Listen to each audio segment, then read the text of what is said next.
Mr. Beer, before we begin to hear evidence this morning, I have an announcement to make. Ladies and gentlemen, it's my sad duty to announce that Mrs. Gillian Blakeley, one of our core participants, passed away last week. Mrs. Blakeley had been the sub-postmaster at Ryeby Post Office in Lincolnshire. During her period as a sub-postmaster, data from the Horizon system suggested that there was a substantial shortfall at the branch, and the use of that data in due course led to Mrs. Blakeley's husband, David, being prosecuted and Mrs. Blakeley ceasing to be the sub-postmaster.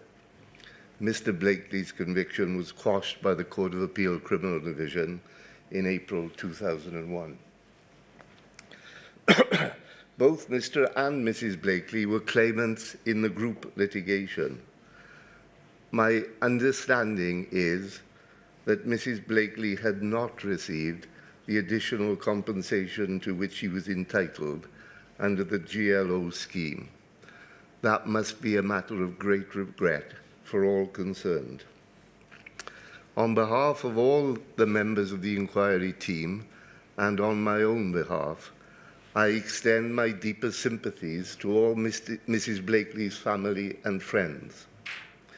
I understand, and if any necessary formalities need to be undertaken, this will be done, that Mr. Blakeley will represent his wife's interest as a core participant during the remainder of the inquiry. Thank you. Thank you, sir. Yes, Mr. Yeah. May I call Nick Reed? Yes.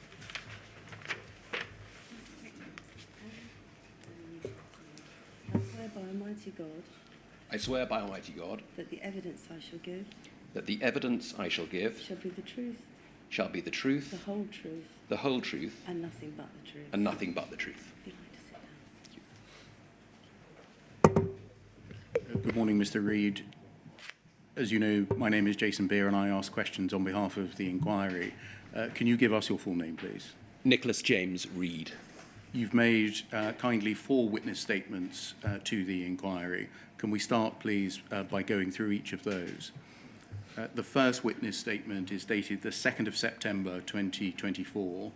It's 132 pages long, excluding its appendix. Can we look at that? It's WITN 00760100. It'll come up on the screen for you.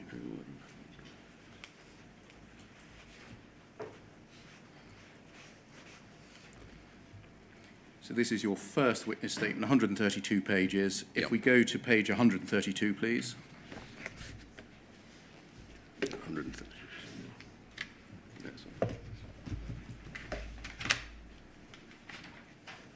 Have you managed to track down the hard copy? I'm just looking for it, actually. So bear with me a second. If your files... I've got it, yes. Thank you. Is that your signature in the hard copy? It is indeed. And are the contents of that true to the best of your knowledge and belief? They are. Thank you very much. Your second witness statement, dated the 3rd of September, i.e. the next day, WITN 00760200, at 26 pages, excluding the appendix. Again, if you can track that down, please. I have, yes. Thank you. Page 26, is that your signature? It is indeed. And are the contents of that true to the best of your knowledge and belief? They are. Thank you. Your third witness statement, WITN 00760300, 142 pages, excluding its appendix, dated the 13th of September. I think there are 3 corrections to make to this. If we can go to page 28, please.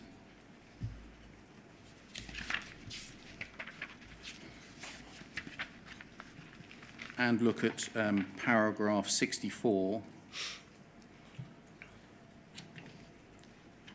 In the 3rd line, it says, I was conscious that there was a lot of activity that could be brought together to deal with the actions from the Common Issues Judgment and the Horizon Issues Judgment. This came together under the Improvement Delivery Group set up in February 2021 and which until October 2021 focused on the change delivery and tracking the actions. Should that read October 2022? Yes, that's correct. So cross out 2021 and insert 2022. Correct. Secondly, page 108.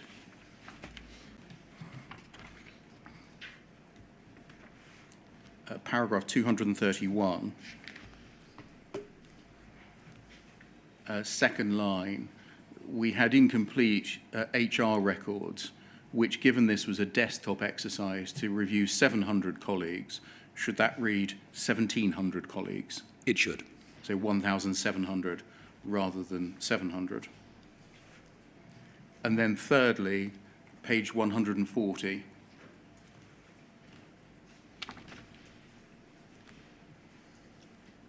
Paragraph 305, line 4, the working environment being subject to public sector pay, inventive and settlement constraints. Should that read incentive rather than inventive? That's correct.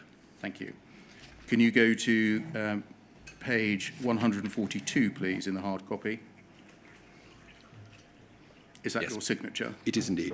With those three corrections brought into account, is the statement true to the best of your knowledge and belief? It is. Thank you very much. They can be, that can be put to one side. Your fourth witness statement, WITN 00760400, that's dated the 24th of September and is 7 pages, excluding its appendix. Can you turn up page 7, please? Yes. Is that your signature? It is indeed. And are the contents of that true to the best of your knowledge and belief? Yes, they are. Thank you very much. Those witness statements, I think, can all be put to one side now. Thank you. In their hard copy.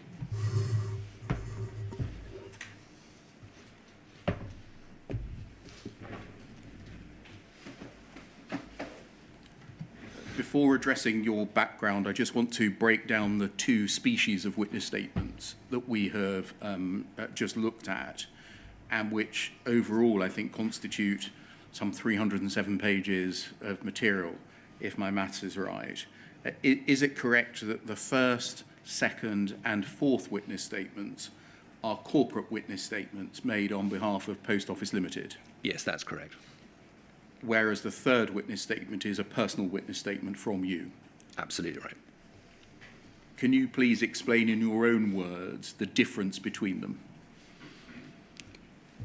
Not a great deal, because to be fair, I think my role as the CEO of the Post Office is all-encompassing from a personal perspective, and such that the deviation of my own reflections reflect exactly what I believe has happened over the last 5 years. So I don't think it differs enormously. There are clearly elements within the questions that you asked me in the third statement that are more personal, but I don't think the deviation from the corporate witness statement to my personal witness statement is particularly different.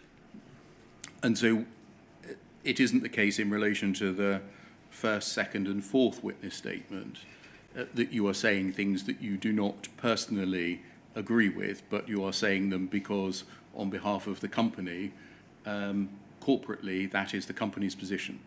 Yes, that's correct. Was there any difference in the process by which each of them came to be made? I.e. one subject to, for example, board approval or a group of executives' approval, whereas the third witness statement was your words and your words alone? Yes, I think it would be fair to say that the corporate witness statements involved subject matter experts from within the business supporting and helping me with some of the content. Clearly, from a personal witness perspective, they were my words. Thank you. In relation to your background, you are currently the Post Office's Group Chief Executive Officer, is that correct? That is correct.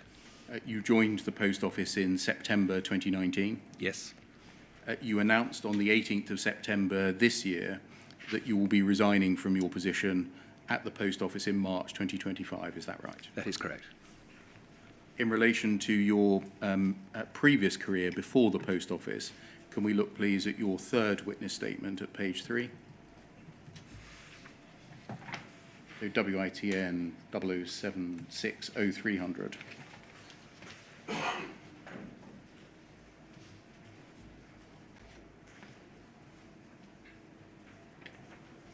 And page 3. In paragraph 7, you set out chronologically your career for us by setting out the jobs that you had before you joined the post office in paragraphs 7A to 7J. Is that right? We just scroll down. Yes, that's correct.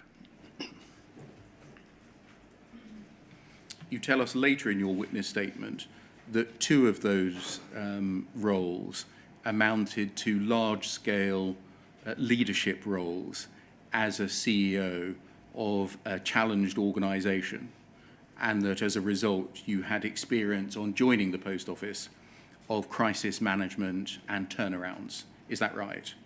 That's correct. One of those, I would guess, was the job at the Chief Executive Officer of NISA Retail. Is that right? Yes, that's correct. And which was the other one? And the other one was the CEO of Extra Energy, the GmbH, which is a J. Could you explain briefly your experience in those two organisations of stabilisation, modernisation and growth in a struggling and challenged or failing business? Yes, I'll start with the NISA Retail.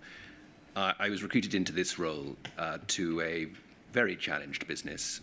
It was suffering from breached banking covenants. It had just recorded its first loss as an organisation. It had some serious governance issues associated with shadow directors and issues of board colleagues. And it also overstated its income. So it had 4 pretty fundamental issues at play. And it was in a very and highly competitive market, which was convenience retail. My job was to come in and to stabilize the organization, to get the business growing again, and to try and identify what the long-term future for NISA Retail would be. And that was, and ultimately became, a sale to the co-op organization. So it was a fairly classic turnaround of some substantive challenges. And Extra Energy? And Extra Energy, I was parachuted into Extra Energy to salvage an organisation that was suffering immense stress in the UK. It was a European energy business with a UK arm. This particular challenge was a service challenge and an IT challenge. Ultimately, after 5 months, it became apparent that it wasn't salvageable. And I had the difficult challenge of explaining to the owners of the business that, in my opinion, we should put the business into administration, which is what we did, which was extremely challenging for the 500 colleagues who worked in the UK. And obviously my job was to see that process through to its conclusion and to regroup the organisation back to mainland Europe. Thank you. In your witness statement at paragraphs 10 to 25, you provide details of your role as the Chief Executive of the Post Office, the situation when you joined the Post Office, and the process which led to your appointment. If we can just look at a few paragraphs within that section, starting with paragraph 12 on page 6.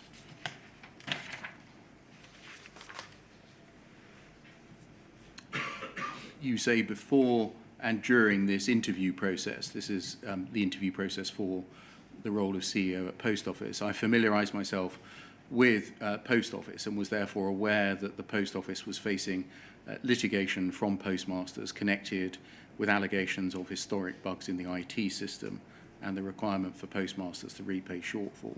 I did not at that stage have a detailed understanding of what the litigation involved, nor the postmasters' allegations. and had not, before being appointed, read the common issues judgment as opposed to summaries. The job specification did not mention the litigation, and as far as I recall, it was not mentioned during the interview process. The job specification did not state the Post Office needed to oversee a large scale and complex IT transformation project, i.e. replacing Horizon. Again, as far as I was aware, this was also not mentioned to me during the interview process. I had no indication that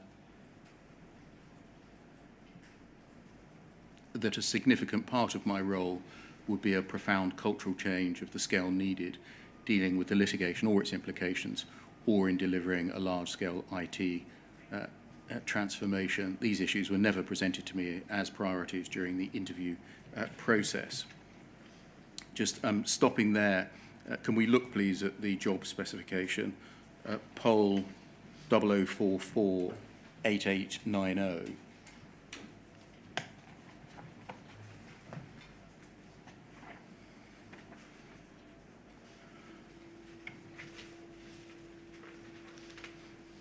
This is, I think, the job specification that you're referring to. Is that right? Yes, that's correct. We can see it's a person specification for the CEO of Post Office Limited. And then if we go over the page, it's a 7-page document. It sets out the history of the Post Office on this page, its reach within the United Kingdom. In the paragraph at the bottom of the page there, its turnover. It sets out its products in 4 strategic business areas, and then over the page. It says, so if we can just go over the page, thank you.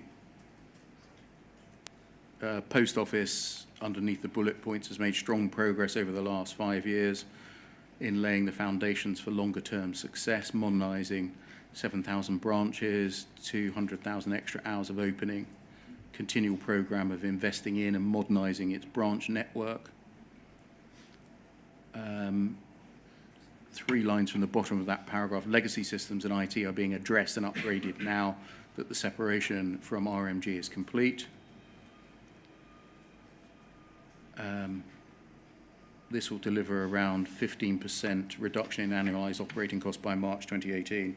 That was obviously over a year before this, so that's out-of-date information that's been cut into this document, presumably. Yes. If we carry on looking down that page, we'll see at the bottom the strategic priorities. With a stable network and ongoing investment to modernise the network, improve convenience and service for the customer, the Post Office has identified the following 5 strategic priorities, and they're set out over the page.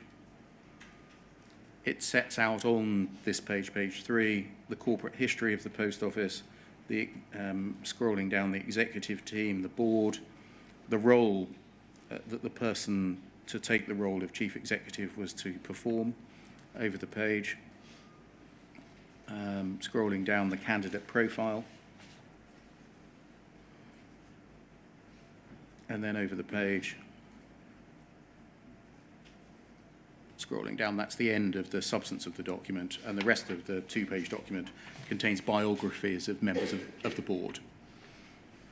And so it's right, isn't it, that that does not mention Horizon from start to finish? That's correct. It doesn't mention from start to finish the move to NBIT, does it? No, it doesn't. A very large and exceptionally complicated IT transformation project. That's correct. It does not mention the litigation. No, it doesn't. Even though at this time, this would have been summer 2019, yes, the recruitment process was taking place. The common issues judgment had been handed down already. Yes, it had. Earlier that year. Absolutely. And that was rather a fundamental judgment for the Post Office. I agree. The Horizon issues trial was just around the corner, was about to start. Yes.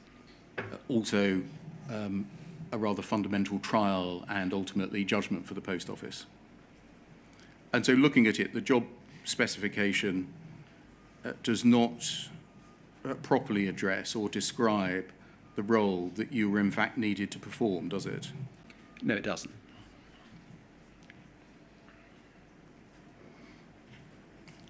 If we go back to your witness statement, please, third witness statement at page 7.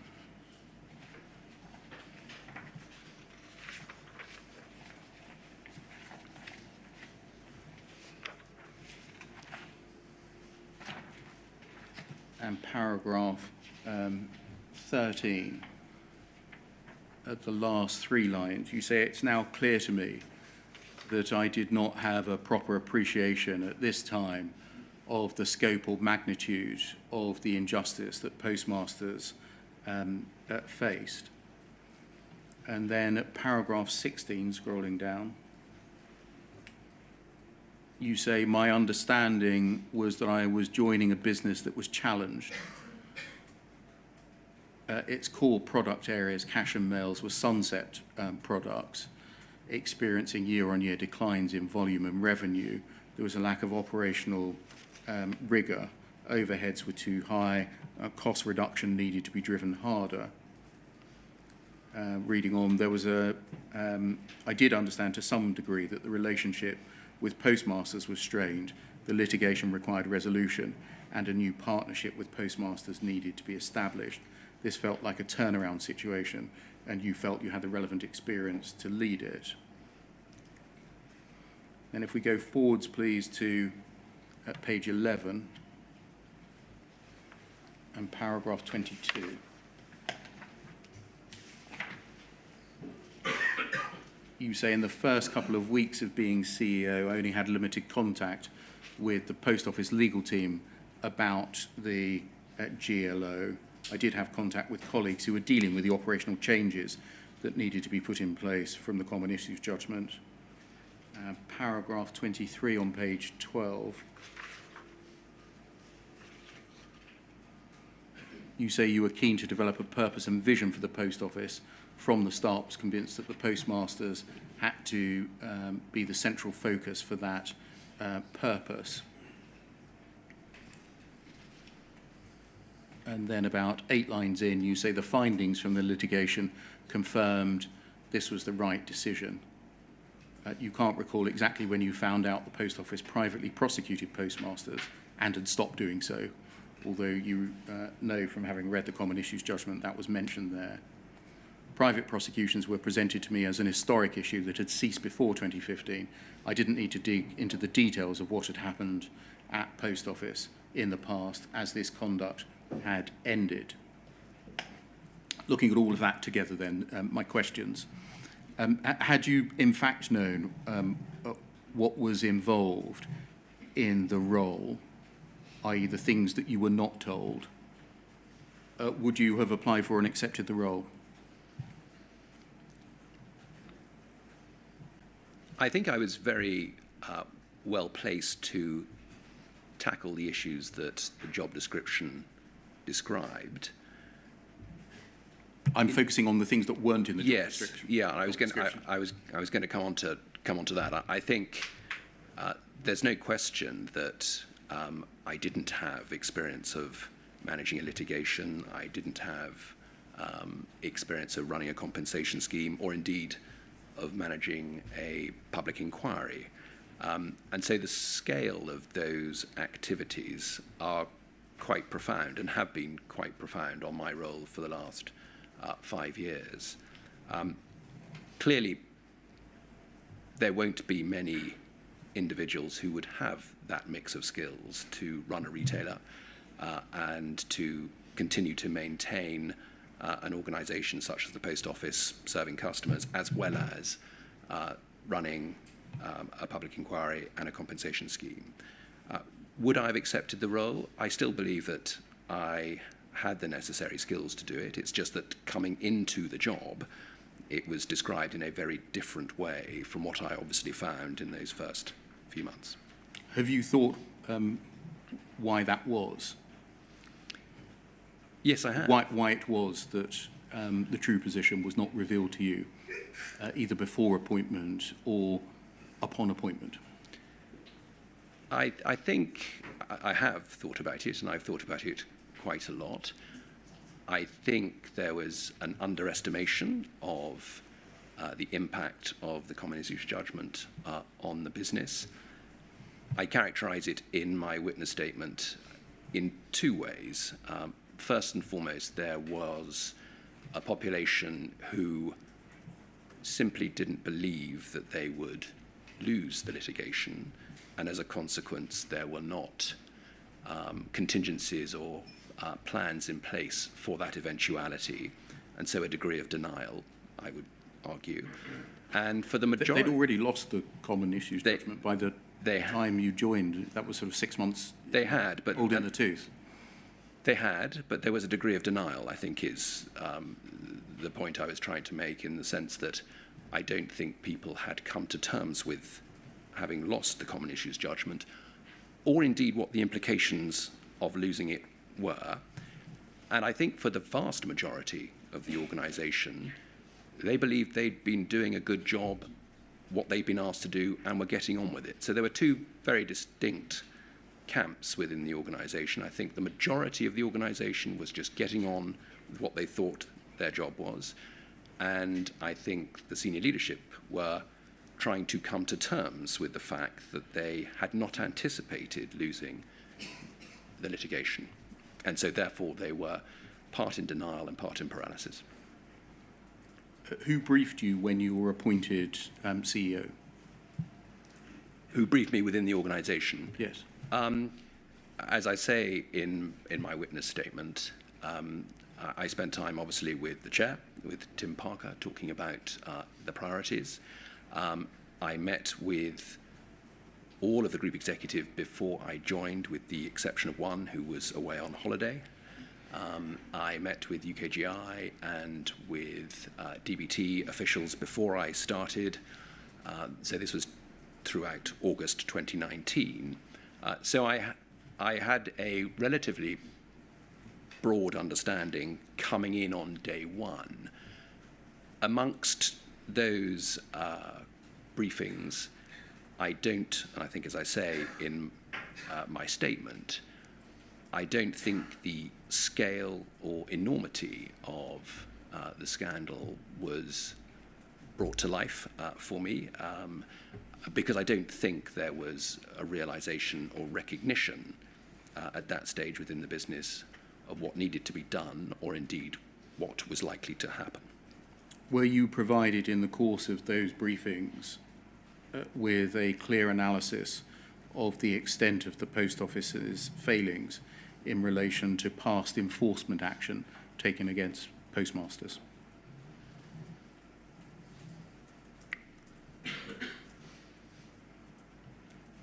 I'll answer that in two ways. I think work had started to be done to understand the implications of the common issues judgment, and that was work that was being led ostensibly by the legal function, but also by the operations and retail teams.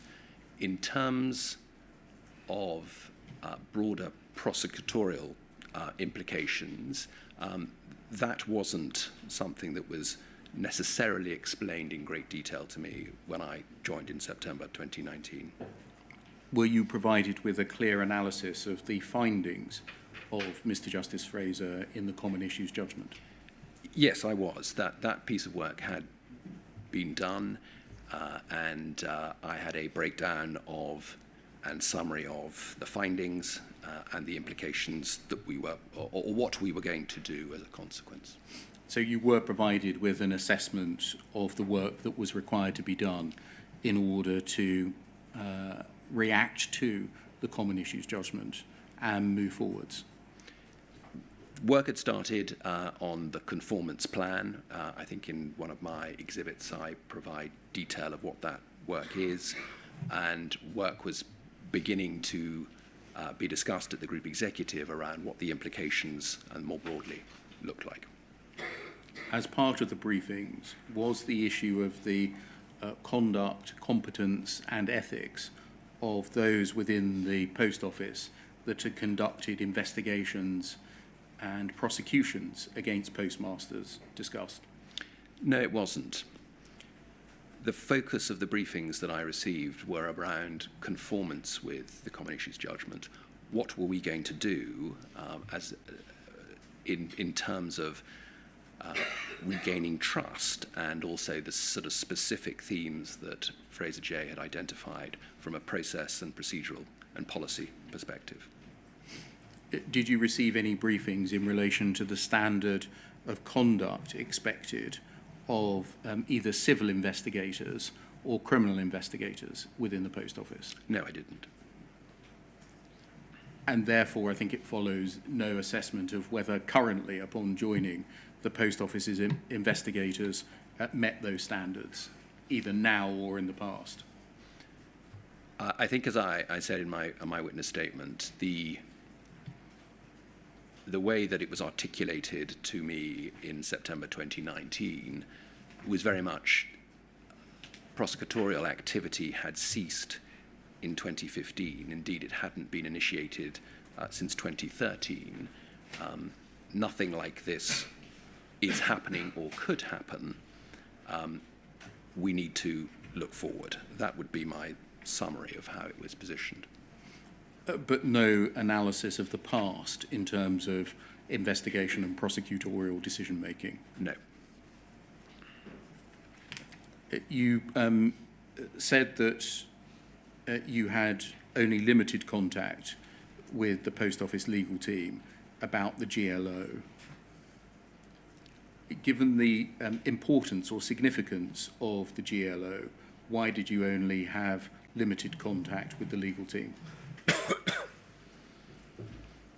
I think it goes back to what I described at the start when I came into role, which was that the litigation and Common Issues Judgment wasn't part of the initial briefings that I'd had in terms of called out as something very specific.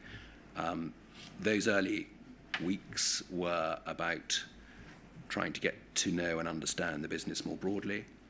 And so there were a multitude of different priorities that were required in those first 4 to 6 weeks. And I think I identify them in one of the exhibits that I provide, which breaks down pretty precisely what occurred in those 4 to 6 weeks in terms of the breadth of stakeholders and business understanding that was required. But it was during that period that it became apparent that we could and we should be looking to settle with the GLO, and it was in October that those conversations started to occur. Who was it who presented private prosecutions to you as an historic issue? The legal function and the General Counsel in particular. So if you can name... Yes, I, at that stage it was Ben Fote was the General Counsel. He was leading on the work that we were doing in that space. Can you give us a flavour? You tell us in your witness statement that you were told that I did not need to dig into the details of what had happened at the Post Office in the past. Can you give us some flavour of what Mr. Fote was saying? Yes, the reassurance that Mr. Fote was trying to provide was that this was historic action and activity, as I say, that had ceased in 2015, had not been initiated until 2013. We were now in 2019, and this is activity that had ceased within the business. And was it Mr. Fote who told you that you did not need to dig into the past? Yes, that's correct. And did you accept what he said? Yes, I had no reason to believe at that stage that we should be going back and looking pre-2015 and 2013. I think we were very, very focused on making sure we made the right changes to address the issues that emerged from the CIJ, as opposed to historically re-examining elements of prosecutorial activity. Thank you. If we can move forward to pages 13 and 14 of your witness statement, please. I think I've just done what Karen did yesterday. I have a feeling. I'm not quite sure what that So yesterday we needed to call on the assistance of We'll our just pause. IT man, Could and we we- just all sat here quietly. So, Yes. so Is that let's right do that we Yeah, sit of here course. quietly? Yeah. Yeah. Yeah.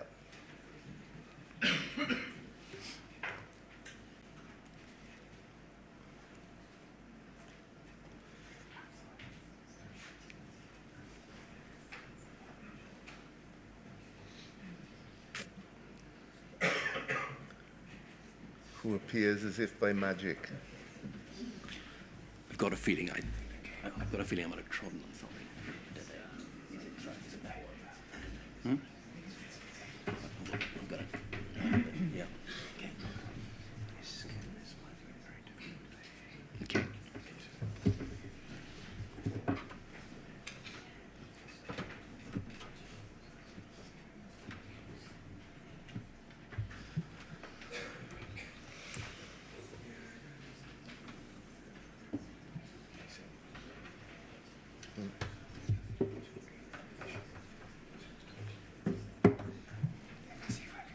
Do you want to guide it? I think it might be in the sense that I feel Not sure I great if they had hello, the lights. started before Yeah. 2030. So what am I But I'm not entirely. I mean, Tuck it away. I think the point is that's what he's saying. Just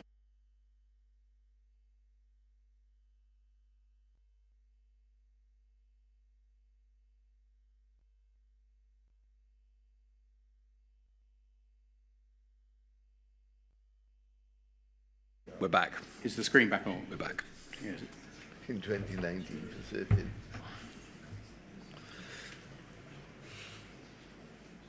Screen work. Yes, it is. Thank you. Yeah. Right. Let's resume then. Yes. I've been asked to ask you if you can move forwards a little bit and Sure. just keep your voice up so that the microphones catch you. Some people are finding it slightly difficult here. Yep, of course. Thank you. Is that better? Is that Thank you. okay? We were looking at pages 13 and 14, and if we just scroll down to paragraph 28, please. You describe under this cross-heading your first 6 months as CEO. And if we just go over the page, please. You describe in this section, paragraphs 28 to 31, the provision of the Horizon Issues Judgment under embargo at the end of November 2019, and it's handing down in mid-December 2019. And you tell us that you do not recall there being serious concerns amongst Post Office's senior leadership when this happened. That's correct. And does that mean in the board or in the executive or both? It means both. And I think the statement I made there, no urgent calls or panic discussions, is exactly what I meant. Instead, the focus was on trading profits, reducing the government subsidy, and investment in the post office. That's correct. Looking back, would you agree that this description is of a leadership team in 2019 that was living in something of a dream world, given the content of the Horizon Issues Judgment? I think it'd be impossible not to conclude that. You describe the leadership team having pride in their work and their organisation, benign, consultative and friendly communications amongst themselves, but essentially oblivious to the harm that their predecessors, and in some cases they, had inflicted. Yes, that's the point I was trying to make. And there wasn't really any appreciation, would this be right, of the seismic nature of both the Common Issues Judgment and the Horizon Issues Judgment taken together. Agreed. Instead, the concerns were essentially those that had occupied the post office for the past 20 years, namely, how do we achieve financial stability? Yes, I'm not sure for the past 20 years, but there was certainly a focus following network transformation and the desire to reduce the government subsidy to drive trading profit and to reduce cost. And that was very much the focus of the organisation. Why was it, in your assessment, that the senior leadership, including you, did not understand the true implications of the Common Issues Judgment and the Horizon Issues Judgment taken together?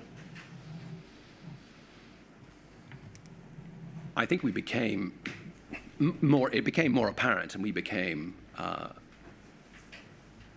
more aware as the negotiation with the GLO took place through November and December.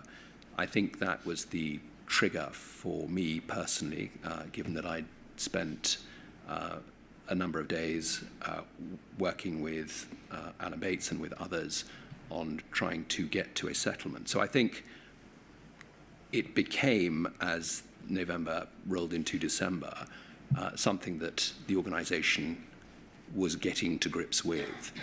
But I think it would also be fair to say that prior to that, the business was very definitely focused on the objectives that were put in front of it by the shareholder, which was very much about reducing subsidy, about driving profit, and reducing the overall necessity for the government to invest in post office.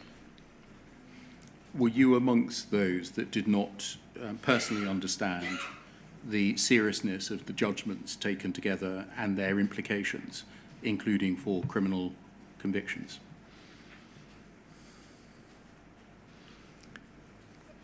I think I was certainly in those first 3 months faced with a number of issues, certainly trying to get to grips with a new organisation as a CEO and determining what was important, what wasn't important, and what were priorities and what weren't. I think, secondly, the negotiation and the settlement was a huge opportunity for me to get to grips with the implications of the HIJ and the CIJ. But that was done, that was work that I did with the General Counsel as opposed to the broader group executive and the board. So I think there was more of a realization, I think, from my perspective, simply because I was in the room and part of that team. And clearly, therefore, that wasn't as widely felt across the organisation.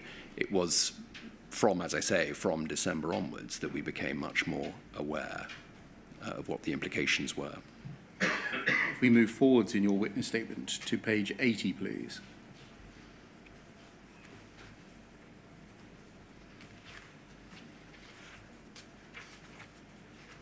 You say one line from the top in paragraph 144, I did not spend much time digging into the technical details of the Horizon Issues Judgment, as I was more focused on the future to achieve cultural change and drive modernisation and commercial improvement.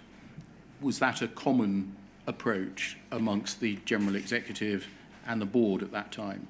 Focus on the future rather than the impact of the Horizon Issues Judgment on the past?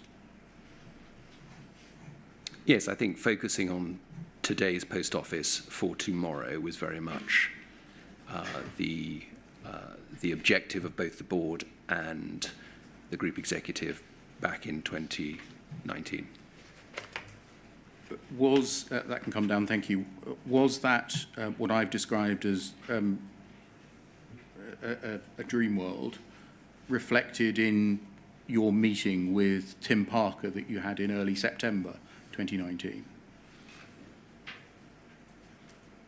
Yes, I think the first meeting I had with Tim was to try and establish, as CEO to chair, what the underlying priorities he had for me. And I think, as I exhibited in my statement, the majority of that conversation was centred around the priorities that I described a little earlier. So I think that was fairly widely felt across the board and obviously with Tim. I think you made some notes of that meeting. It was on the 4th of September 2019 on your mobile telephone after the meeting, is that right? That's correct. essentially as an aide memoir as Yes. to what had happened. And then more recently, you cut those telephone notes into an email which you sent to your solicitor, which has been disclosed to us. That's correct. Can we look at those, please? Poll 00448897.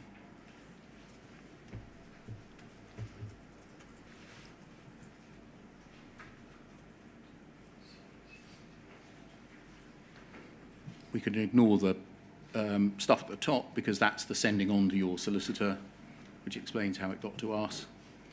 And then we can see this is an email sent to yourself in August this year.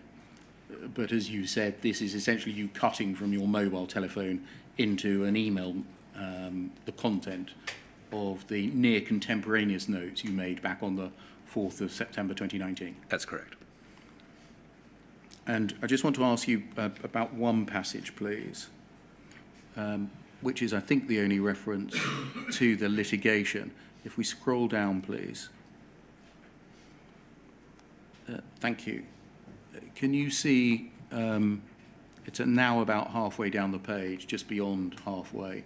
It says, resolve the post office litigation situation quickly and put it behind us and move on, not the huge public relations risk that Bays believe it to be. Firstly, who is that a note of speaking? That's the note of the comments that Tim made at the dinner, which I think, as you all the notes are, it was his set of priorities for me and his commentary. Was this, in addition to him speaking, an agreed position between you and him? Sorry, I don't quite understand the question. Yes. Does this record what you agreed should occur? I.e., you should resolve the litigation quickly, put it behind you and move on? These are the actions and priorities that he suggested that I would want to do and what he saw me doing. And was that therefore something that you thereafter carried into effect?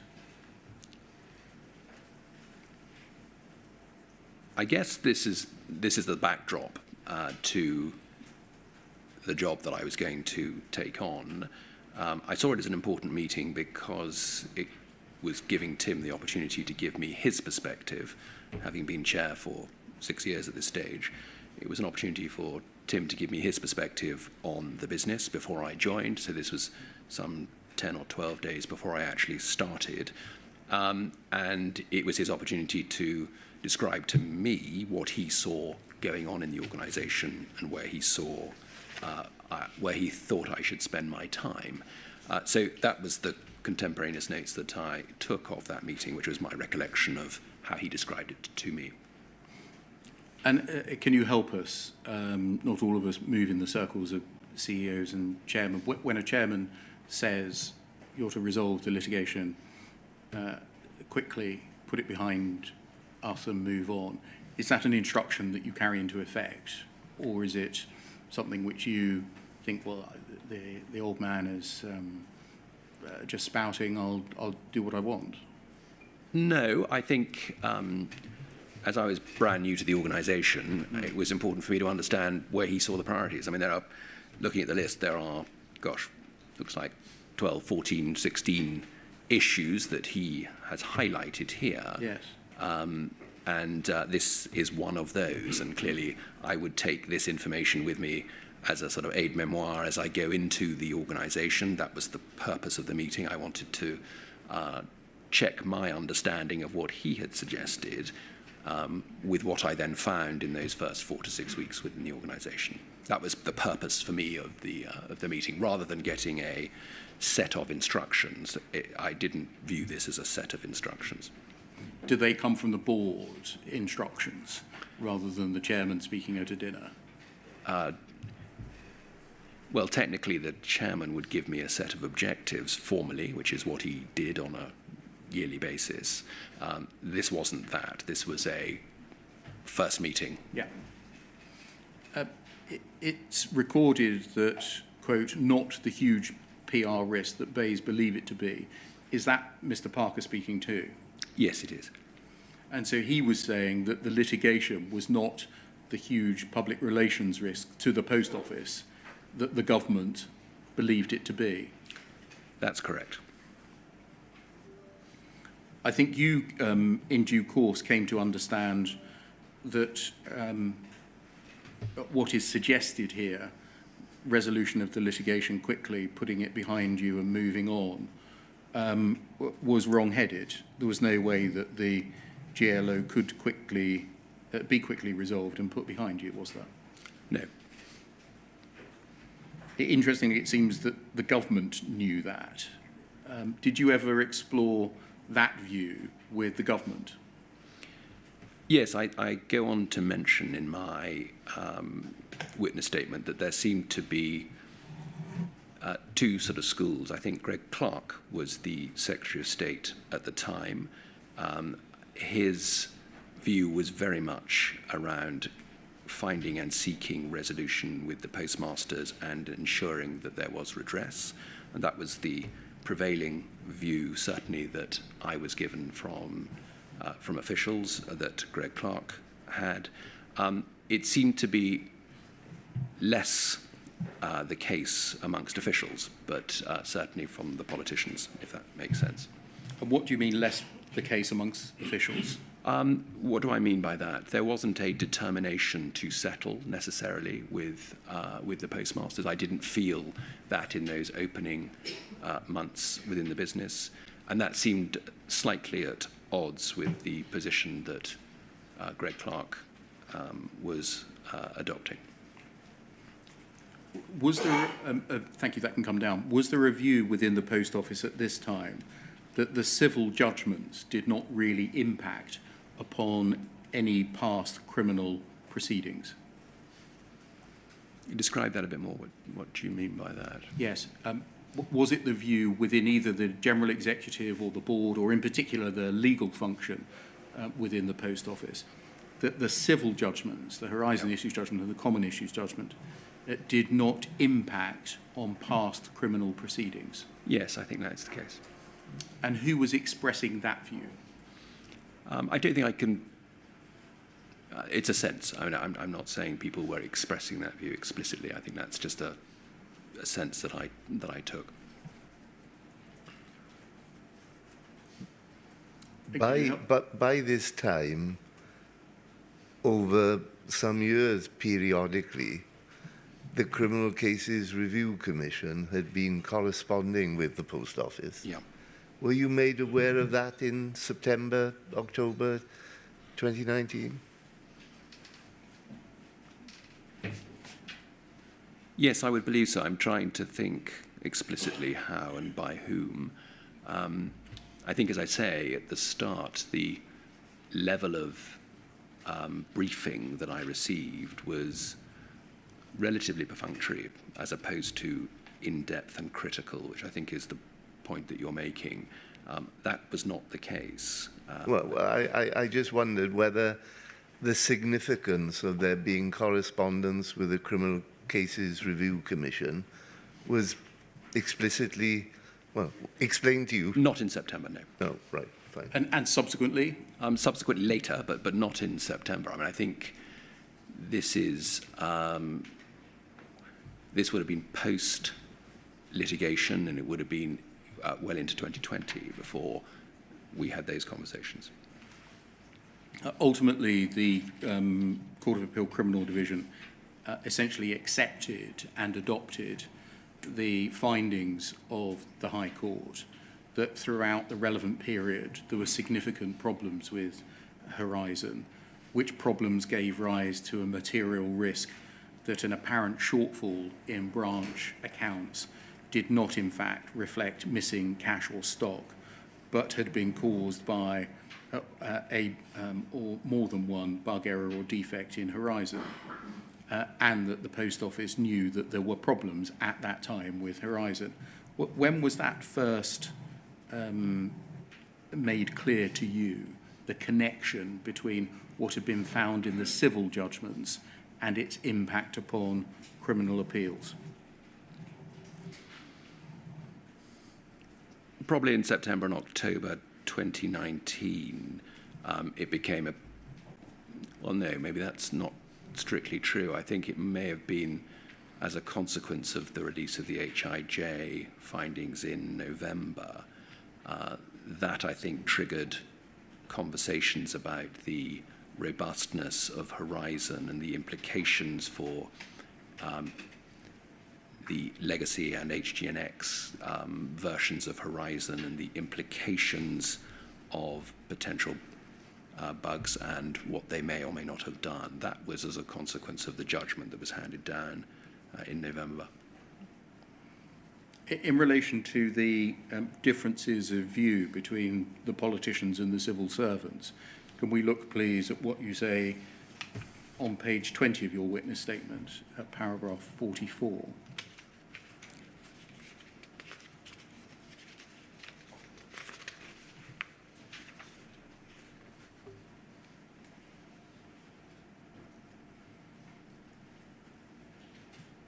Page 20, para 44.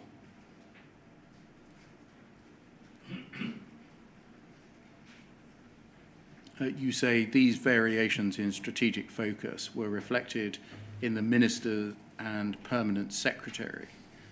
Greg Clark, the Minister, when I arrived, was clear we should focus on postmasters and afford redress arising from the court judgment in 2019. That's essentially what you said to us Yes. 2 or 3 minutes ago. He wanted to solve things for the postmasters and make sure that the injustices were genuinely settled. Alex Chisholm, Bay's secretary, was more closely aligned with the board priorities and was not pushing for a settlement, and to some extent did not see the need to broker a new deal with postmasters. He wanted a short, independent, 4-month review so we could move on. I could focus on the day job of moving the post office forward. His view was more closely aligned with the board around the need for speed towards financial sustainability. This left a somewhat unclear agreement as to which priorities took precedence. Firstly, what did you do in the face of an unclear picture from your shareholder? Well, let me take a step back. I think I met with Alex Chisholm and spoke to him specifically about the independent review, and I'm sure we'll come and talk about that in a second. But the specifics, I think, and the point that I was trying to make here was that postmasters had been left behind in the pursuit of profit. That I was very clear about in terms of what had happened in 2016 to 2019 with the drive for network transformation and commercial sustainability and reducing the subsidy. In that drive, I believed that postmasters had been left behind, and by that I mean the move from fixed fee payments to postmasters to variable payments to postmasters to the level of support that was given to postmasters was not where it needed to be. And it was my intention to refocus the organisation around what I saw as the central core to the post office, which was the relationship between the postmaster and its local communities, and that's how we had to focus upon it. That was slightly at odds, I think, with where the officials were, which was very much around trying to ensure that we didn't continue to spend money on the post office and that we could reduce, as I say, the subsidy and the like. And I think there was an attitude that was very much around trying to ring fence and ensure that the post office was a standalone business without really thinking through what the implications of that were for postmasters, a new deal, understanding how variable pay worked, what sort of support they would be provided with. And it was that juxtaposition that I was struggling to address. as well as the approach to be taken to the GLO, there was also the issue, is this right, of to what extent there should be an investigation or an inquiry into the past. Yes. Can we look, please, at pages 27 to 28 of your witness statement?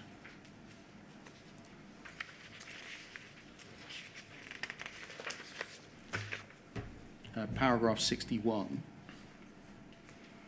second line, you say, as mentioned, Permanent Secretary Alex Chisholm had initially wanted this to be, just to be a review and not an inquiry, and that whilst it should be independent, essentially internal, and importantly be forward-looking.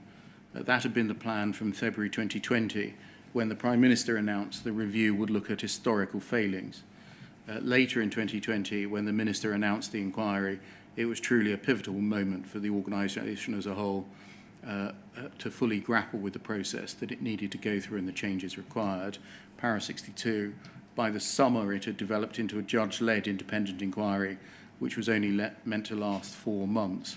This was reformulated into the terms of reference that currently apply in January 2021.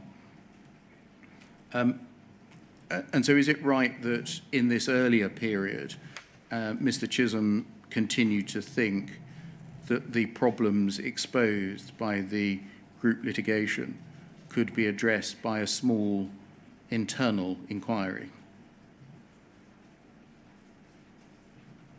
Yes, that's precisely the point I was making. Was he of the view that we saw expressed in your note with of your dinner with Mr. Parker, that the Post Office had a significant PR disaster on its hands? I can't comment on what his view on that was. Did he ever explain to you whether a view of the extent of the wrongdoing had influenced his decision or suggestion that there should be a short internal inquiry to essentially manage away the problem? The conversations I had with Mr. Chisholm on this particular topic,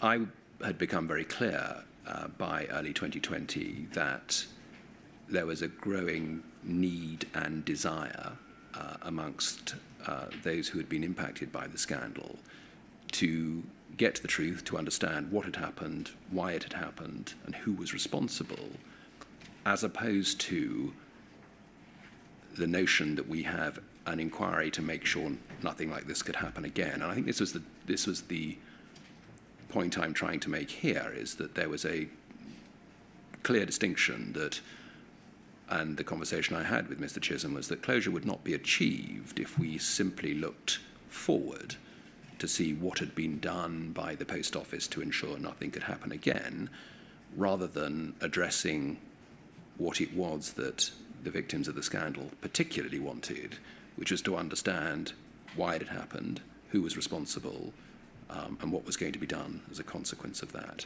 And it was that I struggled with. And Mr. Chisholm assured me that we would do a 4-month forward-looking review to ensure that the Post Office was now in a position where nothing like this could happen again.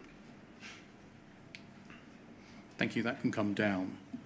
Can I turn to a different topic, namely the culture within the Post Office in your 5 years as CEO, and in particular, its attitude towards the guilt or innocence of sub-postmasters?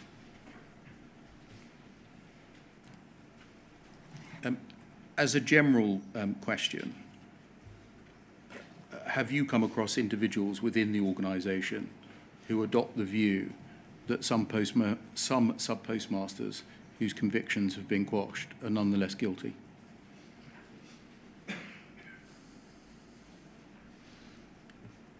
I don't think I could say specifically that is the case, but there will be a view that not every quashed conviction will be innocent postmasters. I think, and certainly if I was to reflect, I think the majority of the organisation would agree that the action that has been taken is absolutely the right action, and whether there are guilty postmasters who will be exonerated really is no longer an issue. That is not something that is of concern to people in the post office. Can we turn, please, to paragraph 27 of your first witness statement, please?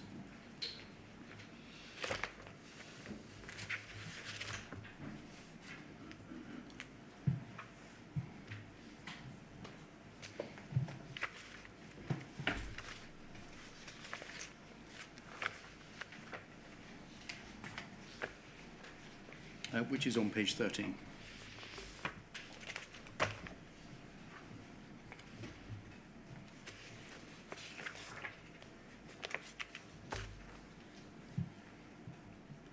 You say post office is in many ways a different organisation to the post office of the past. Yes? Yes. I'm underlining the words of the past yes. At the moment. And then similarly, in this witness statement, when you, paragraph 174, which is on page 84,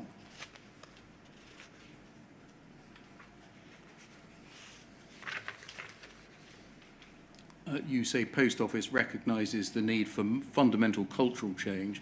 It recognises the presence of oppressive behaviour and intimidating actions in the past. It's those words that I'm underlining, which led to a lack of respect and trust between the post office and its postmasters.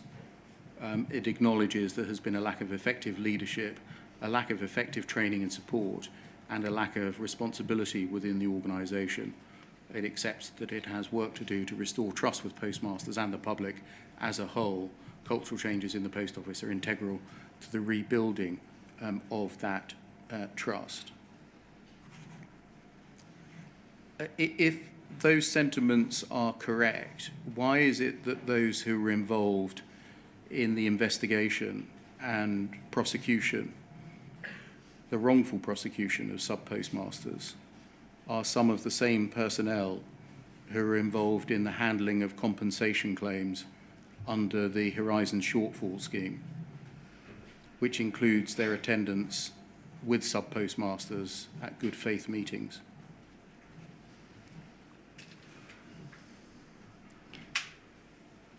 I've been very clear that at no stage will we walk past allegations of wrongdoing in the organisation, and I've made that very clear publicly to all colleagues and to postmasters themselves. Where evidence of wrongdoing is brought to my attention, or indeed to anybody else's attention within the organisation, we will investigate and we will take action fully. And that's very much what we will do. With regard to the remediation unit, I'm very clear that we have conducted a piece of work which you've heard a lot about at this inquiry, which is referred to as the past roles piece of work. And once again, I am confident that there are not individuals involved in postmaster-facing activity that had roles in the past where allegations or anything of wrongdoing has been brought to my attention. When you say there are not, do you mean as we sit here today? Yes, we have. Can you say that there have not? What, there have not been individuals in those units. Yes. As you'll be aware from the last couple of days, we have individuals who are under investigation specifically. I'm not convinced it would be appropriate to raise those. We have. I'm not asking you to name them at all. Thank you. So I guess the point I'm trying to make is that we're not walking past these situations, and we will address them where those allegations are made, and ensure that law enforcement and other activity takes place. But we're 5 years on now from the Horizon Issues judgment, aren't we? We are. And so you can't say that there have not been individuals who were involved in the improper investigation and the wrongful prosecution of postmasters who were involved in the handling of compensation scheme claims under the HSS. Involved, it depends what you mean by involved. I guess certainly from my perspective, when I look at the construct of the remediation unit and the work that we've done on past roles and on Project Phoenix, I would absolutely concede that that work has not gone quickly enough. I would absolutely concede that we needed to be more forthright, I think, in our actions. By that I mean giving confidence to postmasters who were coming forward in the HSS scheme or involved in the HSS scheme that genuine independence and no sign of bias was taking place in the delivery of any form of compensation. And that is absolutely what we are doing and are determined to do. Have part of the investigations that have been conducted included the question of whether investigators were given bonuses related to the number of successful prosecutions they conducted and or the recovery of money under the Proceeds of Crime Act? I'm not aware that we've done a specific piece of work into that allegation, but I may be mistaken. I don't believe we have. Can we look, please, at poll 0011-3304?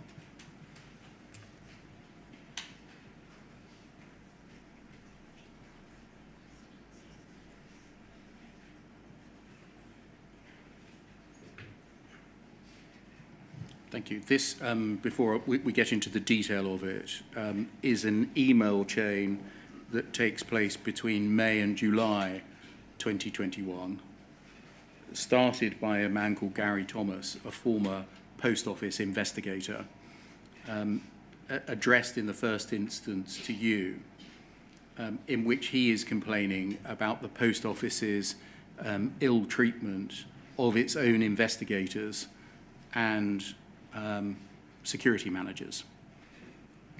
And if we can sort of read it first as a whole, and then I'll ask some questions about it. This is a standalone email, is it? No, we'll look at the whole chain. we'll look at the chain. So if we go to page 5 to see where it picks up, please.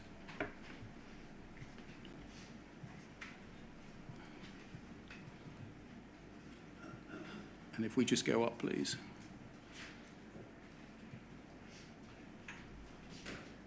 Keep going. Essentially, he cuts into an email, earlier emails that he suggests were sent. If we just go down to page 5, please.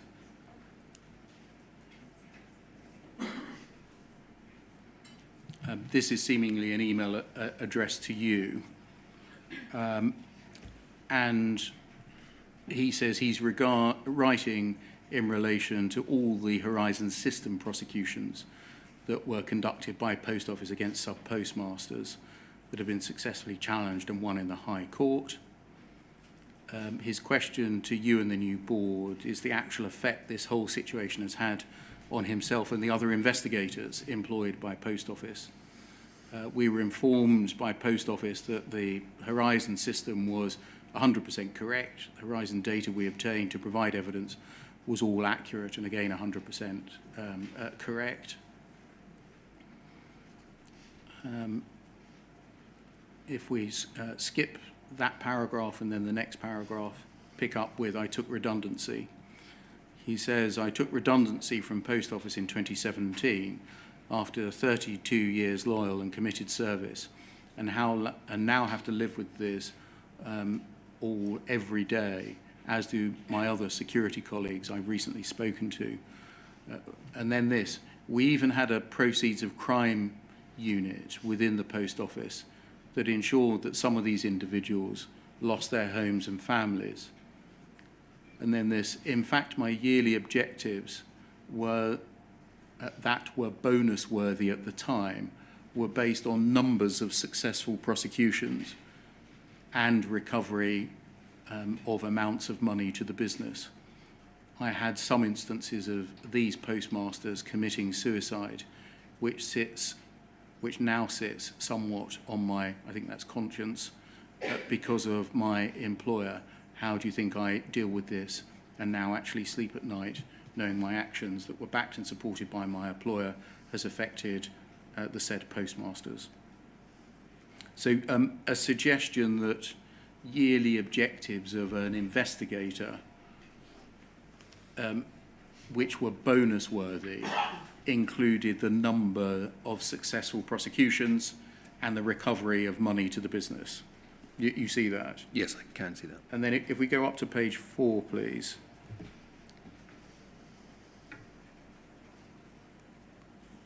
If we scroll down, please. This was the reply. If we scroll down a little further. He's actually cut off who the reply was from. This is said to be the Post Office's reply. I'm writing on behalf of the Post Office to thank you and respond to your email to Nick Reed dated the 9th of May. That's where I got the first date from, yes. May 2021. We're working hard to improve Post Office, address the past, and fundamentally reform for the future by putting postmasters at the heart of everything we do. Your email has drawn our attention to the prospect that Post Office employees may have been incentivized to bring successful prosecutions. We have not currently identified this to be the case. However, we have instructed our lawyers to find, recover, and review relevant material as part of our post-conviction disclosure exercise, the PCDE. It's the PCDE that's assisted those prosecuted by Post Office to have their convictions rightly overturned. The review of this material will allow Post Office to recognise and, if necessary, address this issue as part of our wider duty to those who were convicted. And then if we go to page 3, please.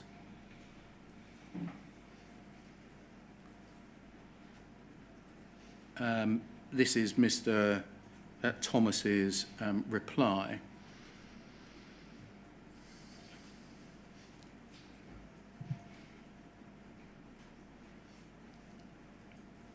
And if we scroll down, please. And scroll down.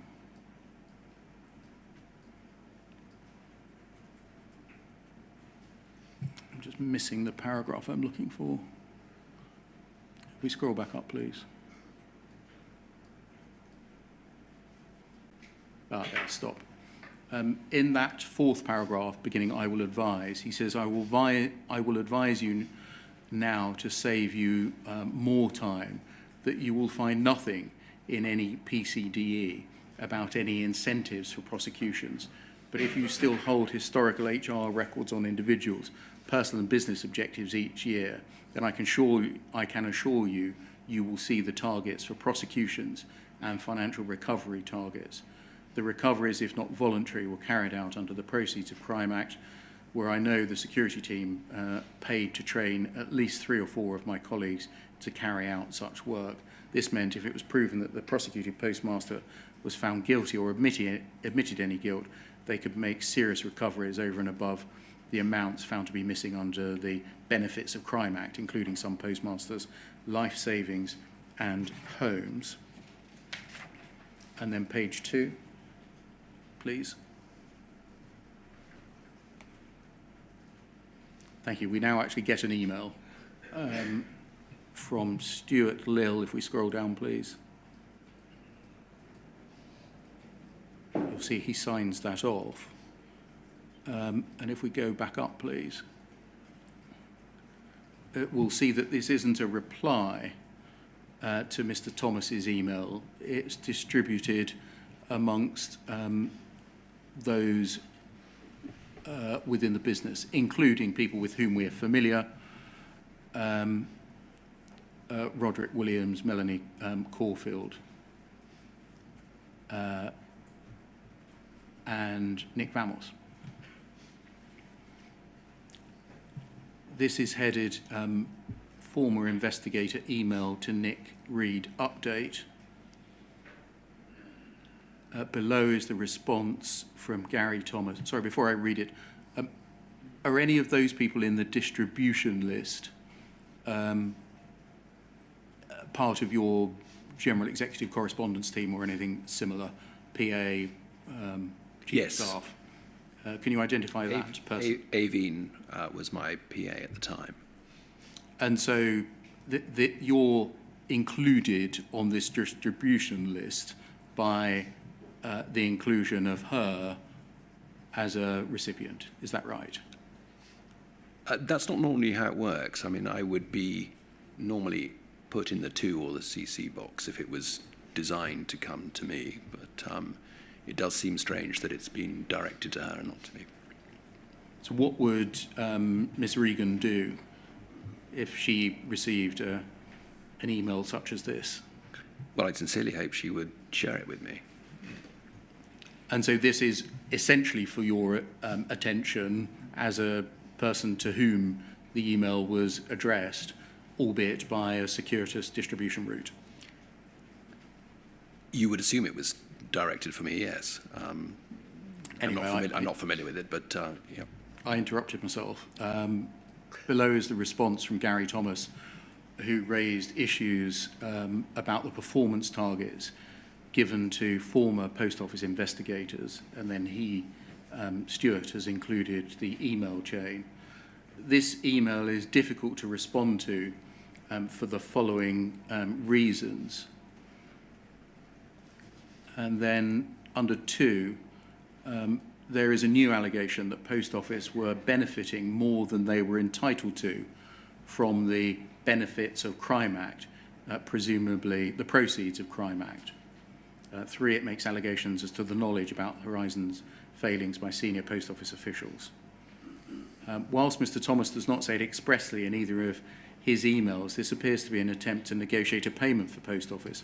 Otherwise, there is little need to raise or threaten speaking to a solicitor. Further allegations are made, although Peters and Peters will note that he has narrowed and clarified his previous point regarding objectives. It seems to me that this email conversation needs to be closed down, as Post Office are unlikely to be able to address the issues or allegations he makes, either for proper, sensible legal reasons or because Mr. Thomas appears to be using it as a forerunner to seek legal advice. Grateful for input. And then if we go to page 1.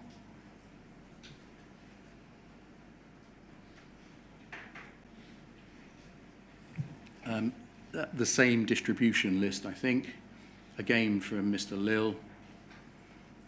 Post Office has no employment obligations to Mr. Thomas. With regard to the whistleblowing policy, this can catch, and so Peters and Peters will or are drafting a proposal regarding investigating and responding to it. This is in order to ensure that we uphold our own policy, demonstrate we've dealt with the issue if it were to be raised at the inquiry or elsewhere. I've drafted the response for consideration and comment. And if we scroll down, thank you for your email.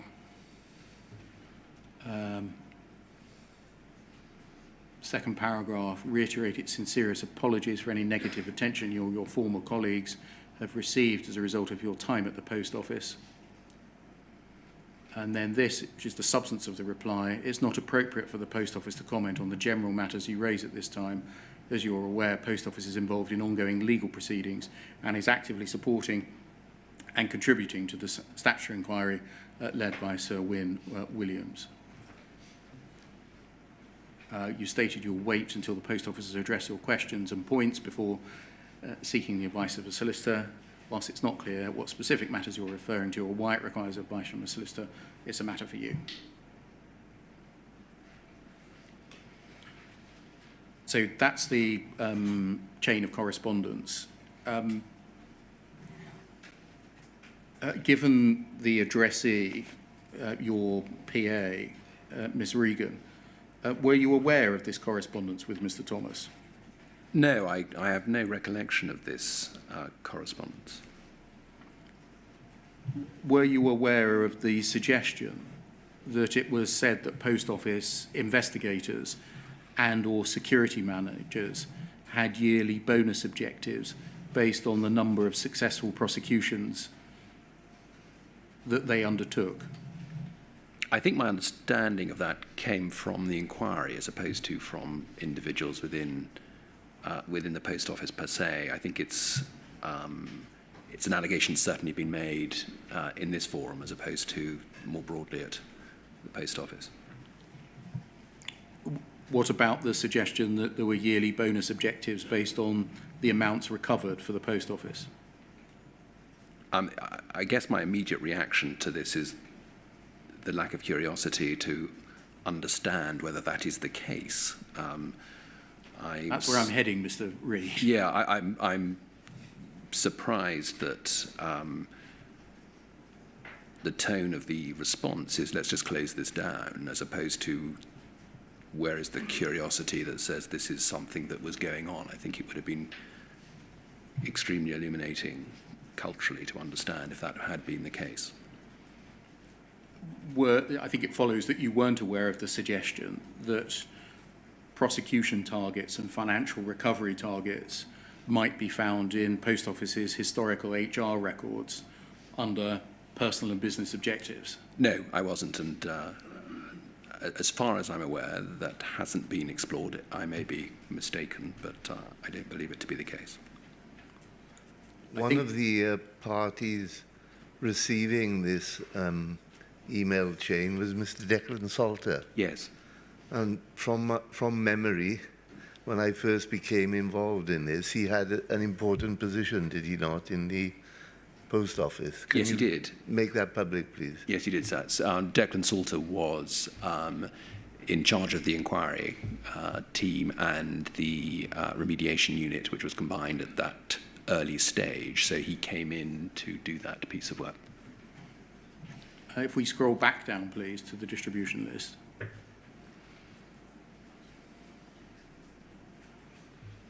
At the top of page 2, he's the first addressee. I think we know the functions that Mr. Williams and Ms. Caulfield were performing at this time. Can you help us with Hannah Laming? I can't, no. I'm not familiar with Hannah Laming. The generic email address flag case advisor. I think we've seen that before. It's not one that I'm familiar with. Okay. Thomas Jennings. No, again, not a name I'm familiar with. Catherine Emanuel. Yes, she is from Herbert Smith Freehills. Andrew Robinson. No, I'm not familiar with that name. Tim Perkins. Yes, Tim works in the organisation. Tim is currently the People Services Director. And at this time in 2021? I'm guessing he was working for Declan, but I could be mistaken. Alternatively, he may well, actually on reflection, have worked in the operations team, retail operations. Eamon McCarthy-Keane. No, that's not a name I'm familiar with. Okay, so some of these people, including Miss Laming, for example, might be lawyers within, for example, Peters and Peters. Right. Which may be why you're not familiar with them. I think it follows from, at least from this chain, that you didn't reply that, hold on, I disagree with the suggestion made by Stuart Lill that this conversation with Mr. Thomas needs to be closed down. I'm not familiar with this exchange. It may be that I did see it, but I don't recall. Was this correspondence emblematic of a view within Post Office, even at July 2021, that people that raised issues as to the past and the past conduct of investigations and prosecutions ought to be closed down? No, I don't believe that to be the case. This is unusual then, this is, goes against the grain. Yes, I think that certainly by 2021, the Hamilton judgment would have been alive already by then. I think the business by this stage was coming to terms with the past. I don't think that was something, as I mentioned at the start, was necessarily the case in 2019, 2020, but I think it clearly was coming to terms with the role that it had played in the past. So I am surprised, yes. So I'm about to move within a topic to another subtopic. Might we take the morning break until 10:02? Yeah, certainly. Thank you very much.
Mr. Reid, can I continue to seek to explore the topic of post offices' attitude and approach to sub-postmasters who Yes.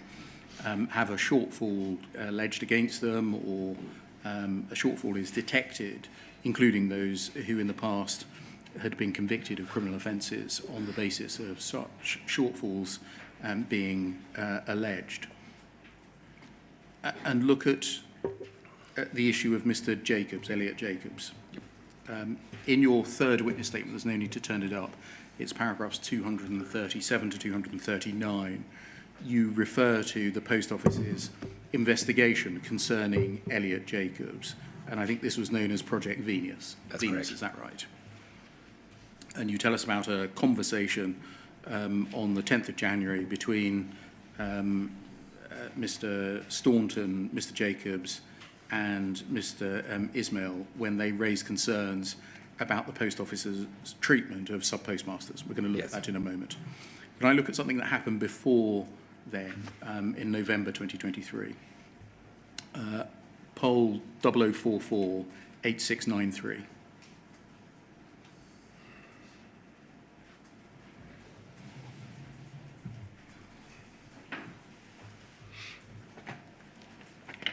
And this is an email to you from Mr. Staunton of the 25th of November 2023. And I think it's just to you. And he says, Nick, I drove home yesterday and had to deal with a number of calls from both Saf and Elliot, so that's Saf Ismail and Elliot Jacobs. I will not repeat some of their comments, but I'm annoyed that this has blown up. They think that Ben is stirring this thing up, even though it has been investigated. And just stopping there, the thing that's being spoken about here, would you agree, is the investigation into an alleged shortfall at Mr. Jacobs' branch? That's correct. Found the differences to be de minimis and well within differences that may arise on a trading account running to under £1 million per annum. It's been looked at by a subcommittee of Lorna and Amanda. There were comments about the, quote, old post office. Things have not changed that much. Post office management think all postmasters are crooks, etc. Their personal integrity is being questioned, etc., etc. I suggested they talk to Tom regarding the proposed note in the ARA of which they're unaware, who helped in his replies, which I'm grateful. Catherine says she only found about this a day ago, but then thought she would brief all the directors a day later without the full facts.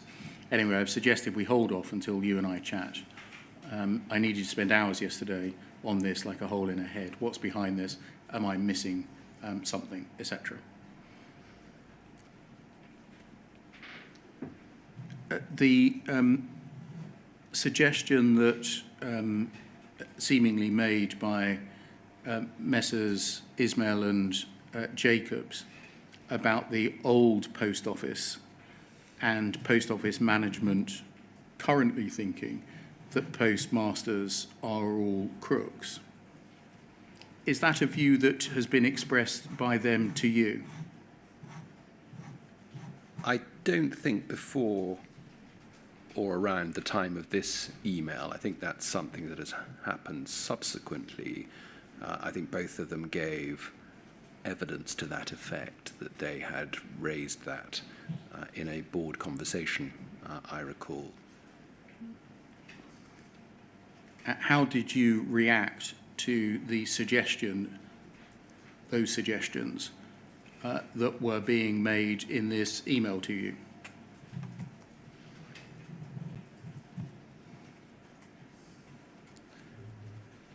Essentially, if I summarise, Yes. that the two postmaster non-executive directors were suggesting to the chairman that post office management think that all postmasters are crooks. I think I'd probably try and separate two elements to this email. I think one is the potential investigation into SAF and to Elliot, and two is this notion that all management think they're crooks. I certainly don't think all management are of that opinion. In fact, I absolutely don't think that at all. On the topic of this particular situation, and I think it's perhaps quite important to talk a little bit more about the context of this investigation, if that's okay.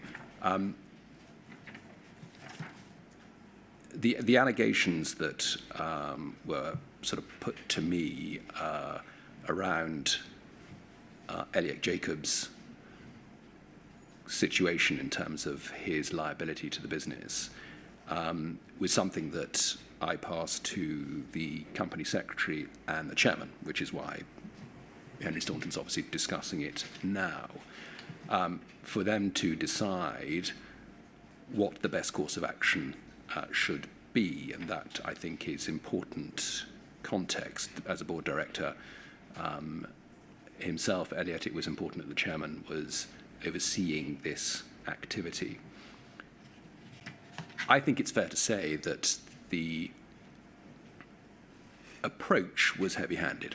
I think I would say that to Project Venus. I think it was... And sorry to stop you there. Yeah. I think the suggestion was that over a 6 to 10 year period, the suggestion was some £15,000 of debt had been built up on a business that was trading at about £1 million a year. And that's why it was thought to be de minimis. Is that right?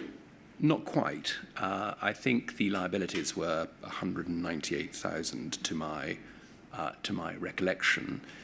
The settlement, which ultimately was done by or agreed with Mel Parks and her team in the operations, was that identifying loss, for want of a better word, that should be repaid was some 16,000, as is mentioned here. So I think it's a slightly nuanced in the sense that there was a larger shortfall that was on the account, but actually once investigations had been done, once the teams had worked, once the operational team had worked with Elliot and his teams, we concluded that actually the shortfall was around 16,000. So yes. I mean, if we just look over the page to see an email addressed to Ben Fote and Catherine Sherratt from Mr. Staunton, he summarises it in the second paragraph, second sentence. A lengthy investigation found that Elliot owed under 15,000 built up over 6 to 10 years. Bearing in mind that about £1 million a year is transacted, they believe that the amount is de minimis. Why do you say that the investigation into this postmaster Ned was heavy-handed? I think certainly looking at the approach that was recommended and suggested, which was originally to do unannounced visits to Elliot's branches. I think you will have seen emails to that effect, in order to try and establish what the current loss was an extraordinary recommendation by the team. I think, as Elliot has rightly pointed out, a more sensible and more balanced approach would have been to employ members of the operations team to look into it in a joint way with Elliot, and that, I think, would have been a more effective and more efficient way of doing it. The reason I say it's heavy-handed is that clearly there was an issue with how this was going to be recorded in the report and accounts. Clearly there was an issue with the volume and alleged volume of shortfall, and I think it would be fair to say that the sort of over-enthusiastic investigative approach was heavy-handed, and that there were other ways that this could have been addressed. Going back to page 1, please. second sentence in first paragraph, that's Messrs Ismail and Jacobs, think that Ben, that's Mr Fote, is stirring things up, even though it has been investigated, etc. What did you understand to be the suggestion against Mr Fote? I think, I think this goes back to the fact that the investigation team sits within Ben Fote's area of responsibility. They work to him as the general counsel. And I think, therefore, by association, they were assuming that Ben was the determinant of the investigation, the manner of the investigation, and the activity that occurred as a consequence. I'm sorry, I'm a bit unsure that you're actually addressing the point that Mr. Beer is trying to get at. And can I just remind you that the evidence, I think, from both Mr. Staunton and Mr. Elliott was that the investigation had taken place in April. Then there'd been what Mr. Elliott described as a series of meetings, which were, quote, business meetings, which resolved the issue. Yes.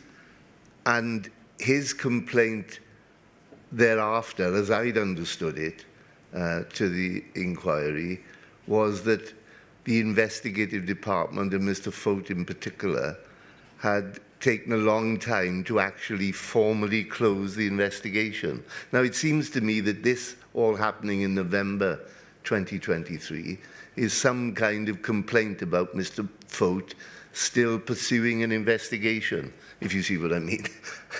Or that's how it reads, yes, if you put it into the context that I've just described, which I think is an accurate summary of Mr. Elliott and Mr. Staunton's evidence. It is. So, do you know of what was going on in November 2023, which caused this to resurrect itself, so to speak?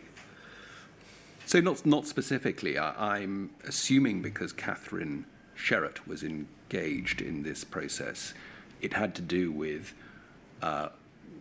what director liabilities to the company were going to be put into the report and accounts. And if the investigation hadn't been formally closed down, which by the sounds of things it hadn't in terms of specifically, that was giving rise to some concern.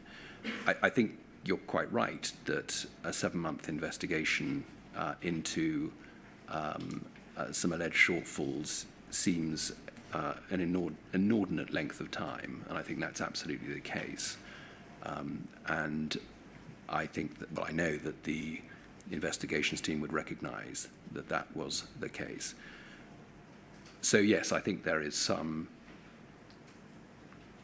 disappointment, certainly on behalf of Elliott, and I heard what he said 2 weeks ago, that the retail team were businesslike and confident in the way that they engaged with him to resolve the issue, and it would have been far easier to have done it that way than to have had something more formal, and what obviously took place.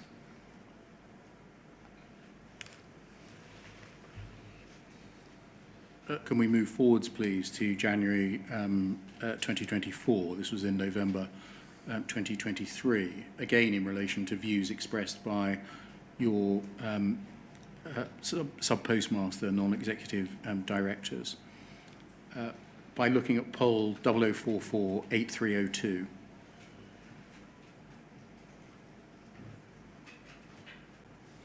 And if we can look at page 4, please.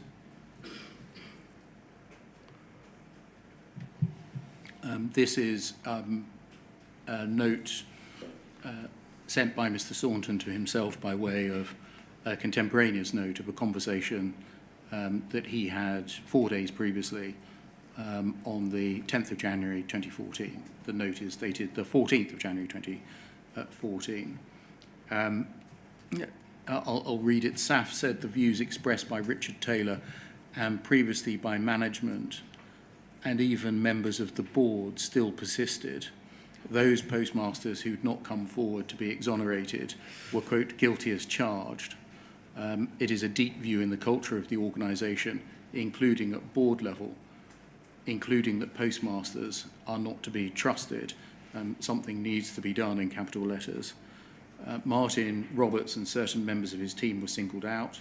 There's been no feedback on the investigation into Mr. Roberts, including for inappropriate behaviour and a lack of integrity. He was responsible for the postage stamps debacle where changes were made to accounts by his team, just like Fujitsu. If Elliott had not been on the ARC, the controls would not have been strengthened. Mr. Roberts and his team do not want any extension to their terms of office, as they believe new postmasters would not have the experience to challenge them. And then scroll down. Equally, Saf and Elliott are, in capital letters, fed up with the amount of power wielded by Fote. He and other members of the senior team act as if, in capitals, postmasters are guilty until proved innocent. And then in brackets and in quotations, as per my experience, they both said. No one believes us is a constant refrain from postmasters. And then in capitals, whilst Fote is at the helm, nothing will change. We must also part company with all those investigators who behaved so terribly with postmasters. What on earth is happening if Steve Bradshaw is still with us? His performance at the inquiry was a disgrace and reflected terribly on Post Office. Fote uses his leadership of the inquiry team as an instrument of his power. It all has to stop. The postmaster, quote, is not the enemy, end quote. Another quote, only postmasters can solve this and tell us how to change. JB is an ex-policeman. His behaviour has been unacceptable and he needs to move on to prove we have changed. And then skipping a paragraph, there are some 48 people involved in investigations. There were over 40, just like Bradshaw. These people need to go. Project Phoenix was allowed by Fote to go into the long grass. Bradshaw went into one of Saf's stores some years ago and immediately said, quote, we are closing you down. Postmasters tell him not much has changed since. There is a complete lack of respect for postmasters, and that has to change.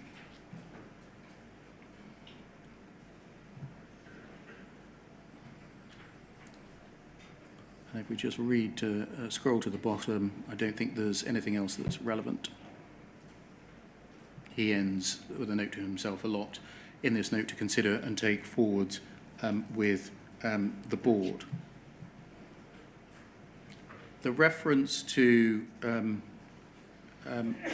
40 people who are just like Mr. Bradshaw, investigators. Have you ever referred to such people as the untouchables? No, I haven't. Mr. Staunton, no need to turn it up, WITN 11410100 at paragraph 107, and on the 1st of October when he gave evidence to us, page 109, line 7, states that you used the term to him both privately and in a meeting. Is he incorrect? He is incorrect. Mr. Ismail says that you use the term untouchables to refer to some individuals within Post Office in two contexts, in a private Ned-only meeting and in a board meeting. Is he incorrect? He is. Mr. Jacob said that you used the term in the context of a Ned-only meeting. Is he incorrect? Yes, he is. Are you familiar with the term? Well, I've obviously seen a lot of it in the media, seen a lot of it in the press. Obviously, it has occurred in this forum as well. I think there's a lot of conflation between what has been described. There's this notion that there are 40 untouchables who are investigators from the past. That is not an expression that is used in the organisation. That is not an expression that is familiar to the organisation. I also discovered that 2 weeks ago, as part of the disclosure exercise, that there was an investigation conducted by Andrew Dufour into the comments that I made at the Select Committee, and this was obviously one of the areas of investigation. And as I discovered 2 weeks ago, I was unfamiliar that an investigation had been conducted, but it was. And it was found that that was not the case, that this is not an expression that's used more widely in the organisation. This is not an expression that I've either used 40 investigators or 40 untouchables. So I can say with some confidence that this idea of 40 untouchables is not something that is widely used in the organisation. In any event, given that phase 4 of the inquiry was ongoing at the time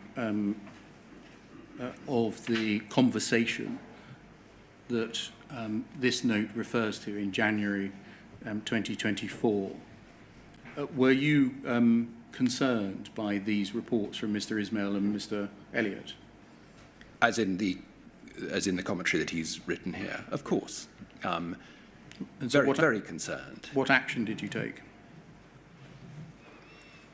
This obviously occurred at the time that the Pineapple email was in circulation. I think you'll be familiar with how that occurred. Just to sort of take you back to the mechanics of this, this was an email that emerged, I think, on a Sunday night, inadvertently sent to me by Henry Staunton. I sent it on inadvertently, given that there was no identification in the subject matter box of the email, or indeed any confidentiality associated with it. Inadvertently sent it on to colleagues in order to help me write a response to the Voice of Postmaster group, which is what Henry had asked me to do. We're going to come to that in a moment. Oh, okay. But just on the, I inadvertently disclosed it to colleagues. You disclosed it to Mr. Roberts and Mr. Fote. That's correct. Who were the targets of the that is allegations. Correct. Yes. At 8 o'clock the following morning, I dropped a note to both Saf and Elliott and said that I was very sorry that the situation had occurred. It had been completely inadvertent in terms of a mistake on my part, and that I would be very happy to speak with them. I recommended that we have a Teams call, the three of us, in that email. Saf was unable to join it, and so I therefore had a call with Elliott to apologise, and I didn't have a chance to speak to Saf until the following week, which is when we had a board meeting. And so it did go unanswered. As to the substance of what was said, rather than that difficult handling issue that followed, what did you do? I spoke with both Mr. Roberts and with Mr. Fote about the allegations that had been made.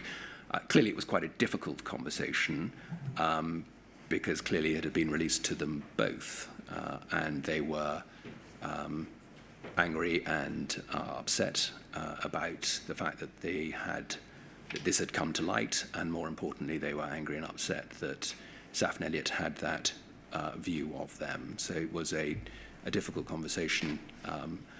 But again, certainly from my perspective, the challenge, I think, for Ben and in particular was the management of the investigations unit and how we were deploying it. And I think it is important to make a very clear distinction between how investigations work at the Post Office now and how they worked historically, if you'd like me to just describe that. I think we'll come on to that Okay. in probably a passage in this afternoon's questioning. But this suggested that Mr. Fote had allowed Project Phoenix to go into the long grass. What was done as a result of that suggestion?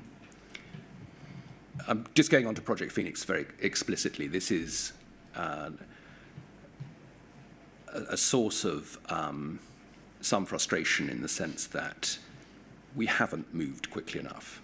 And I know that the inquiry has seen emails to that effect. I certainly have been and was keener that we were more forthright in terms of how we addressed individuals who would be in a potential position of postmaster-facing activity, either those who were involved specifically in the scandal or those who weren't. But Project Phoenix, just to remind everybody, is formed of two very, very distinct parts. The first part is it's individuals who were named during the human impact hearings, and it also is individuals who may have been involved in activity that resulted in the prosecution of postmasters.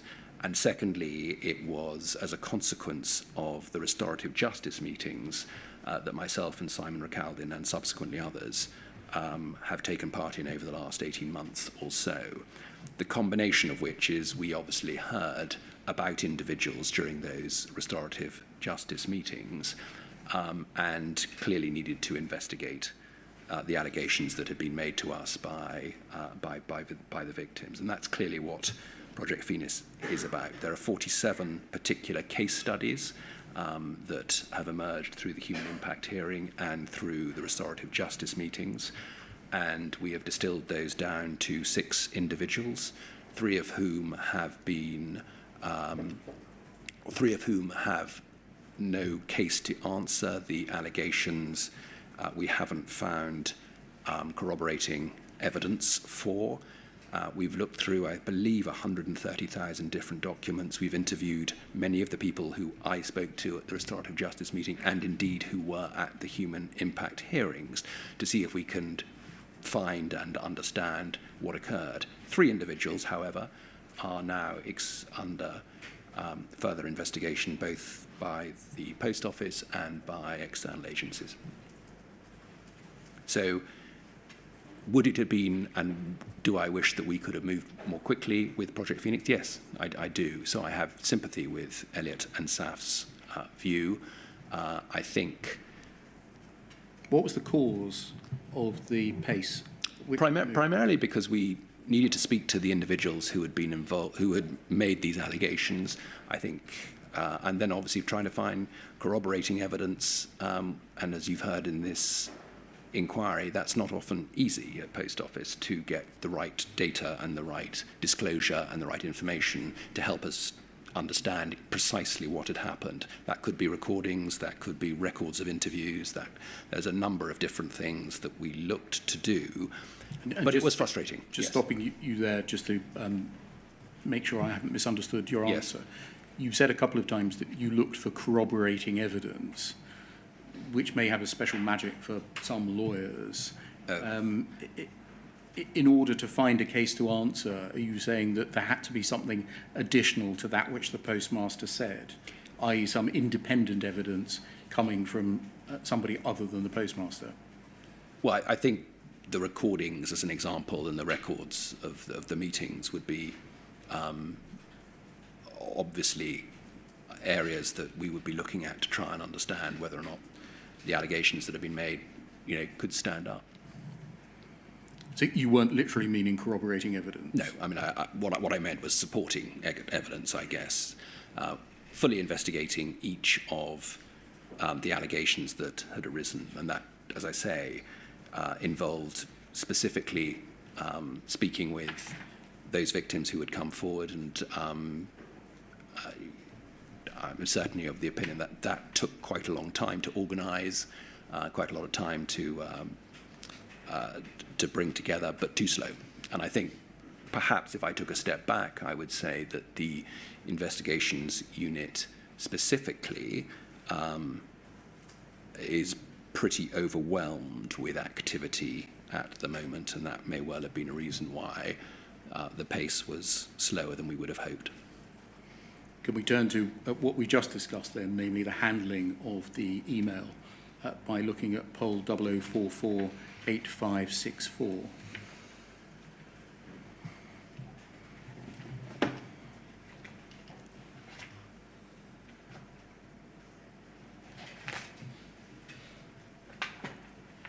and turn to page 3, please.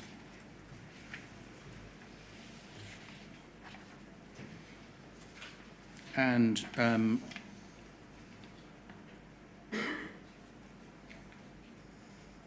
we should briefly look at page 4, just so we can see what was included. And just the bottom of page 3.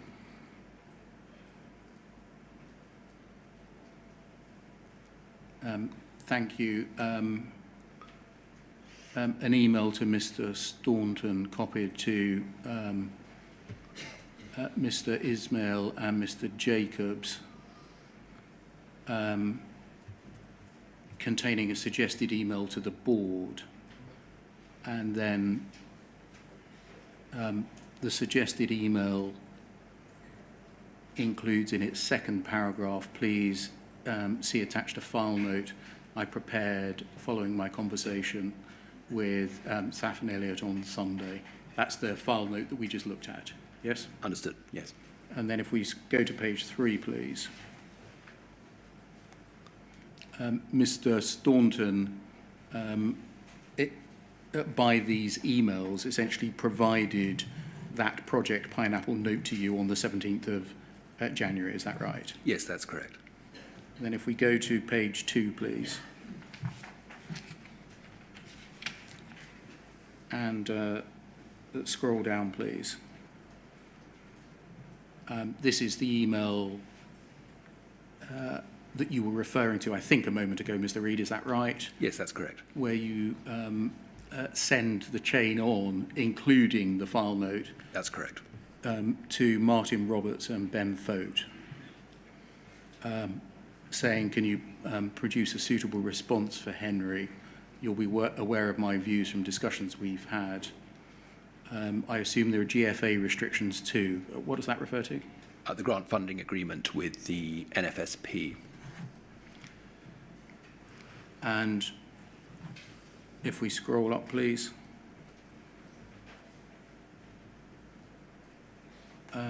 Stop there. This is Mr. Fote's reply, second paragraph. The Project Pineapple email contained very serious allegations of which I've not been made aware. Given the circumstances, I'd be conflicted. And then scroll up, please.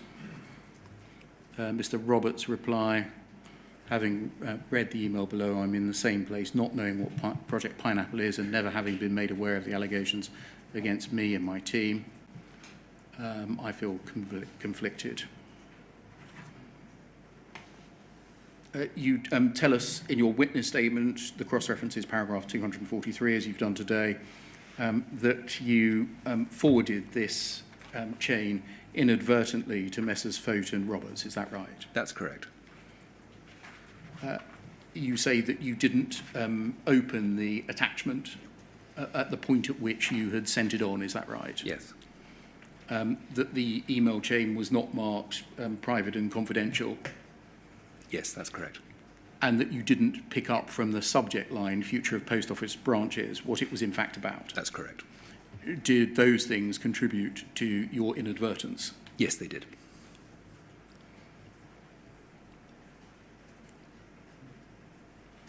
Later that day on the 18th, Messrs. Ismail and Jacobs emailed you expressing their concerns, they having learnt that you had provided the Project Pineapple note to the individuals named in the complaint.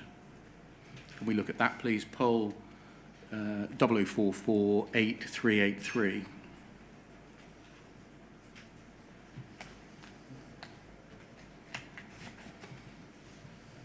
Can we start, please, at page 2? Mr. Ismail's email to you later that day, it's 10 o'clock at night, copied to Mr. Jacobs and Mr. Staunton, writing, addressing a deeply concerning and distressing matter that's come to my attention. There was a confidential meeting between myself, Elliot, and the chairman where we discussed our observations and concerns regarding the operations of the post office and our ongoing cultural issues. Regrettably, it's come to my knowledge that the notes of the meeting, which were intended to be kept in strict confidence, have been circulated to the individuals who are the subject of our discussion. The implications of the breach of confidentiality are far-reaching and have placed me in an extremely compromising position. It's not only damaged the relationships between myself and these individuals, the head of legal and the head of postmasters, but will have eroded trust and will create an atmosphere of tension and hostility. I wonder about serious repercussions for me as a postmaster, as both these individuals are untouchable, as you have said. I'm deeply troubled by how this breach occurred, what measures were in place to prevent such a mishap from happening. Please see below my concerns that outline the gravity of the situation. I request that you thoroughly investigate how the breach of confidentiality occurred and address the following. Was the breach as a result of negligence or a lack of judgment on your part? How can a mistake of this magnitude happen within the organisation, especially when dealing with sensitive matters and with all the current spotlight on us? By exposing me to such a compromising and jeopardising position, how do you expect me to continue working effectively with the individuals involved? And then to page 1, please. Mr. Jacobs, still later on the same day, 11 o'clock at night, 2 minutes to midnight. I strongly echo SAF's views on this. He said in an email to you, the same distribution list. The release of the confidential briefing note to the very people we've highlighted in the document is an horrendous breach of trust. My only desire on this board as a postmaster, Ned, has been to ensure the organisation does the right thing. My actions have always sought to protect the organisation from both internal and external risks. Your description of these 3 men, JB, that's Mr. Bartlett, Yes. is that right? Yes. Who was the then director, is director of investigations and assurance. That's correct. So the old investigations division. The new investigations division. Yes. Yeah. Mr. Fote, General Counsel, Yes. and Martin Roberts, Chief Group Retail Officer, yes? That's correct. As untouchable in our call earlier today was worrying enough, especially in the light of our grave concerns as to their ability and the power they wield without any real oversight, but's made worse by them now being told of our view of them. Only one board meeting ago, these people came to the board to request authority to recommend police investigations into postmasters without board oversight or approval, and thought nothing of it. To be so staggeringly out of step with the reality of the world post office occupies today is beyond belief. You'll see that both emails refer to you referring to the 3 men or some of them in a call that day as untouchable. Did you do so? My recollection of this is being very, very clear that no one in the business is untouchable. I don't know if I used the word untouchable, but no one is above the law, and that is really important. The point that I was making to them, and it wasn't specifically about Martin Roberts, Ben, or indeed JB, was that we are trying to bring a sense of transparency to the organisation, and nobody is above the law, and that is the point that I'm trying to make. The sort of secondary observation as a consequence of this is that my position in terms of formally addressing the investigations team at that current time was difficult. I was under investigation myself by the oversight was being provided by the investigations team. And the point that I was making was that until such time as that had concluded, it would be difficult for me to ensure that we were getting the right the right kind of oversight from Ben and JB in terms of the investigations that they were adopting. To move the matter on, what then happened is this, right, is that Mr. Fote and Mr. Roberts, for their part, required written apologies to be provided by the 2 postmaster non-executive directors, Mr. Jacobs and Mr. Ismail. Yes. If we look at those, please. poll 0044 8577.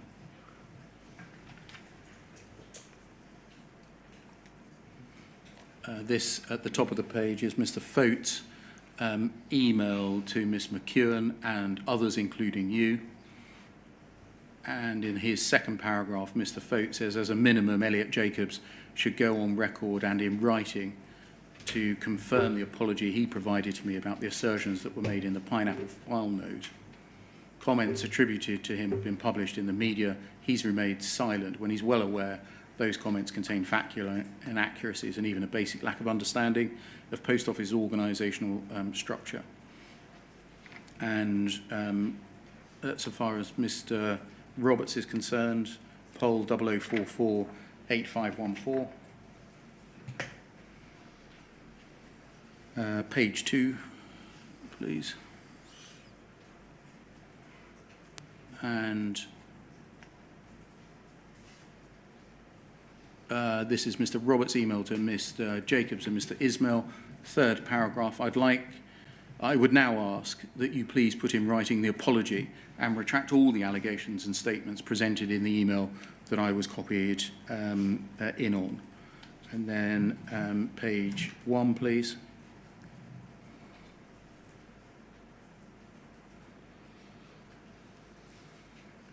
Joint reply, essentially, as promised, Saf and I sat down and talked with Martin after the board meeting yesterday.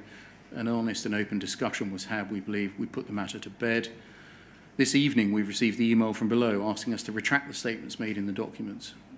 He says, whilst we have both made clear the tone and the way it was delivered was unacceptable and should never have been circulated, the content is not something we feel is incorrect with regard to the retail team leadership and performance. Our position remains that these are both important and urgent issues that must be addressed, not ignored, regardless of how they have come in to his mailbox. Scroll down, please. Yes, we needn't look at the remainder. What discussions, if any, did you have with Mr. Roberts and Mr. Foat on Project Pineapple? I spoke with both of them, and Martin Roberts in particular said that he felt he'd had a fulsome apology and conversation with Saf and Elliot, and this email would suggest slightly different, that they were obviously apologetic that Martin got to hear about the information in this particular way, but that actually they stood by what they said, and I think there was some disagreement, I think, well, misinterpretation perhaps is a better way to describe it. I think Martin felt that he had a fulsome apology from them, and so that was very unfortunate for sure. What about the substance of the issues that these two sub-postmaster non-executive directors were raising? How was that addressed? Was it addressed? Be more sort of specific, as in the 6 allegations that they have made. Well, you've heard me talk about the specifics around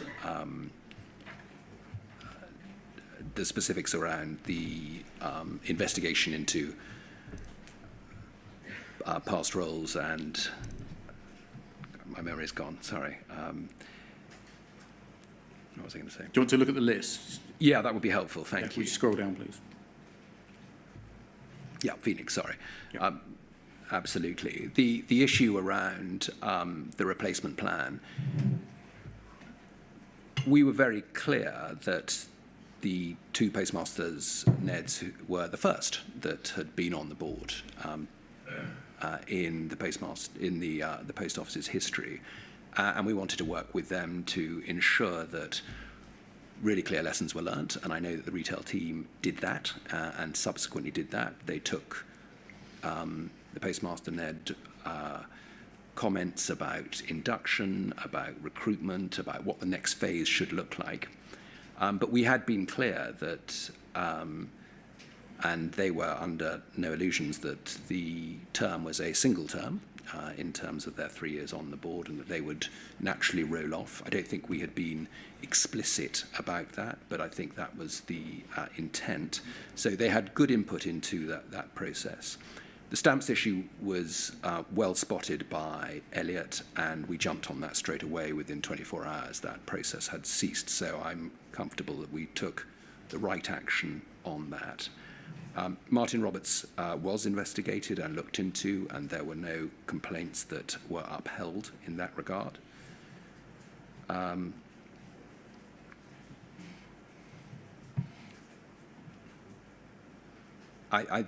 know, having spoken to Tracy Marshall and indeed to the Postmaster Engagement Director, who is a current serving postmaster, that they would absolutely refute that. They feel that they've had good engagement with the non-executive directors. And this notion of path clearing, and I think this has come up a number of times, Henry Staunton mentioned it, and I think it's important that we understand precisely what this is, because I don't think it's been well articulated. Path clearing is an event that is going to occur when the organisation rolls off the Horizon platform and moves on to the NBIT platform. What will be required to happen is that in all 11,500 branches, there will need to be a full cash and stock audit in order for the migration from one system to another. We have no real understanding about what the implications for that will be, and indeed whether or not there are going to be large surpluses or indeed large gaps in terms of the stock and the cash that is held in each individual branch. We really don't know that.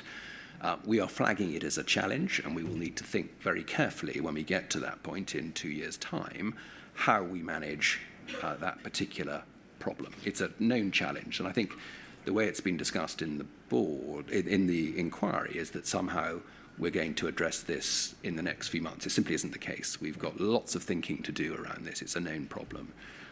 So I hope I've tried to bring some colour to the in the issues here. This, is a very important and big deal. I am very sad that the situation occurred. I think the events that have subsequently happened have not been helpful either to the postmaster non-executive directors and or indeed to the members of the group executive who were quoted, and I think in terms of the confidence that it's given to the rest of the postmaster organisation about what goes on at the top of the organisation. And you can see that playing out in people's confidence in the colleague survey results for 24, which happened a few weeks after this event. So it's not a happy period in the post office's history, and I don't think it's something that anybody is particularly proud of amongst the leadership team.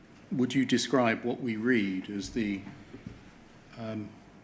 normal operation of a board and general executive of a large corporation undertaking complex issues, or assigned to the outside world who have been given a glimpse into it of the dysfunctional operation of that company at board and general executive level? I think all businesses, all complex businesses have spats and issues that emerge at group executive and board level, certainly in my experience. I think it's deeply unfortunate that this is a public spat, for want of a better word, and I think it's fairly unedifying for the post office, but I don't think it's necessarily reflective of anything more fundamental than that. I think it is something that happens in large, complex organisations. So you're saying this is the kind of spat that goes on regularly at board and general executive level, the public just don't get to see it? No, I don't think I said that. I think this is occurs. And as I say, in large organisations and complex organisations, people fall out, mistakes get made, issues emerge. I don't think I would necessarily say there was a corollary that this therefore means that it's utterly dysfunctional. And so to try and pin you down more precisely, take out the word regularly, this is the kind of these are the kind of exchanges and these are the type of relationships that one could reasonably expect to see in a well-functioning organisation? No, I don't think that's the case. I think that has been well articulated by many of my colleagues who've been at the inquiry over the last couple of weeks. I think when a business is experiencing the level of parliamentary, media and inquiry scrutiny that it is under at the moment, it isn't entirely surprising that issues that may be easily and more readily resolved suddenly take a life of their own. And I think that's certainly the case with this particular issue, and there are others as well. Can we move forward with the issue of the Project Phoenix and Past Roles project? Yes. And the interaction between the two by looking in February 2024 at the minutes of a poll, SEG and General Executive Tactical Meeting, poll 00458674.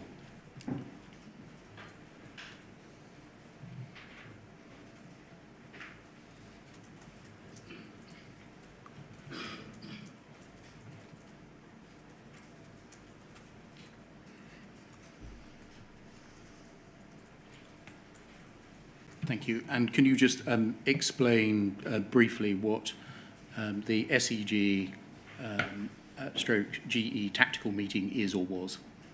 Yes, I can. Yes, every Wednesday we have a strategic executive group meeting. That is the names of the individuals are, I think, those who are present, and you can see from the apologies who constitutes the strategic executive group. And just for sort of clarity, the group executive was replaced by this new group called the Strategic Executive Group in January 2024. You're named amongst others as being present, and if we scroll down to item 4, please, which is over the page, I'm sorry.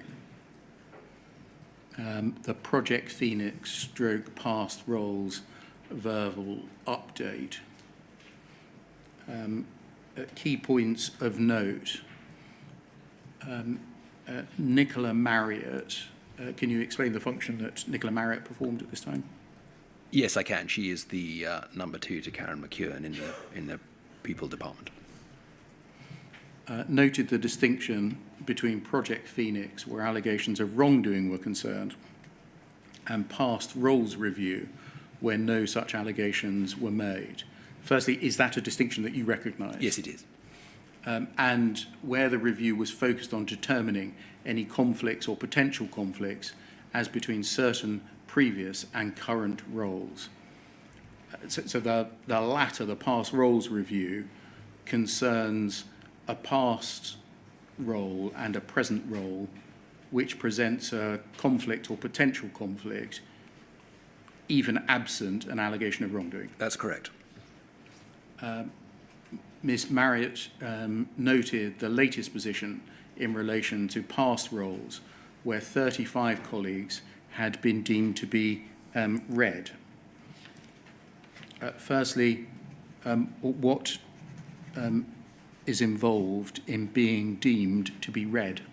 Right. I think that figure is now 27, but again, it's exactly as you depicted, which is, and I'll provide some context to the past roles work, which is effectively an assessment of the 1,700 individuals in our organisation who have been with the Post Office for 10 or more years. And this was the start of a desktop exercise to see if we could identify were there individuals who were involved in activities that were associated with this inquiry and with the scandal and found themselves in roles where they could be potentially conflicted because they would be involved in activities that were informed with redress or indeed with other postmasters themselves. Just stopping there, can yes. you be more specific? Yes, I to can.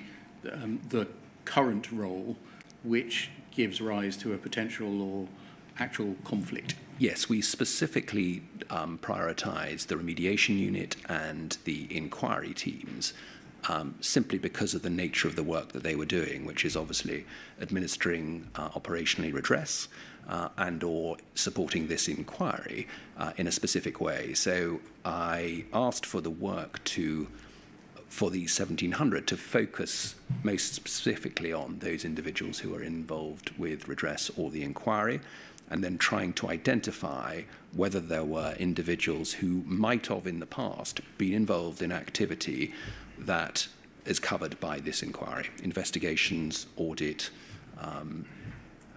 and work associated with prosecutions as well. And if there were, and there's no allegation at this stage that those individuals have done anything wrong, if they were, we wanted to make sure that we identified who they were and what roles they were doing today, and whether or not the roles that they were doing today in some way could be conflicted, or indeed could postmasters who are involved in redress or receiving redress be in some way intimidated or indeed affected by the fact that these individuals were administering the redress or indeed supporting the inquiry.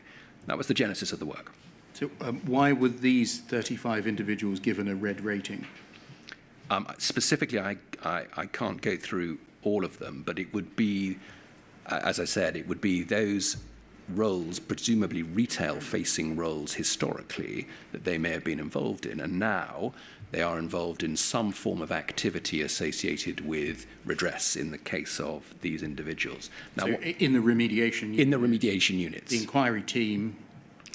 None in the inquiry team, as I understand it, but these were specifically associated with the remediation unit, and those roles would have been shortfall analysis. They would not have been decision-making roles in the sense of deciding or determining what an offer may or may not be from a compensation perspective. However, we wanted to be really confident that anybody coming forward to the remediation unit had the confidence that they were talking and speaking with people that were unbiased in any shape or form. So it was for the individual's protection as well as specifically for the postmaster's protection.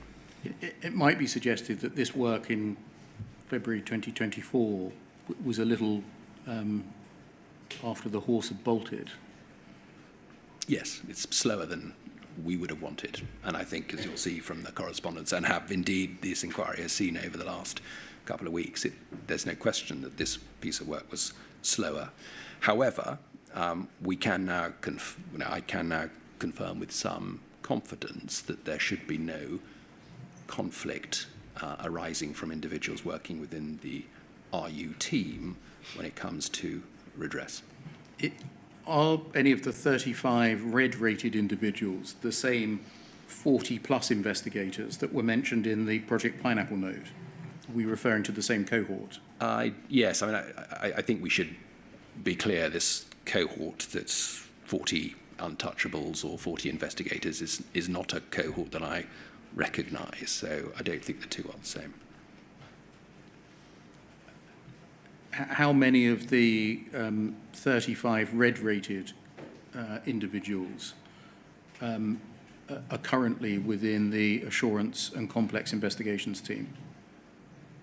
I don't have the detail for that, but my understanding is the A and CI team, which constitutes about 17 individuals, is brand new. It was established in 2022.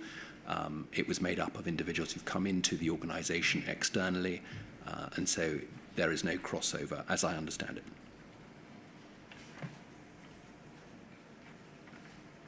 it. The note continues, 4 red-rated colleagues were deemed to be high risk. Why was that? They would have been individuals who would have been involved in audit or investigative work historically. Again, no, not necessarily an allegation of wrongdoing, but clearly from our perspective it was important that we identified who these individuals were and that they weren't involved in activity supporting redress. So it was more to do with what they did previously rather than the function they were now performing that made them high risk? Yes. 2 had been through the panel review with recommendations to redeploy. The other 2 will go to the panel soon, where recommendations for redeployment were also the expected outcome. you are recorded as asking how it was that the remediation unit had 35 red-rated colleagues. Not an unreasonable question. You were concerned. Yes. Why is our remediation unit staffed with 35 Correct. people that occupied roles that brought them into conflict or potential conflict with the task that they were then undertaking? That's exactly the question I was asking. The answer from Ms Marriott was that resourcing decisions at the time had likely been based on a need for requisite knowledge, i.e., did you understand that to mean that we needed past investigators, contract managers and the like audit functionaries involved because the very complaints that were being made now concern the same activities? Less so that. I think it was more the fact that the technical nature of shortfall analysis and disclosure these were individuals and experts who were better at doing it than anybody else, was the way that it was described to me. She continued, the lens being applied now had not been envisaged, but arguably it should have been. This was just after Mr Bates against the post office, I think, wasn't it? Yes, it would have been, yes. Did that affect the lens? No, I don't think so. I think her point is well made. I mean, I think it was a concern that this hadn't been considered at the outset. That said, she emphasised her earlier point, the individuals had not been implicated in any wrongdoing then or now. On Project Phoenix, there were 6 people against whom there had been specific allegations of wrongdoing. And over the page, Post Office had been engaging postmasters and legal representatives to determine the facts and the basis for any disciplinary or misconduct steps as proved necessary. Ms Merritt noted the prospect that no findings of misconduct would be made, the difficult position this would present, where there were competing dependencies and interest, including the expectations and conviction of those who've made the allegations, the proceedings of this inquiry, and the individuals themselves who deserved fair treatment if they'd done nothing wrong. GE, is that the meeting? GE is the group executive. It's, yes. Rather than a reference to an individual. Correct. Noted there were also wider historic organisation and cultural issues being brought to the fore, which would likely be the subject of close external scrutiny. Another lens to be applied beyond any allegations of a historic nature should be how individuals presented themselves at the inquiry. There are noted difficulties and dependencies in this regard too. Agreed that the panel recommendations should go on to others to make final decisions on the outcome. What does the wider historic, organisational and cultural issues being brought to the fore mean? Not sure I entirely know.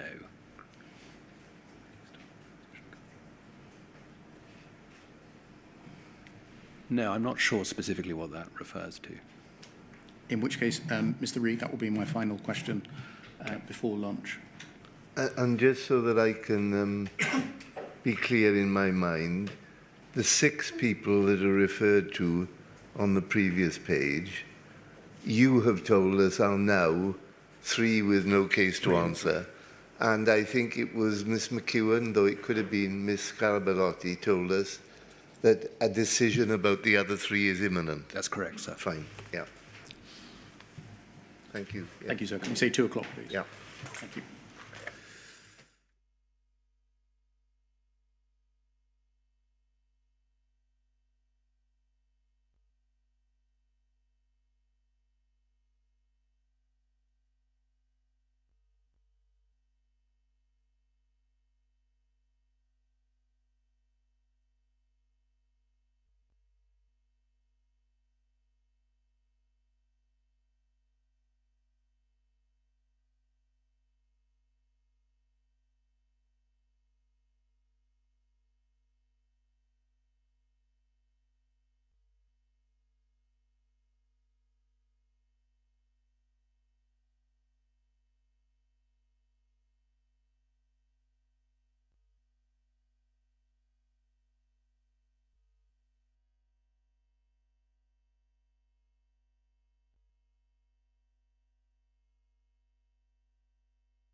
Thank you. Good afternoon, Mr. Reid. You'll remember that before lunch I asked you some questions about an exchange of emails between May 2021 and July 2021 involving a man called Gary Thomas, a former Post Office investigator. Yes. And the suggestion made by him that there existed in his time a bonus scheme that was related to the volume of successful prosecutions and or the volume of recovery under the Proceeds of Crime Act. I do. And you noted that the correspondence had, in the final analysis, been sent to your personal assistant, but you had not much recollection about it. That's correct. I have had helpfully drawn to my attention a document that maybe rounds this issue off a little. Can we look at that, please? Poll 00142412.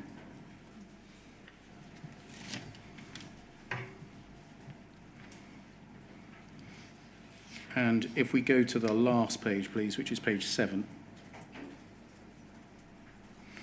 you will see this is a note from Peters & Peters, solicitors, of the 24th of August 2022. If we go back to the first page, in the tram lines at the top, it's a disclosure note in relation to, amongst other things, number 2, a review of bonus incentivization schemes. It seems that it was addressed to defendants or putative defendants and perhaps the CCRC, because in paragraph 1, it's noted that in accordance with its ongoing disclosure obligations, the respondent, that's Post Office, is continuing to review material not previously considered for disclosure. And then paragraph 2, this note is intended to address 3 matters, the second of which was a Post Office review of bonus incentivization schemes relating to Post Office employees involved in the investigation and prosecution of criminal offences. And if we go to the part of the note that concerns that, that's on page 3, at the foot of the, paragraph 13. It says Post Office has conducted a review of material relating to the bonus incentivization scheme that applied to employees involved in criminal investigations and prosecutions in order to determine whether it operated so as to incentivize or encourage improper conduct capable of leading to unfairness in the investigations and prosecutions. And if we scroll down, please, 15 says the Post Office is providing the note to disclose the fact of the review, to allow appellants to make representations in relation to the review, the relevance of the review, or the facts of any particular appeal. Scope and ambit. If we go over the page, please. I should have looked at footnotes, the footnote at the foot of the page. The review was conducted by Peters & Peters as part of the post-conviction disclosure exercise. If we carry on, please. Scope and ambit, 17,000 documents. This included, where available, HR files related to individual members of the criminal law and security teams. Some interviews were conducted, paragraph 17, with current and former Post Office security managers. And then the note splits out its conclusions into findings relating to the security team and then subsequently findings relating to the criminal law team. I'll just look at those relating to the security team, which is what Mr. Thomas was a member of. The Post Office security team operated a bonus and incentivization scheme during the period between 1999 and 2013. The scheme included, among others, objectives relating to the recovery of Post Office losses through criminal confiscation or compensation proceedings, or by repayment direct to Post Office during the course of an investigation or prosecution.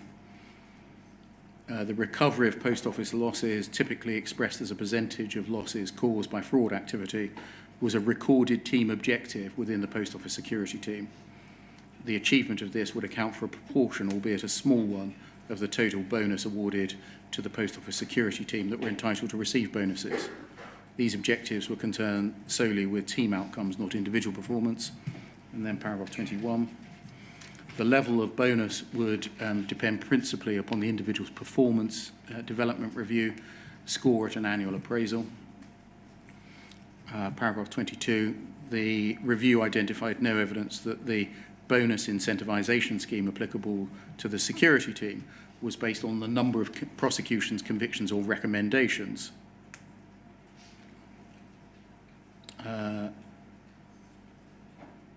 Peters and Peters collected bonus data and conducted an exercise to identify whether there was any correlation between the number of convictions and level of bonus. No correlation was found. 24 notes that charging decisions were taken by lawyers, not by investigators. The inquiry's heard a lot of evidence on these issues, I should say, Yes. as to the accuracy of what is said here. Over the page, it goes on to the criminal law team. And so essentially, it seems that there was a bonus and incentivization scheme that was linked to recovery of funds, but not the number of prosecutions. Yep. That would be my interpretation as well. Yes. Of course, in order for there to be recovery of funds, there needed to be a successful prosecution to start with. Yes. Were you involved in this in any way? Did you have any knowledge of this exercise to investigate the extent to which there was a bonus or incentivization scheme? No, I don't recall it, actually. Not something that I do recall. So looking at it, it seems that part of what Mr. Thomas said would broadly align with what the review found, Yep. but part of it would not, in that there wasn't a metric relating to the number of successful prosecutions, but there was in relation to recoveries. That's what I would interpret too. Thank you. Thank you, that can come down. Can I turn to the, or continue with the topic of the interaction between those that have been implicated in the wrongs of the past and the payment of compensation? Yes. Would you agree, as a general rule, that if one perpetrates a wrong, you should promptly admit the wrong and seek to rectify the problem that you have caused? Yes, I would. Would you agree that it has been established that the Post Office devastated the lives of sub-postmasters and the lives of their families through the use of criminal investigations, criminal prosecutions, and civil claims? Yes, I would. That those wrongs took many years to surface? Agreed. Would you agree that when acting as a private prosecutor, a public corporation, the Post Office utilised its status and history to silence its opponents? Yes, I would. And would you agree that it's been established that the Post Office denied postmasters disclosure that would have enabled them, firstly, to contest the charges that were wrongly laid at their door, but secondly, to seek to remove unjust convictions that had been wrongly obtained against them? Yes, I would. And is that why, in light of those recognitions, you understand that, or you say that Post Office should not have been involved in dealing with compensation for those wrongs? Yes, it is. Why was Post Office involved in the administration of compensation for dealing with those wrongs? Ostensibly because the shareholder, the government, wanted us to experience some of the discomfort that had been caused by the Post Office and therefore be involved in the redress. My personal view, and one that I've expressed consistently since this decision was made by the shareholder, was that it seems astonishing to me that an organisation that has been involved in the investigation and the prosecution of postmasters in this light should be involved in redress. It should be done independently, and I've been consistent with that view, for 3 or 4 years now. I've heard the analogy suggested, it's like putting a burglar in charge of deciding whether to give stolen goods back. That may be strong language. Yes, I think that's strong language, but notwithstanding your analogy, I do think that the confidence of the process and the independence of the process would have been enhanced if the Post Office had been ring-fenced and removed from this, or not even considered as opposed to removed. And you essentially explained it on the basis that the government said that the Post Office needed to feel some of the pain. Yes. Was that phrase used? I looked at my contemporaneous notes, and I think I may well have disclosed something to this effect, that the way it was portrayed to me was that Treasury were of the opinion that the chaos, I think was the word that was used, had been caused by the Post Office. There was a desire for the Post Office to experience some of the discomfort that had been caused. You could understand why that might be the case, but I just think it's missing the point completely. Given your understanding that it was, in principle, morally wrong for the Post Office to act as the custodian or the decision maker in the provision of a large range of compensation, wasn't it doubly important to ensure that those that were entrusted with that function within the Post Office had no connection with the past? Yes, I think that is the case. I mean, I would describe it that structurally we have a problem here. The cause is wrong, and everything that has flowed from that cause has been problematic for us. The building in of independence has been critical to the schemes that are operated by the Post Office, and that has had varying degrees of success, I would argue.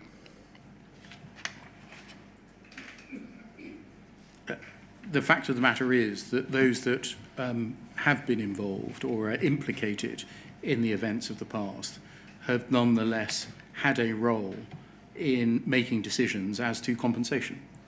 I don't think making decisions, I think going back to the conversation we had before lunch, I was clear about the number of reds as they were described, and we were very clear that we had ensured that any reds, inverted commas, were not involved in decision-making associated with either offers or anything of that nature.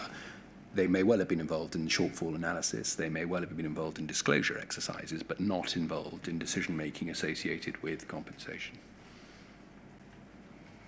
To take an example, Mr. Williams, Roderick Williams, was an important figure in the Post Office's steering committee that drove the defence of the Post Office in the group litigation. Yes. And he went on to work on the Shortfalls Remuneration Committee. That may well be true, I couldn't confirm that. If it is true, and I suggest it is. Right. And do you see a problem? I do see your problem, and Mr. Williams is not involved in that activity anymore.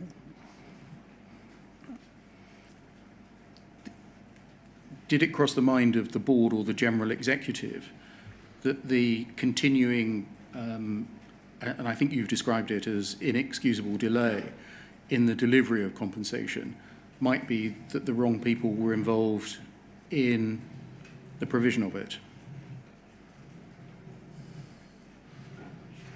I don't think expressly like that. I think when we've looked at disclosure as being a sort of core reason for the delay in compensation, or one of the core reasons for the delay in compensation, I think there have been other technical reasons and technical drivers rather than some of the individuals that you're alluding to. Can I turn to the Central Investigations Unit, as it Yes. was initially called? Just by way of background, can you help by confirming the following? The Central Investigations Unit, or the CIU, was established in the Post Office in February 2022. Correct. And that was established as the Post Office's central investigation function. Yes. It's now known as the Assurance and Complex Investigations Team, AC&I. That's correct. Can you help by confirming that the establishment of the CIU in February 22 followed a review undertaken by KPMG between June and August 2021? Yes, Project Birch, I think. And Project Birch, the KPMG report, was, would you agree, heavily critical of the approach within Post Office to investigations at that time? Yes. The report for the transcript, no need to turn it up, is poll 00423697. Can you help by confirming that a number of GE papers were produced following the Project Birch report and decisions taken by the GE on the approach to investigations? Yes, that's correct. They were put before the board, and if we can look at that, please, on the 27th of September 2022, poll 00448320.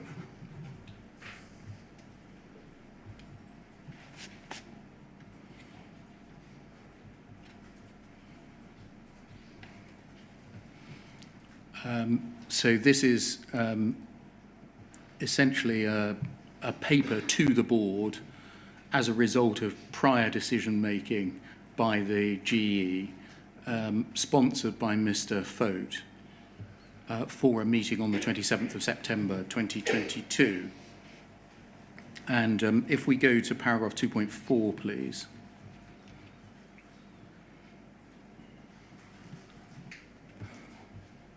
Thank you. It's our recommendation that the minimum remit is option 4, that needn't concern us. This would allow Post Office to act in determining facts relating to situations ranging from allegations of theft or fraud by postmasters or their staff, using or misusing Post Office systems or functions where either or both Post Office and the postmaster are victims, through to misconduct or process failings in Post Office and the subsidiaries. The Horizon issue identified a failure to investigate. I think that means the Horizon issue's judgment identified a failure to investigate beyond the postmaster in determining culpability. Best practice, and in some situations the law, requires all reasonable lines of inquiry to be followed, whether they point away or towards the considered investigative hypothesis, as it is the truth that is sought, not that a case is to be made against the selected individual. By investigating wider than the postmasters, for example, their staff, where relevant, we demonstrate the Post Office has learned from the past and would seek to determine actual culpability, if any, which is treating the postmasters fairly. Allegations of misconduct by postmasters will be explicitly included in the proposed remit. And then if we go to page 6, please. And if we scroll down. Sorry, just scroll up, please.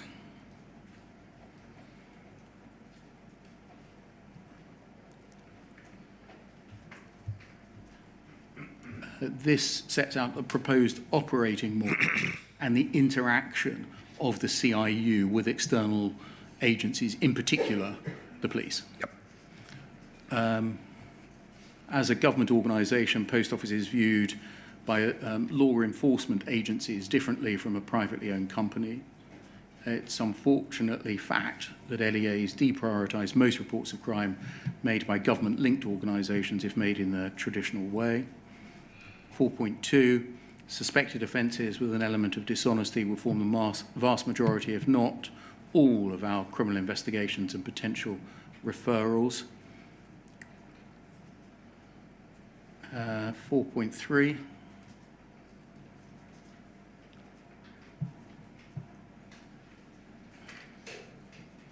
It's proposed, and then a summary of this would this be fair, that the CIU would conduct an internal investigation, but with the intention of reporting any alleged criminality to the police? We touched on this topic yesterday, and as you say, this is a proposal to the board. I think maybe if I could take a step back and just describe what the activities of the CIU are today and what it does, it might shed some light on where we're going with the CIU more broadly. There are 4 or 5 very specific activities that the ACNI are involved in. First and foremost, it's the whistleblowing, and there's a ring-fence team that look after whistleblowing and speak up. It is independent, and that's what it does. The second element is that it investigates those issues of more than £100,000 potential loss within the sort of post office environment. That could be branches or anywhere else.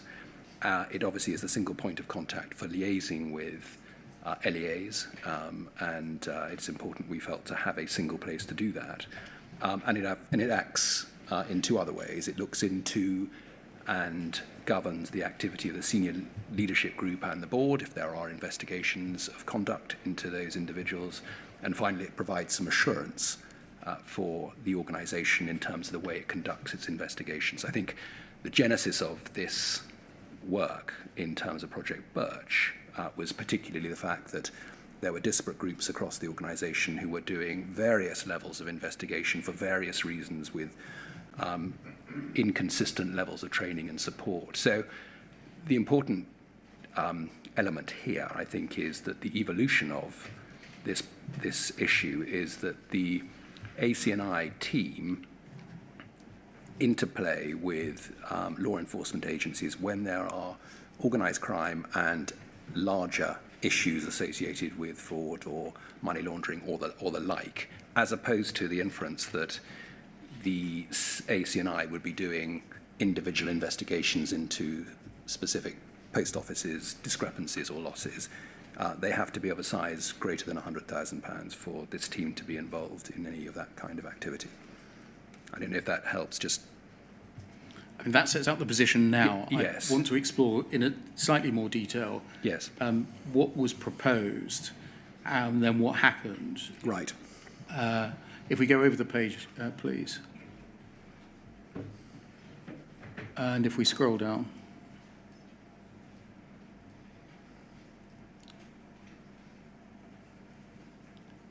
And then over the page.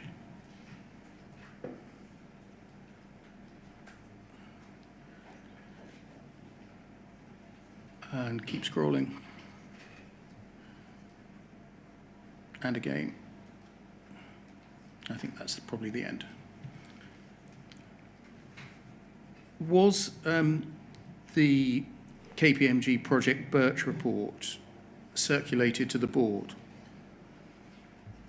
I don't know. I don't believe so. I think it was in draft form, so I'm not sure that it went to the board. Was the Project Birch report circulated to the General Executive? Yes, I believe so. Did you see it? Yes, I believe I did. Did you agree with the criticisms in it of the Post Office's then approach Yes, I mean, to investigations? My recollection of that was that they were inconsistent, that they were conducted across the business without levels of assurance and control, and more importantly, they were conducted potentially by area managers, people who weren't qualified to investigate. And part of the recommendation was that we needed to bring this together to drive some consistency, and that is what has happened as a consequence of Project Birch. Do you know why the Project Birch report may have not gone before the board? No, I don't, actually, no. When the board was asked to approve this new approach to investigations, were any questions raised by the board as to the approach that was then being taken to investigations? I don't recall specifically, I'm afraid. can you recall whether questions were raised designed to question assumptions about culpability or assumptions made on the way to substantiating losses? No, I don't recall.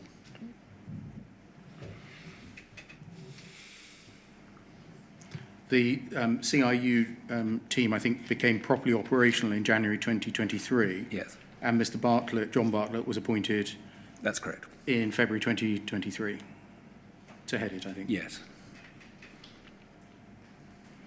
Now, the inquiry, and I'm not going to go into the detail, has heard evidence from Mr. Jacobs on his experience of investigation by this CIU team. Has that, what Mr. Jacobs has said to the board, given the board any pause for thought as to the way in which the CIU were conducting its investigations?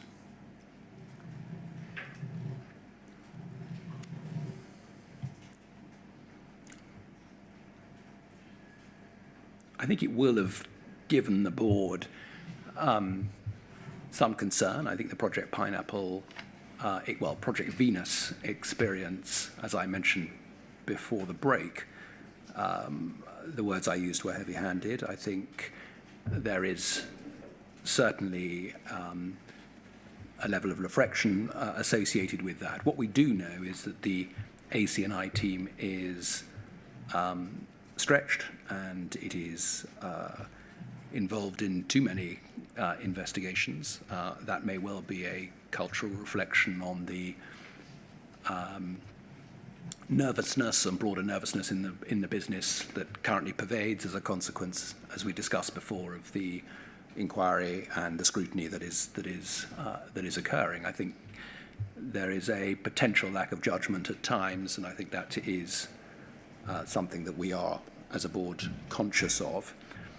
But at the same time, as we discussed yesterday, the board is particularly aware that there is no presumption of guilt when it comes to loss recovery, when it comes to investigating discrepancies, when it comes to looking at issues associated with Horizon and in branches, and most importantly, that activity in terms of working with the postmasters is conducted by the retail team and not by this specialist team. This specialist team is ostensibly there to work with law enforcement agencies when organised crime is identified, and vice versa when we identify it as well, as opposed to I think the impression that is being given is that this team is involved in the day-to-day activity associated with branches. That isn't the case at all. Given that at the time that the board was asked to approve the new approach to investigations set out in that noting paper, the Common Issues Judgment, the Horizon Issues Judgment, and the Court of Appeal Criminal Division's decision in Hamilton had all been handed down, decided, were Yes. then well established. How did the board, or did the board, satisfy itself as to the steps that were to be taken by the CIU to substantiate, in the words of the policy, losses, or the words of the paper, losses in branches before proceeding to act upon them? Well, I think the board made it very clear that if what you're suggesting is that if we are to work with any law enforcement agencies around potential losses, then clearly the board needs to be involved in making those decisions, which is where it is, which is what is the position it has today. So if we are to work with LEAs in any sense of the word, it needs to be something that is sanctioned by the board. But broadly, where LEAs ask for information, where they ask for cooperation, we should and will provide it. I was looking at it the other way round. The Right. paper envisages an investigation by the CIU in which a loss will be, quote, substantiated. I'm asking whether any particular attention was paid by the board to that issue. How is a loss, in inverted commas, substantiated? No, I don't think the board specifically got into that level of detail. And what about the General Executive? This being an issue of controversy, Yes. the substantiation of whether a loss had in fact occurred at all, and if so, who had caused it. I don't think the group executive got into that extent. This would be something that the retail committee would be more focused on than ACNI, particularly as I mentioned before, when it comes to identification of discrepancies, when it comes to mismatches, when it comes to transaction issues. That is something that will be specifically in the domain of the retail team. I think having sat in this room, you will have heard the evidence produced by YouGov concerning the levels of satisfaction and dissatisfaction with the operation of the Horizon system currently, and the extent to which faults within it seem to cause unexplained losses. Can we look at that, please, by way of context to the questions that I'm going to ask? The executive summary will suffice. So EXPG 607.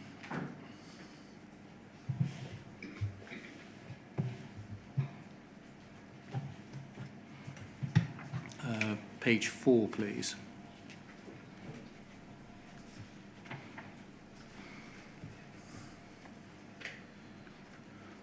I'm going to whiz through this because we've heard the evidence Yes, we have. already, but it's important context to the questions about enforcement action. In summary, the survey on sub-postmasters, the SPM survey, found that nearly half of the SPM surveyed were dissatisfied with how the Horizon IT system currently operates, compared to 25% who were satisfied and 25% were very dissatisfied. So 75% were dissatisfied or very dissatisfied. 42% were dissatisfied with the training that they had received, compared to 25% who were satisfied. 70% said that they suffered from screen freezes. 68% suffered from loss of connection. 57% said that they had experienced unexplained discrepancies. 19% said that they had recorded unexplained transactions. 14% experienced missing transactions. 10% complained of double entry of transactions. 65% of the sub-postmasters surveyed experienced those issues at least once a month. In relation to the contract provision, 15%, only 15%, said that they had received a full copy of their contract, scrolling down. Since the Common Issues judgment in March 2019, 55% felt that the terms of their contract were unfair, 32% very unfair. And then to page 5, 48% of sub-postmasters felt dissatisfied with their role, 31% felt satisfied, 72% felt undervalued, 60% disagreed with the proposition that the Post Office Board listened to their views, 74% disagreed that the Post Office understands the concerns of sub-postmasters. 52% thought that did not think that the Post Office was a good place to work. 55% thought that the Post Office had not learned the lessons from the past. If we go on to page 28, please, at paragraph 4.5.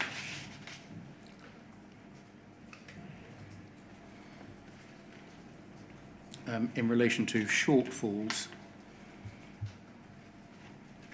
around 7 in 10, 69% of sub-postmasters reported they'd experienced an unexplained discrepancy on Horizon since January 2020.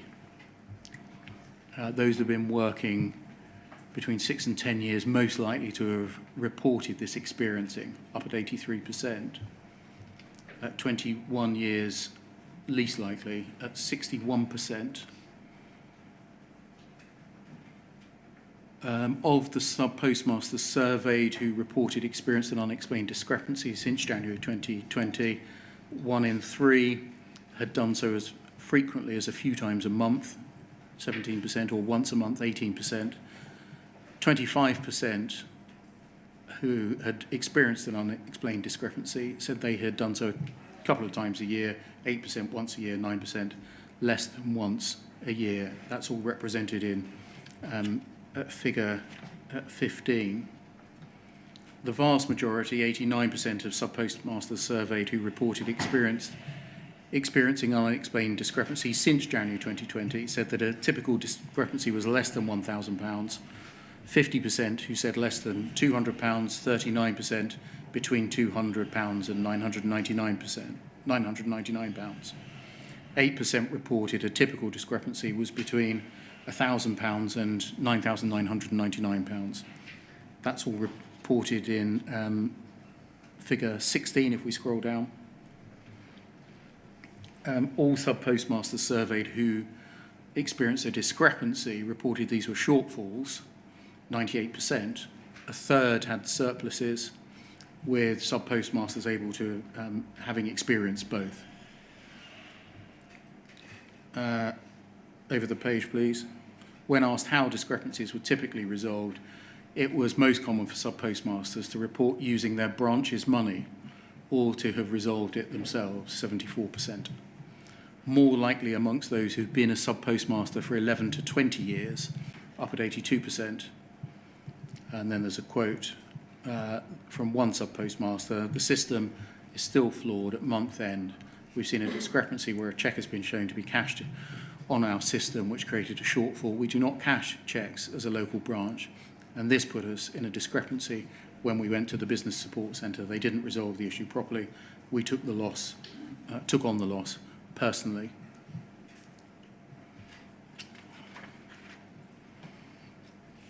Figure 17, if we scroll down, shows how discrepancies have generally been resolved.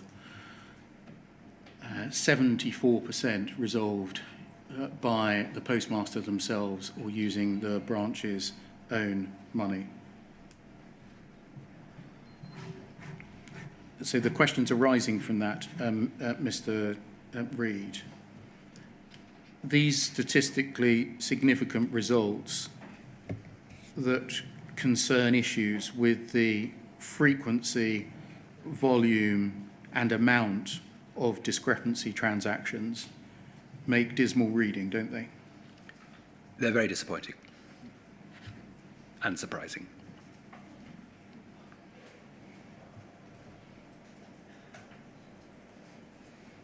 Would you agree that they mean that the obligation in the contract upon Post Office to maintain oversight and investigate any apparent shortfalls or alleged shortfalls, and whether or not there was indeed any shortfall at all, is failing?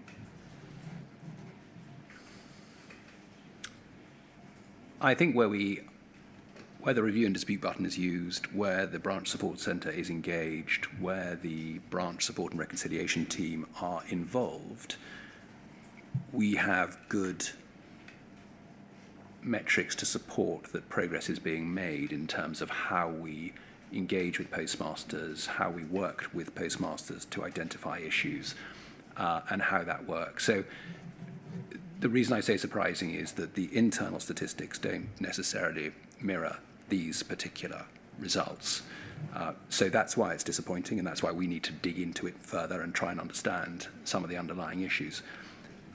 I'm conscious that I think it was only 14% of the postmaster population responded to the survey, despite the fact that we wrote to them in hard copy, sent them emails. It's more an issue of engagement, which I think is the one that we are challenged by. What we notice is that where we reach postmasters from an engagement and from an awareness and from from an engagement perspective, we are getting better results. I think it's noticeable that those who've been postmasters for less than 2 years, for those who have been involved in some of our forums, some of our support groups, some of the way that we are changing internally, have reported better results. There's no question, though, that these are disappointing and we've got more to do. And I think despite the changes we've made to the branch assurance team, despite the changes we've made to the network support and reconciliation team, despite the teams that now go out and help individual postmasters specifically with discrepancies or issues that emerge in branches where we can try and resolve, we're not getting the same level of traction, even though we are communicating and engaging with postmasters in a very different way when discrepancies or problems emerge with Horizon. We are utterly transparent when that happens. We use our branch hub tool, we use our memo view tool, we engage with postmasters. But we're obviously not getting through to everybody, and you obviously experienced it as well in your survey, that we have more to do to try and win the trust and win the confidence of postmasters, because these results certainly don't suggest that we are making the progress that we would like to have made.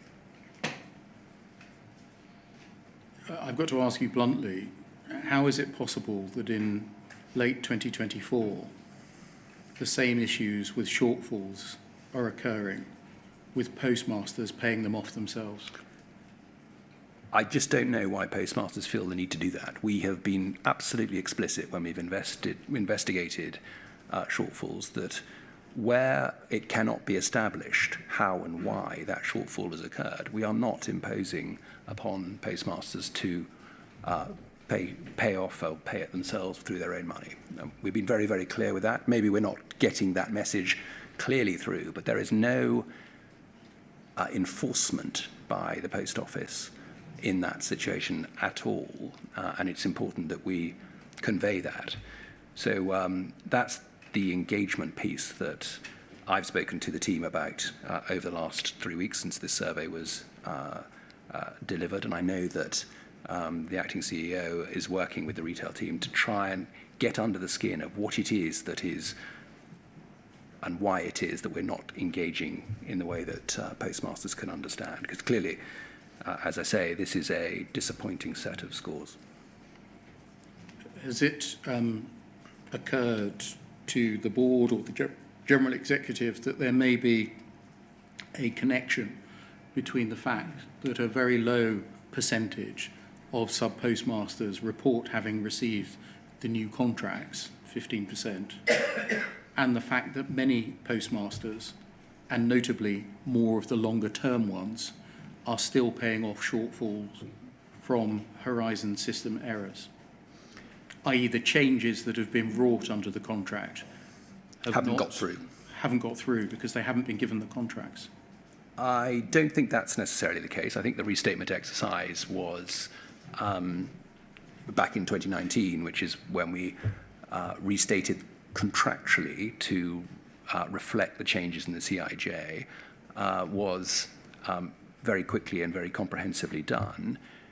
This suggests to me this is more about engagement as opposed to contractual. This is about behaviours, and this is about the Post Office today not getting its message through about how we want to help and support postmasters to improve their operational performance and, more importantly, to ensure that discrepancies don't occur.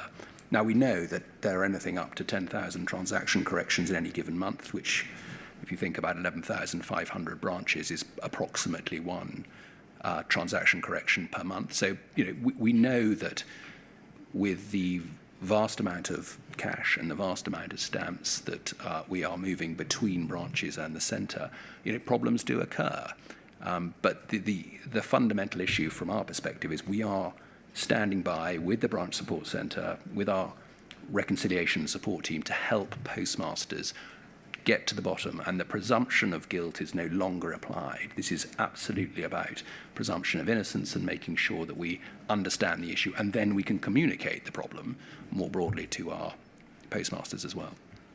If it's right that only 15% of postmasters have access to the new contract, then only 15% of them would be aware of the new post-Horizon issues judgment, common issues judgment terms. No, I don't believe so. We communicated the restatement exercise to all postmasters. So if that needs to be re-engineered, then we need to do more to do so. I don't I don't personally believe that it's a contractual issue that is affecting the way that we are engaging with postmasters. I don't think it's about contract. I think it's about behaviour, and we've clearly got more to do. When a postmaster pays off a shortfall, is the cause of the shortfall investigated? We only invite postmasters to pay for shortfalls when there is an agreement between the post office and that individual. If they believe that there is no causality associated with either error or carelessness on behalf of the postmaster themselves, they press the review and dispute button, and we go into a deeper investigation. But if at the conclusion of that we can't find any agreed cause between the two parties, we do not enforce the postmaster to make good that loss. I follow that, and I've understood that to be the position, as you say, it should be in practice. But taking this survey at face value, there are still, in numerical terms, perhaps hundreds of people who, when faced with a shortfall, simply pay it back. I know. Right? Now, I think that's what Mr. Beer may just have been asking about. In those circumstances, presumably, nothing happens. Well, we don't know. You don't know. The money goes to the post office, and that's the end of it. Well, we don't know, sir, who's done paying it. money, and that is troubling, yes. Yeah. Okay. That can come down, thank you. Does Post Office conduct surveys of this kind in relation to the extent to which postmasters experience horizon issues that lead to shortfalls in branches? We do two things. We do two surveys a month. Two surveys a year with the postmasters, a pulse survey in the autumn and then a full survey in January, February, March, where we ask the postmasters about the issues that are affecting them, and so that we do it consistently every year so we can build up a trend of what is going on. But we also have a number of different... Just before you move Yes. on from that answer, I was asking specifically about issues with surveys, asking the types of questions that YouGov put to the full cohort of sub-postmasters.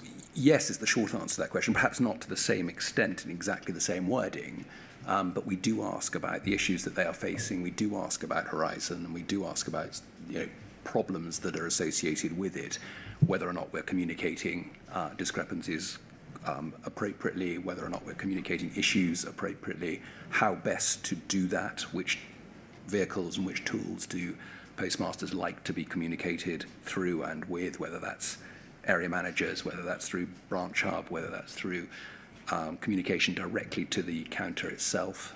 So yes is the short answer. We do that.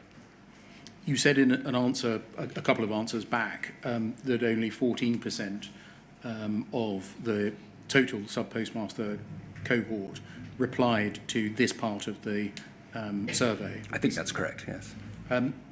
Did you mean by that answer to say that reliance should not be placed on the results? No, what I meant was we didn't manage to engage everybody to take part, and so therefore I think it's not unreasonable to ask the question, people who want to engage with a survey will have an issue that is on their minds. I'm just questioning whether the other 85% had an issue. As the chairman has said, that the 1,000 that did respond to this part of the survey, a very significant proportion of them, hundreds, 74% said that they were paying back shortfalls themselves. That in and of itself, irrespective of the cohort that did not reply, is a significant number of sub-postmasters. It is troubling, yes. In your witness statements, you don't appear to discuss in any detail the Post Office's continuing investigations and enforcement actions against sub-postmasters, and in particular, the mechanisms for obtaining data from Horizon.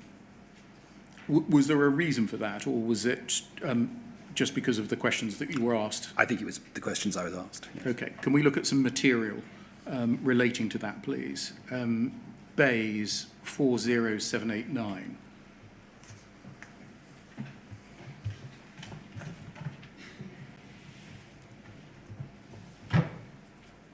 This is a quarterly shareholder meeting. Can you just explain briefly, if you could, what the quarterly shareholder meetings consist of? Yeah, certainly. It's a three-way meeting effectively between DBT officials, UKGI officials, and Post Office senior leaders, in the main non-board members, with the exception of the chair. And we agree. It's a quarterly meeting that's held for a couple of hours every quarter. That is an agenda that is agreed by DBT and the Post Office. And if we just scroll down, we'll get a greater idea of those that are present. Thank you. And we'll see that you were present at this one. If we just scroll up, we can get the date.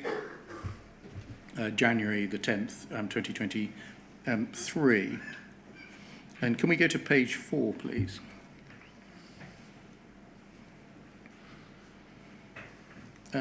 Issues of note as required, including interaction with policy guidance. And the third bullet point, AC, I've forgotten who that was. Alistair Cameron. Thank you. Mentioned they are seeing a rapid increase in losses, including shortfalls of cash in branches. Post Office need to conduct a proper investigation and demonstrate whether the postmasters are accountable. However, it is difficult to conduct a proper investigation based on the horizon data. And Post Office are not in a position to ask for the relevant money back in the current climate. It was noted as not a good time to prosecute postmasters due to the current historical cases, but this is seeing a rapid rise in losses for Post Office. MR's team, that's Mr. Roberts. That's correct. Are working on putting a new system in place.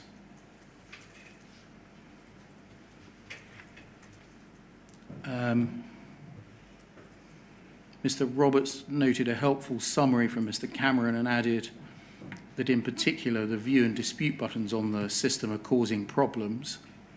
Getting in contact with postmasters was highlighted as difficult, not always available. Post Office noted they can do more engagement with postmasters on the agenda for the next board meeting. Mr. Cameron raised that there are other solutions rather than going to the police. If postmasters are responsible and don't pay money back, there's the option to take it off their remuneration.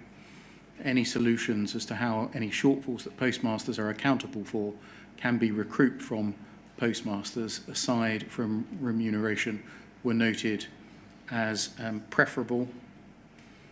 And then Post Office said, in cases where there is fraud, these could be tested in a civil jurisdiction. A paper on this was noted as being worked on currently and we raised to the government in due course. TC, I think that's Tom Cooper, the UKGI director, Correct. And also the shareholder Ned, is that right? That's correct. Noted it will cause problems if money was deducted from postmaster remuneration without an investigation. And Mr. Cameron confirmed that no one is suggesting this. Noted a key issue is that the investigations are not being conducted in the most suitable way. Mr. Roberts' solution is a forensic process. Post Office noted that where full investigations are done quite often, POL does get the repayment. The issue is the investigation has to be good enough and that it is independent. The problem is that the data is not sufficient to do an investigation in many cases. And then you are recorded as noting, NR noted that ultimately those who steal from Post Office will be prosecuted. So the questions arising from what was said by the various parties at this meeting, did you agree with Mr Cameron that it was, quote, difficult to conduct a proper investigation on the basis of the Horizon data? No, I don't think that's necessarily the case. I think what he was alluding to was getting data from Fujitsu. I think that's what he's implying. It's not what's recorded as having been said. It's difficult to conduct a proper investigation based on the Horizon data. The passage that's highlighted in the second bullet point down.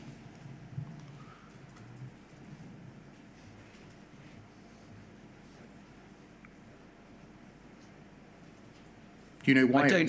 I'm sorry, I'm pausing because I'm just not sure whether or not he was in a position to make that comment. I mean, as in factually, whether or not that was something he was particularly aware of. I think we are confident today that we have a mechanism for properly investigating discrepancies. I'm going to come on to that. This was January 2023. Yeah. And the CFO is saying it's difficult to conduct a proper investigation based on Horizon data. What's changed? I think, certainly from the maturity of the teams that we've now got in terms of the way that we have organised our retail teams to investigate, we're much more confident in the way that we can go about an investigation and identifying, where there are shortfalls and where there are discrepancies. So I think we have matured as an organisation in terms of how we work with postmasters to identify what has gone wrong. I still think we have more to do. Invariably, we have more to do. But I think it needs to be recognised that this wasn't done properly and wasn't done properly for many, many years, and that's half of the issue. So building a team that actually knows how to properly interrogate and investigate Horizon data to come up with an appropriate route through is something that we are developing and learning and have been for the last 4 or 5 years. It's clearly the whole CIJ, HIJ findings, whether we just were not doing this properly. So we're making progress with this. The third bullet point from the bottom ends in its last line as saying, the problem is that the data is not sufficient to do an investigation in many cases. Why was it the Post Office's position that the data is not sufficient to do an investigation in many cases?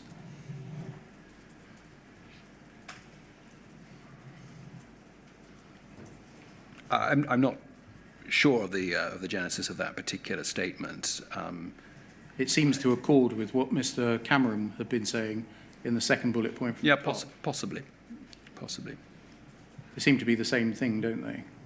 Why was government being told it's difficult to do a proper investigation based on Horizon data? I think what we saw at this particular time was an escalation in potential liabilities as a consequence of, losses were starting to grow in the network.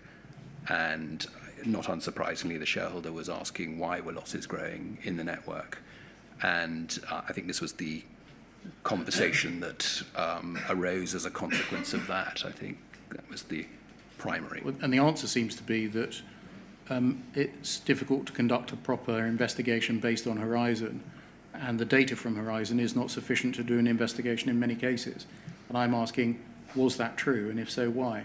I have to say, that's not necessarily my my conclusion.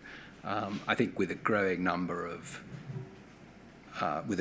losses, we were trying to scratch our heads as to why this was occurring. That's a slightly different issue. I'm asking about why government was told, in answer to its reasonable question, why are losses growing, that it's difficult to conduct a proper investigation and the data isn't sufficient to do so. It's not my understanding, certainly now, that is an issue for us. But what new system was Mr Roberts putting in place? We do a number of things. We set up two particular schemes, I guess. We've been out to do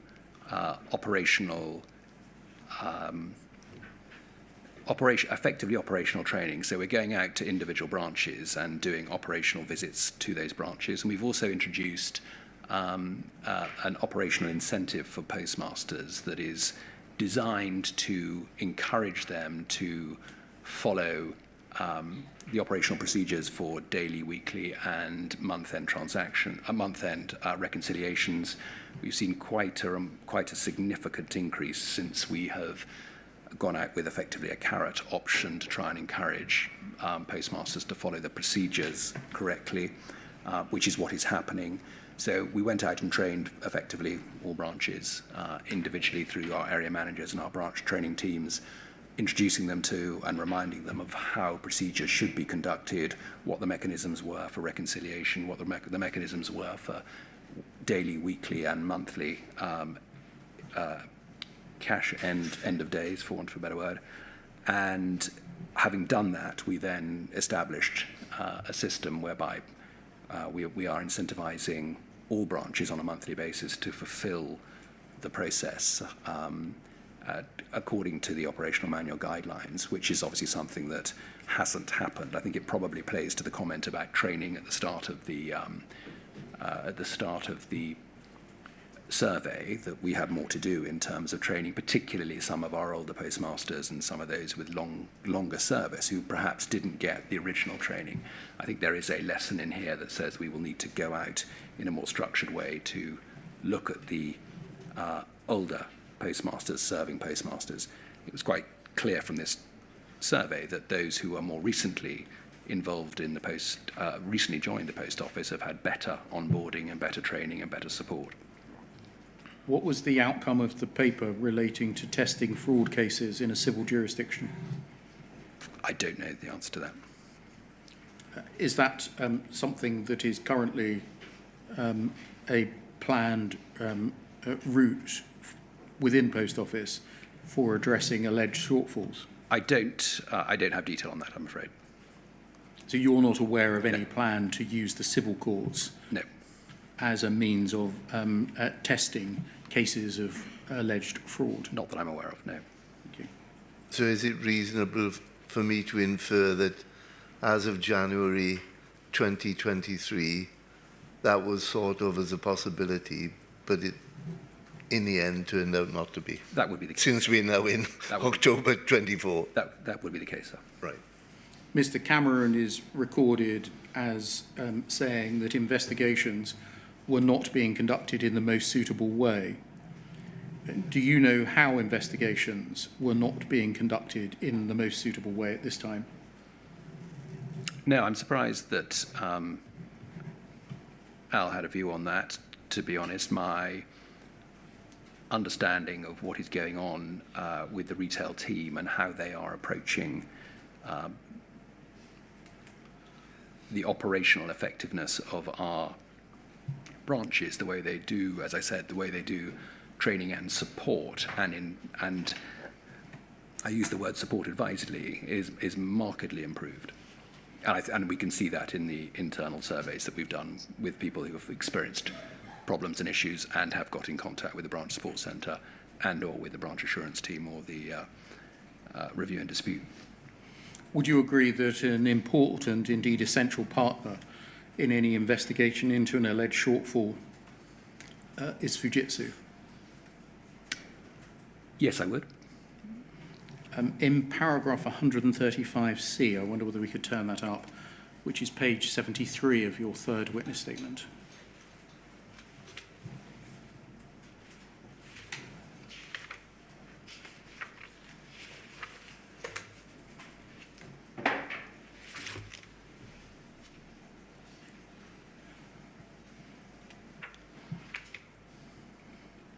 Page 73.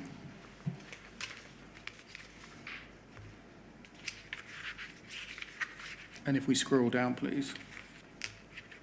And again.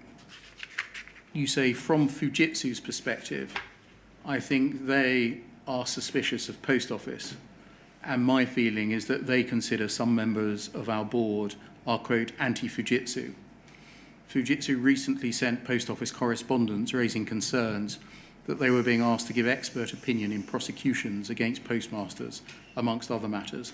That was not the case, and we reassured Fujitsu that Post Office would never again prosecute postmasters, but we would comply with requests for assistance from the police or CPS if asked, which may necessitate assistance from Fujitsu. And then you give a reference to 5 lots of correspondence. Again, I think that the correspondence was born out of a suspicion and distrust within the relationship. It's also worth noting that Post Office has negotiated with Fujitsu a standstill agreement in respect of any potential legal claims it may have against them until the end of the inquiry. I think the correspondence that you're referring to there took place primarily between April and July of this year, is that right? That's correct. And it related to a criminal investigation being undertaken by the City of London Police. That's correct. In which the Post Office had asked the City of London Police to seek a witness statement from Fujitsu in relation to an investigation into a sub-postmaster. Is that right? That's correct.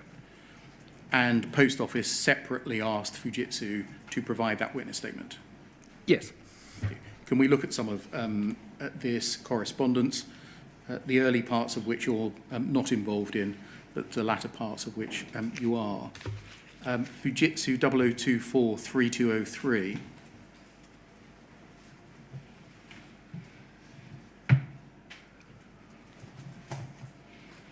Can we start, please, with page 3?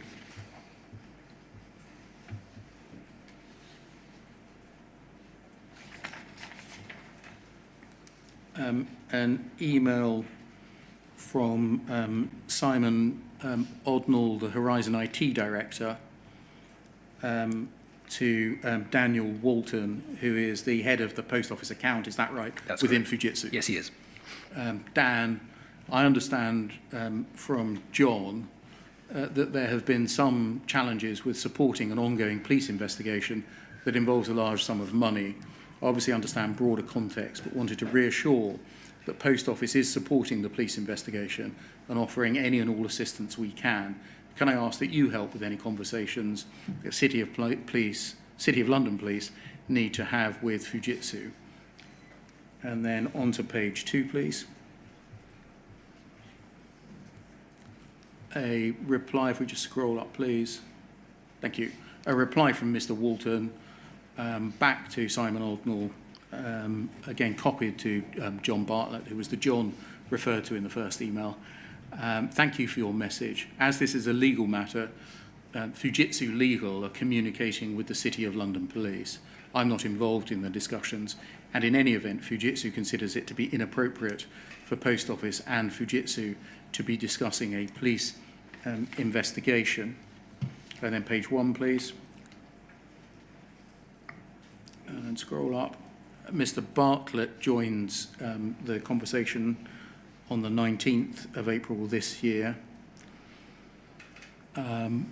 with Christian Spelzini added in. One of my team has gone back to City of London Police to see how the contact you referenced below was progressing, as we've an open and objective engagement with City of London Police on this matter. City of London Police have informed us that they've not had any additional information or contact with Fujitsu after the single exploratory and inconclusive conversation. They left that conversation with the feeling they were indirectly being told that the Horizon system was unreliable, and so the case could not progress. We really need to explore this, as this is not the nuanced impression Simon Odnall has given me. As the potential victim in this case, the Post Office would be grateful if you can provide me with contact details for either of the equivalent person in Fujitsu to my role, or an appropriate person in your UK legal team. I'll pass those details on to the City of London Police, who are looking to have a trilateral conversation.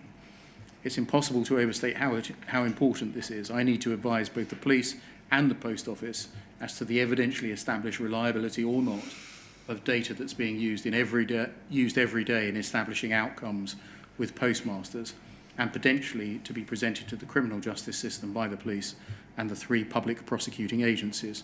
The non-provision of relevant witness statements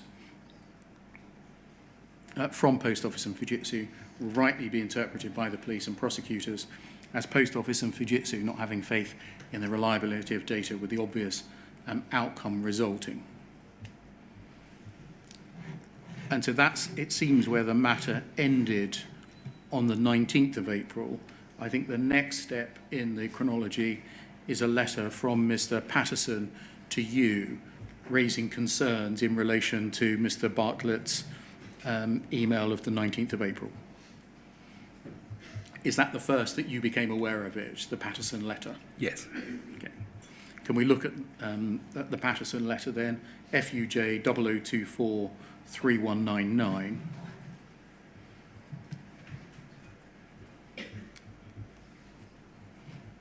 This is a letter with which you'll be familiar, partly because it's been shown in the inquiry before and partly because you replied to it. Yes.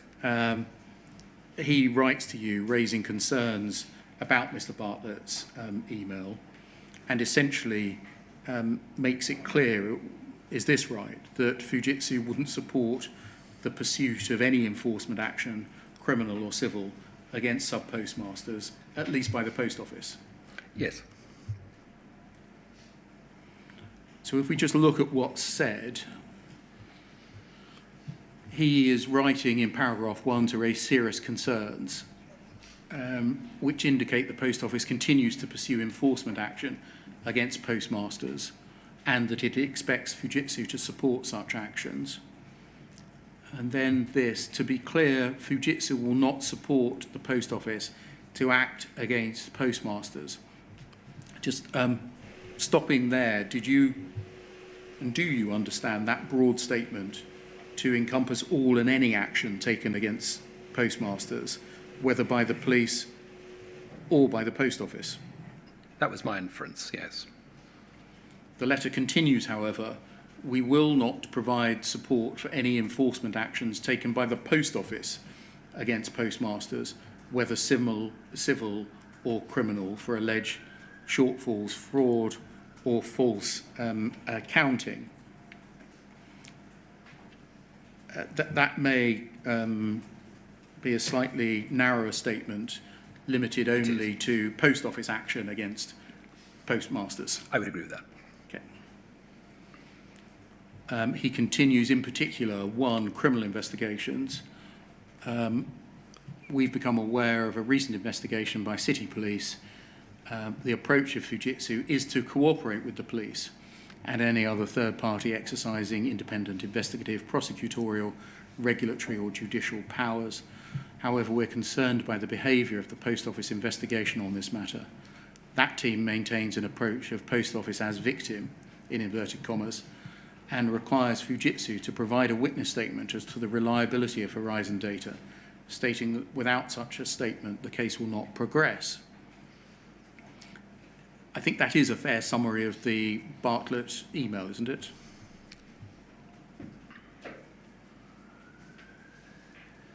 That is, yeah. For the investigations team to act in this manner seems to disregard the serious criticisms raised in multiple judicial findings and indeed exhibits a lack of respect to the ongoing inquiry.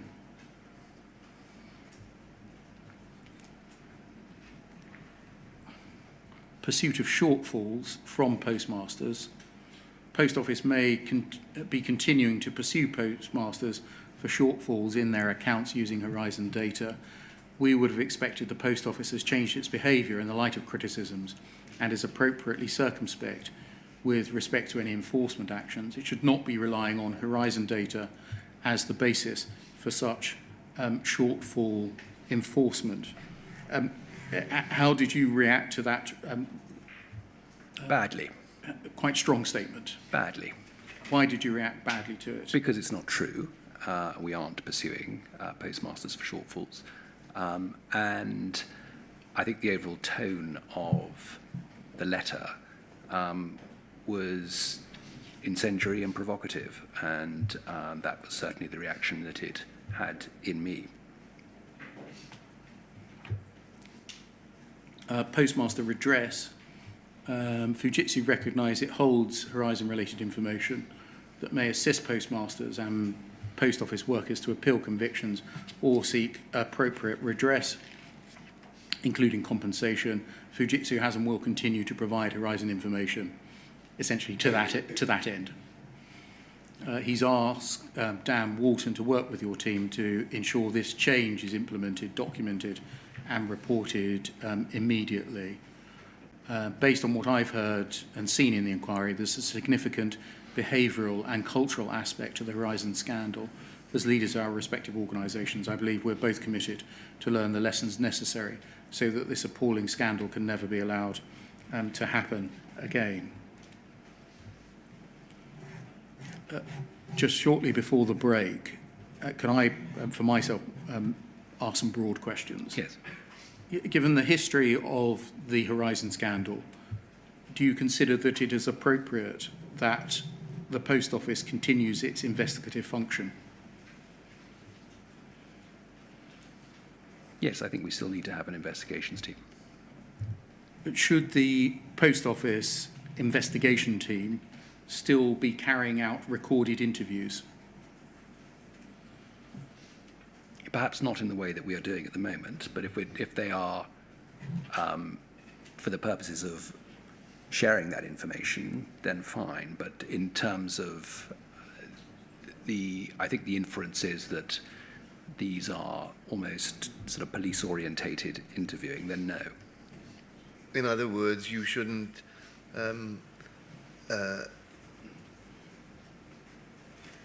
there should not be an investigation by the Post Office which includes, in effect, an interview under caution. Correct. And the name of these things has been changed as assurance visits. Branch assurance visits. They are very, very materially different. The only thing that a branch assurance visit does is count cash and count stock. It doesn't investigate. Investigations are done by a completely different team. So we are very clear that there is a separation of accountability here. The branch assurance team does stock checks for all intents and purposes, cash and stamps. The branch support and reconciliation team will help investigate what the issue is with in those particular circumstances.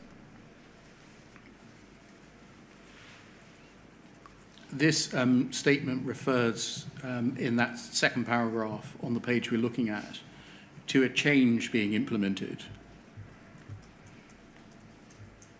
Can you see that? Yes, I can, yes. What change did you understand was to be implemented? From what and to what? I'm not entirely sure what change was being implemented. We've been extremely clear, and I was certainly when I replied to Fujitsu,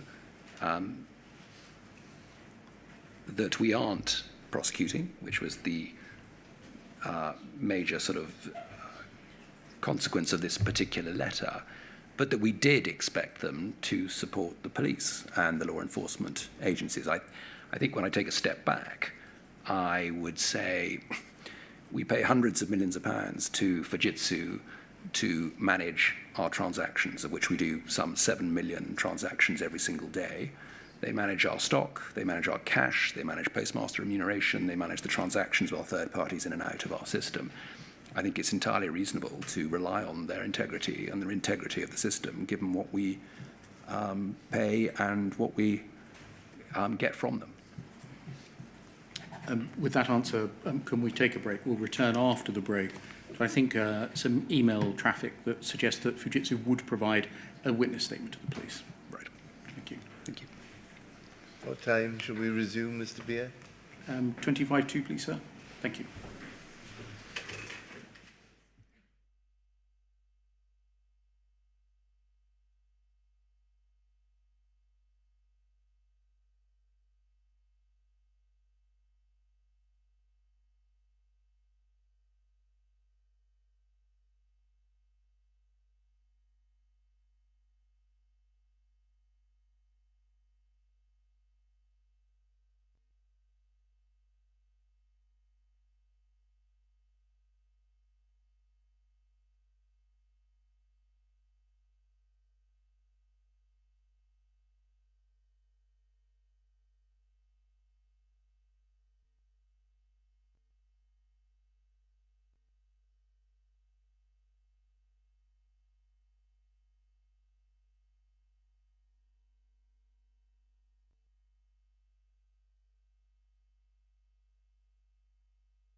Thank you, Mr. Reid. Can we just go back, please, to FUJ 0024 3203?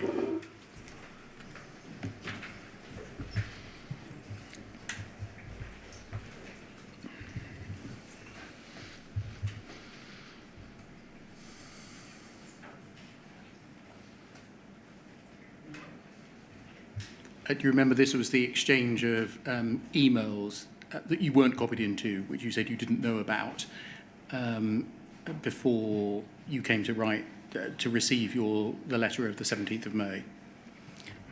You'll see that this finishes with Mr. Bartlett's email of the 19th of April 2024, the Good Morning Dan email, which we looked at. Can we look now, please, at FUJ 0024 3158?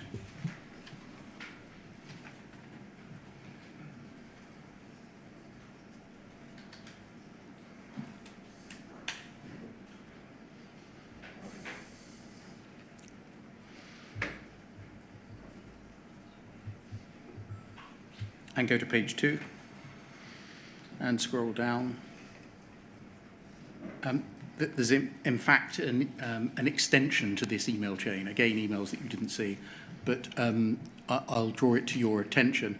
So you'll see that this is the Good Morning Dan email. Yep. And then if we scroll up to the bottom of page 1, you will see, just scroll down a little bit.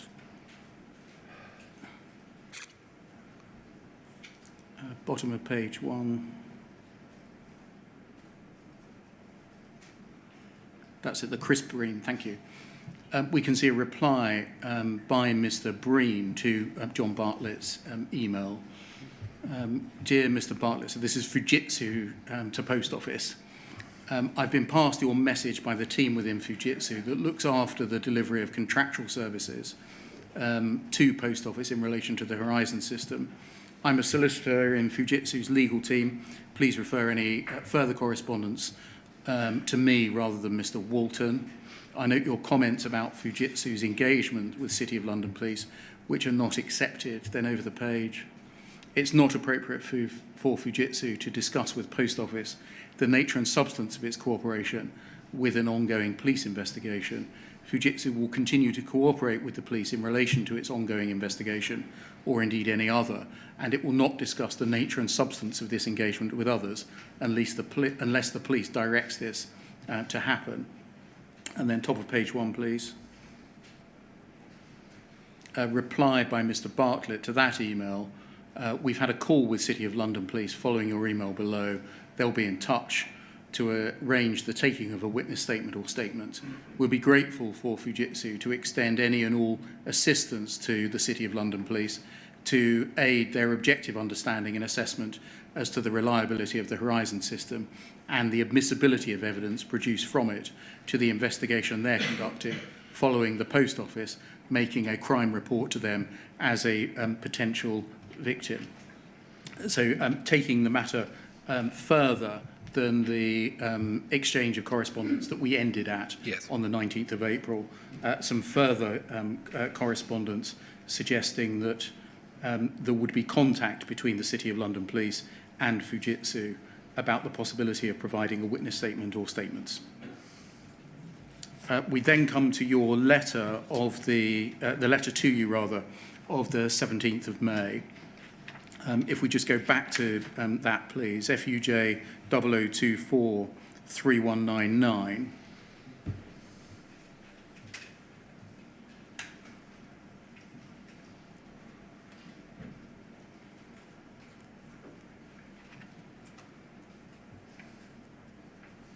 The Patterson letter, as I've called it, and we read through that start to finish, including your reflections on some of it. Was this correspondence taken by you to the board? I shared it with Ben Tidswell and the shareholder representative, I think. What about to the board more generally? No, I don't think it went to the board. And why was that? No particular reason. I think we've heard a lot about information that goes up to the board and information that doesn't go up to the board. There wasn't a specific issue. I wanted to be certain that the acting chair at the time and the shareholder representative were aware, and that was as far as it went. Was this not significant information capable of impacting upon the integrity of the business, or at least a critical relationship for the business. I didn't really read it that way, no. You were, I think, frustrated or worse with what your partner was saying to you. Yes, I was frustrated.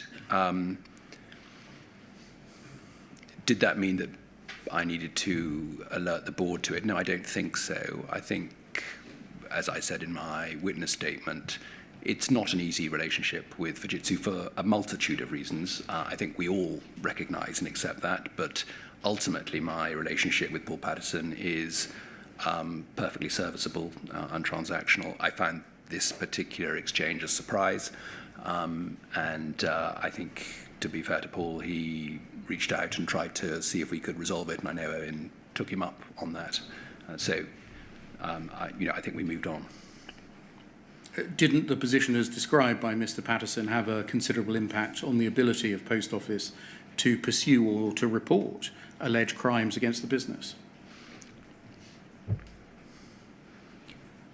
Yes, I mean, I think the fact that my interpretation was that they were unwilling to stand by the integrity of their system, and indeed unwilling, as I interpreted it, to engage with the law enforcement agencies. I was surprised, but having seen now some of the emails that I wasn't copied into, that's not the completely clear picture, I suppose. I think that they are saying that they will be willing to do that, which I think was encouraging. If we scroll down in the letter, please, and under pursuit of shortfalls, it seems the Post Office may be continuing to pursue postmasters for shortfalls, and then the end of the paragraph, Post Office should not be relying on Horizon data as the basis for such shortfall enforcement. Does the Post Office continue to rely on Horizon data to pursue shortfalls from sub-postmasters? No, it doesn't. What about the experience of Mr. Jacobs, which rather suggests that it does? No, I think the situation with Mr. Jacobs was exactly as we discussed and described before, which is we work with, once Mr. Jacobs had started working with the retail team, as indeed any postmaster would who had a shortfall or discrepancy, we will work together with the individual to see if we can resolve the situation. And I think, as Mr. Jacobs pointed out very clearly, once that process began with the retail team, he was very happy with the way that they engaged with him and the way that they supported and helped him to get a resolution to his problem. I understood that it had all worked out in a business-like way once that two-way conversation had occurred. But it surely must be the case that the starting point was the data provided by Horizon. Otherwise, there would have been nothing to discuss. And I'm not saying that in any critical sense. No. I'm just trying to analyse what occurred. No, I think that's fair. I think if you recall with Mr. Jacobs' situation, some of the potential liabilities went back a number of years, and so therefore it was difficult to establish quite precisely what had occurred, which is why we came to a situation where it was only possible to identify £16,000 worth of losses that he and we could naturally identify as being a problem. I suppose it's as good a time as any to not ask you a question, but just make a statement, which is unusual for me. But I am a little bemused about all this debate about the reliability or otherwise of the current version of Horizon. Very early on in my role as chair of this inquiry, I said that the judgments of Mr. Justice Fraser and of the Court of Appeal were, as far as I was concerned, sacrosanct and not to be contradicted.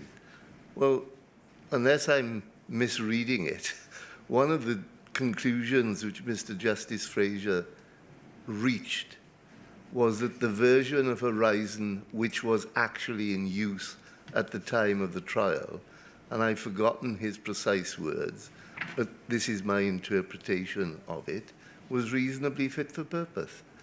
Simply say that because we're having a great deal of debate about current Horizon, which at the moment doesn't seem to me to fit with one of the central conclusions of Mr. Justice Fraser's judgment in the Horizon Issues trial. And so I want to know where I'm going, having opened that up for you to all think about. Yes, I mean, if I can be forgiven for offering An instant report. an instant riposte. He says, that is, Sir Peter Fraser, a number of things about current Horizon as at 2019, Yeah. as disclosed by the expert evidence, including that it is relatively robust in inverted commas. But these terms are no doubt wonderful for debate. But the general tenor of what he was finding was, as I've indicated. Now, I'm making no statement other than that. I have said that I regard what he said as sacrosanct insofar as it can be reasonably interpreted. And yet, inevitably, as it seems to me, there are streams and forces which are pushing me in a direction away from that on that one issue. So I just wanted everybody to remember what I've said and what he said. Yes. You've told us that this wasn't taken to the board, this correspondence, but you, in fact, yourself replied. Is that right? That's correct. Can we look at the reply, please? FUJ 0024 3201.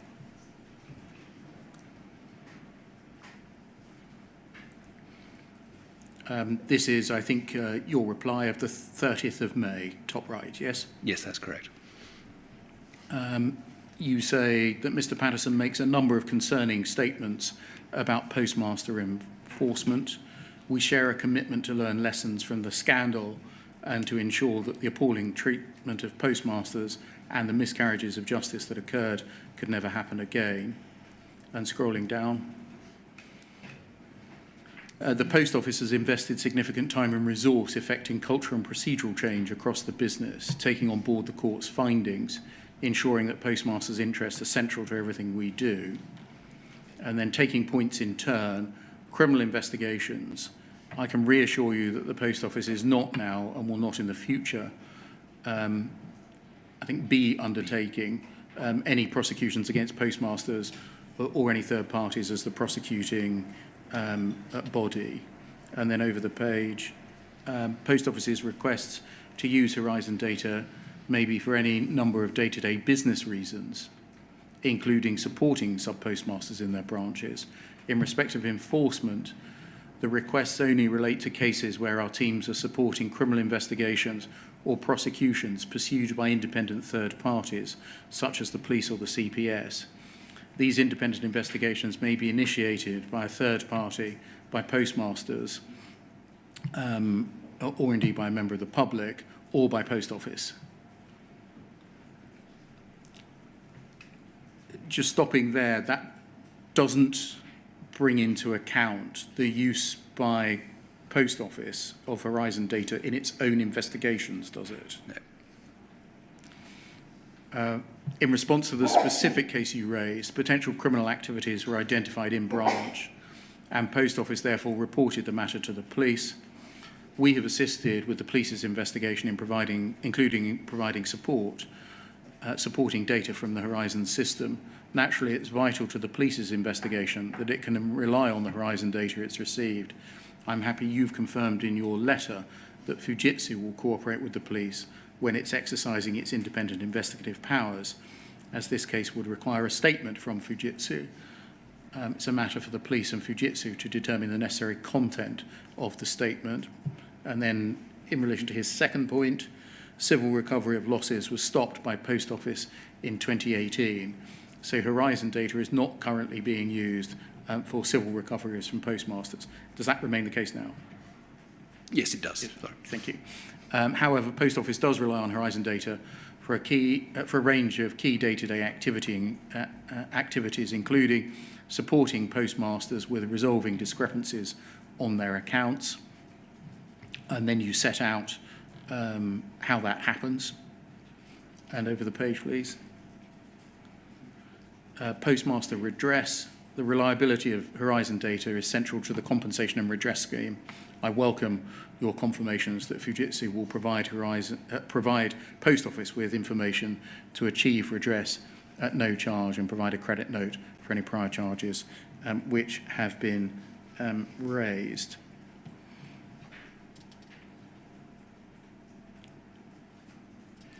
Following this correspondence, this exchange of correspondence with Fujitsu, what was your view as to how any shortfall or discrepancy based on Horizon data could fairly be pursued by the business?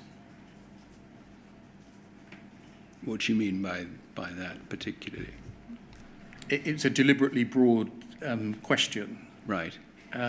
You've had an exchange of correspondence where Mr. Patterson has said, essentially, out of 2 of the 3 activities that he mentions, Fujitsu will not assist the Post Office in pursuing criminal proceedings or civil recovery. At the same time has said that they will assist the police. Yes. Or other third-party law enforcement agency. You've replied not addressing some of those points head-on, but explaining some assuring activity or reassuring activity that the Post Office has undertaken in relation to the first 2 categories. Yeah. Where did it, in your view, sit? What was the position? What could be done by Post Office after this exchange of correspondence?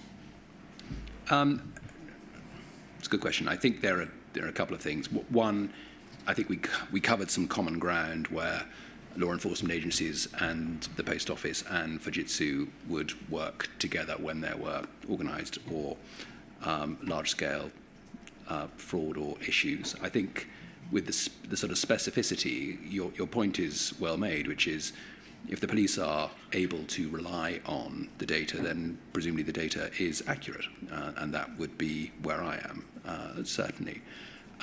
When it comes to the maturity of the organisation and to whether or not it is going to pursue civil actions against postmasters, I think, as I said at the very start of the day, I don't think the business has yet earned the right or the trust to do such things. I think we're still learning and developing how to help postmasters, both in terms of the quality of the support we provide and the quality of the training we provide. So I think there is still more to be done. Whilst at the same time, we have to get ourselves to a place where I think both postmasters and Post Office feel confident that we have done everything we can to ensure that the system and the training and the support is appropriate, and that's obviously what we're currently doing. Mr. Patterson replied, can we look at FUJ 0024 3204?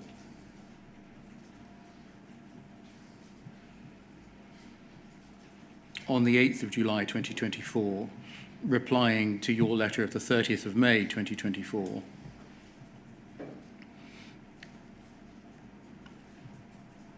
he explains at the end of his first paragraph that his previous correspondence was seeking to bring to your attention concerning conduct exhibited by members of the Post Office, and says in simple terms the Post Office is requesting that Fujitsu give expert opinion to be used in criminal proceedings against postmasters and Post Office workers. He says that you rightly note that the content of any witness statement is a matter between the police and Fujitsu. He considers it necessary to address the issue with you because the request was made by Post Office, and he considers the request to be entirely inappropriate, particularly in the light of the evidence being uncovered in this inquiry.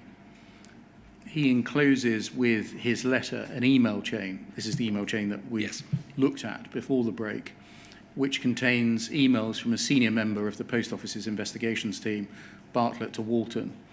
Mr. Bartlett continues the prior narrative of seeing the Post Office as the victim and requests a witness statement to address, quote, the reliability of the Horizon system and the admissibility of evidence produced from it, and suggests that a failure to do this would be rightly interpreted by the police and prosecutors as Post Office and Fujitsu not having faith in the reliability of the data. He says a witness statement from Fujitsu attesting to the reliability of the system and of data from it in criminal proceedings would amount to expert opinion evidence. Fujitsu is incapable of providing expert opinion evidence as it's neither independent nor has it sufficient information to provide such an opinion. As Post Office is well aware, there have been and there continue to be bugs, errors and defects in the Horizon system. Fujitsu currently has and has previously had access to branch transaction records. As your letter acknowledges the existence of other matters which could have operated to create innocent discrepancies in branch accounts, including miskeys or omissions when remitting cash or stamp stock based on Horizon data by end users. The Horizon system is reliant on the delivery of services by Post Office and third parties retained by Post Office. Therefore, records generated in relation to its operation are not exclusively retained by Fujitsu.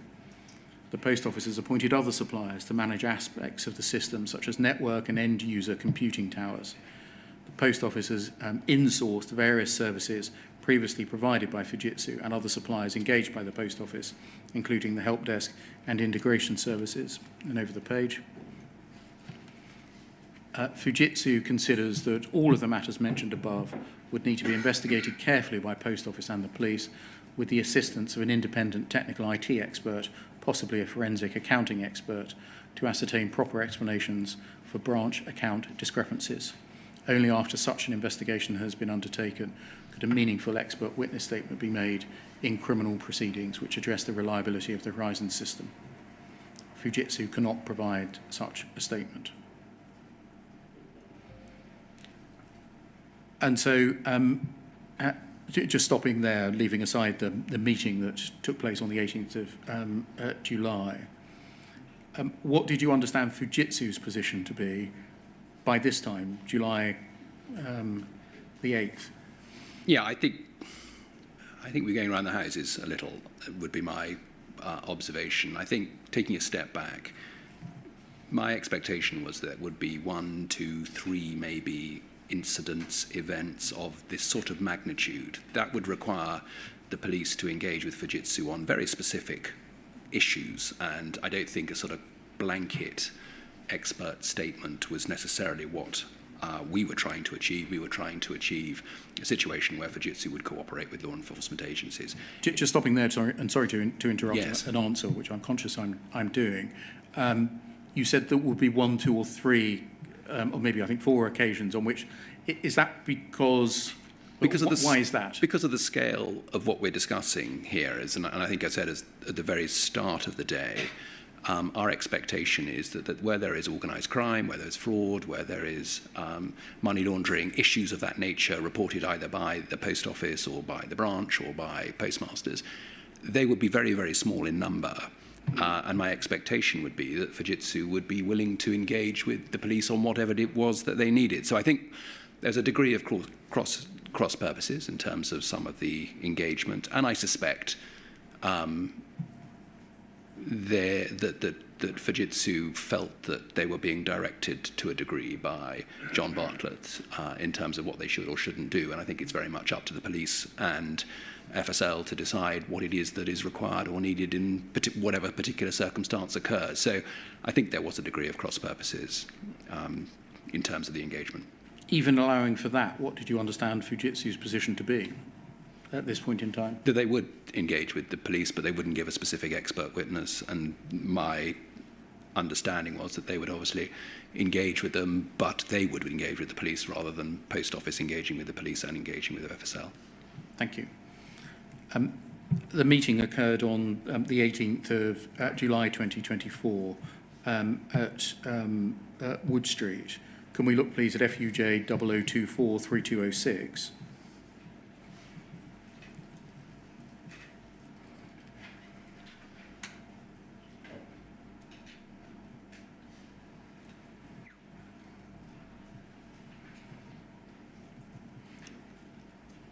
This is Mr. Patterson's own note of the meeting. Opened with Owen explaining the absence of you, who were 100% focused on this. The COO joined the meeting, as he will continue in post. And then rolling down the page, please. About the fifth paragraph on this page, to be clear, Fujitsu will not provide expert witness statements and will only work when requested by the police.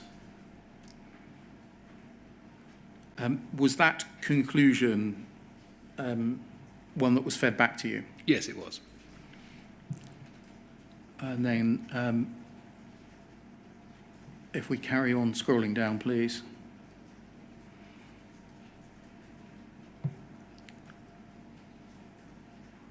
Over the page. That's the end. That appears to be the only part that concerns provision of evidence. Yes. Is that right? I think so. Can you recall what else was fed back to you as a result of that meeting? I spoke with Owen about the meeting. He said it was very cordial. He said it was that Paul was very reasonable in terms of the issues that were at play, that actually it moved fairly quickly onto the concept of an extension rather than being exclusively focused on Fujitsu's position with providing expert witness statements as stroke requests from the police. Then I think Mr. Woodley wrote to Mr. Patterson, essentially in response to Mr. Patterson's letter of the 8th of July, yes, and following this meeting. That's correct. FUJ 0024 3209.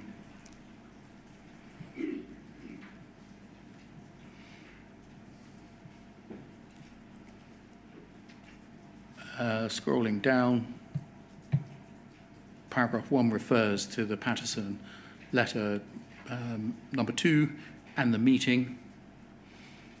There's a statement from Mr. Woodley as acting CEO of shared commitments. He says that he was concerned by some of the points raised in the letter of the 8th of July. There was some misunderstanding, having talked them through.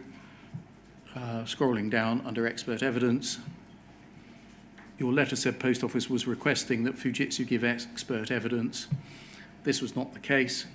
As you rightly say, Fujitsu is not able to provide expert opinion evidence as it's not sufficiently independent for any statements it may provide to be deemed expert evidence by the CPS. Post Office is aware of that and has not or would not request that Fujitsu provides expert opinion evidence. So there seems to be a meeting of minds there. Yes. Over the page. The investigations team has been supporting a police investigation into a significant financial crime identified in one of our branches. Data from the Horizon system has been shared with the police by Post Office. The police have raised questions regarding the data and the system, and the investigations team referred the police to Fujitsu as the provider of the system. The feedback that that's the police received in April 24 was that the police had only been able to have one conversation with Fujitsu at that time, and the investigation officer's impression from that conversation was they were indirectly being told by Fujitsu that the Horizon system was unreliable. As a result, the police told the investigations team the investigation could not progress. As a result, Mr. Bartlett sent the email of the 19th of April. He was not asking Fujitsu to act as an independent expert witness. He asked that Fujitsu engage with the police and provide a statement regarding the reliability of data. Fujitsu has confirmed it will further engage with the police on this matter. So that seems to remove, would you agree, some of the confusion, as it's been put, or misunderstanding. Yes, I think so. 2, criminal investigations and prosecutions. There is essentially a restatement of what was said in an earlier letter under 1, 2, and 3. If we go over the page, please. To get the right checks and balances in any of these investigation processes, data will be required from Horizon, along with analysis of any known bugs, errors, or defects. Thank you for confirming such data will be provided. We discussed the Post Office had used the word victim in correspondence with Fujitsu. While this may be a legally and factually accurate description, it does not reflect the change in the Post Office's attitude towards postmasters. And then 3 shortfalls. Thank you for confirming Post Office will continue to deliver its contractual obligations, including reporting promptly and transparently on branch impacting incidents. Next paragraph, whilst Post Office does not currently take civil recovery action to recover established losses, this may be necessary in future to establish a fair, transparent and consistent approach. This would only be undertaken in future with wide endorsement of the postmaster community and robust independent assurance. And I think you've told us today that that is not presently contemplated, is that right? That's correct. He welcomes the commitment that Fujitsu will work collaboratively with the Post Office over the coming months. And then lastly in this chain, FUJ 0024 3211.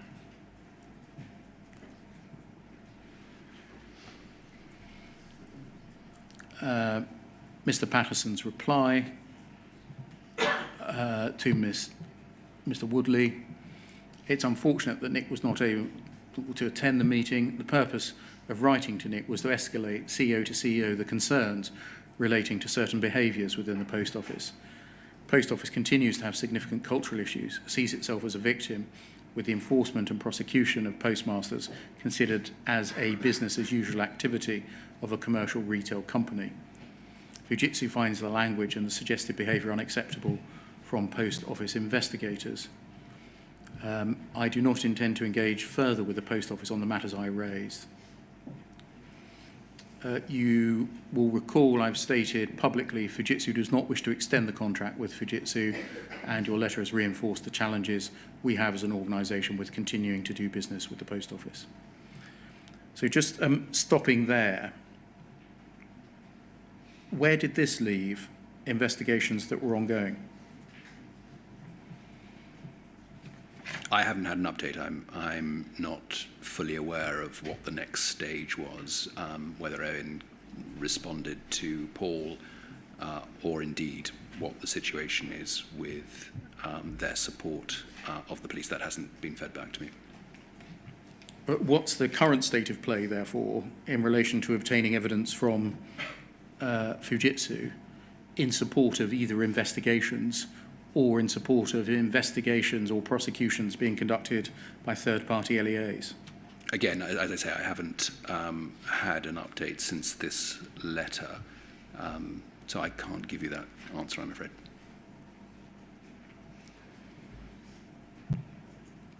Was any of this correspondence taken back to the board? Again, I'm not aware or whether it was or not, I'm afraid. By you? Well, it wasn't by me, no, because obviously as I've stepped back, because I've been working on this matter, this would be obviously an activity for the acting CEO. Was the board, to your knowledge, aware of Post Office's involvement in the City of London police investigation? I think, as we said at the very beginning, my involvement was certainly to bring the acting chair and the shareholder representative into the loop. I'm unaware of whether or not this was shared with the board in July or indeed in September. Are you able to say whether the Post Office's current investigative function is fully compliant with all relevant legal standards? As far as I'm aware, yes. And what's the current position, therefore, in relation to obtaining evidence from Fujitsu? As I say, I haven't had an update since this exchange, so I'm going back to what it said earlier in the email. I'm assuming that they are continuing to cooperate with the police as they said they would. Can we look, please, at a separate train of correspondence, starting with FUJ 0024 3191?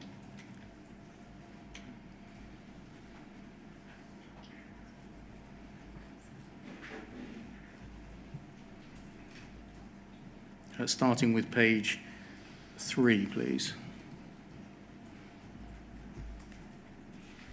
And if we just pan out a little bit, please. And scroll down.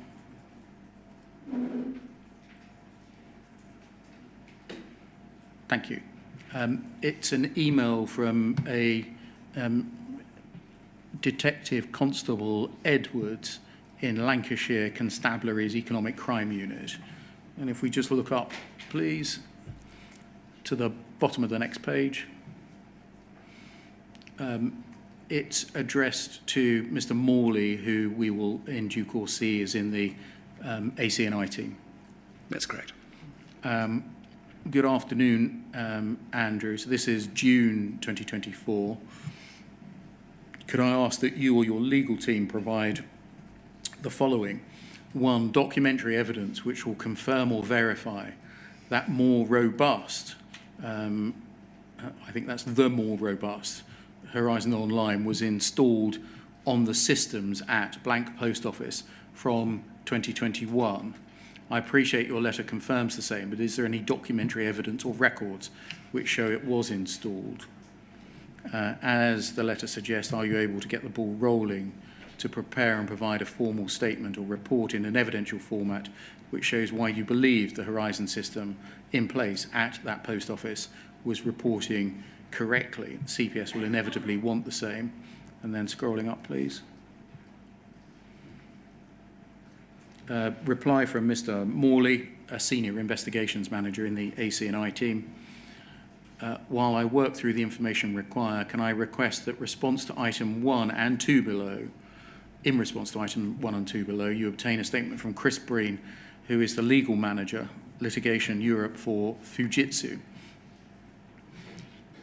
And then some details are provided.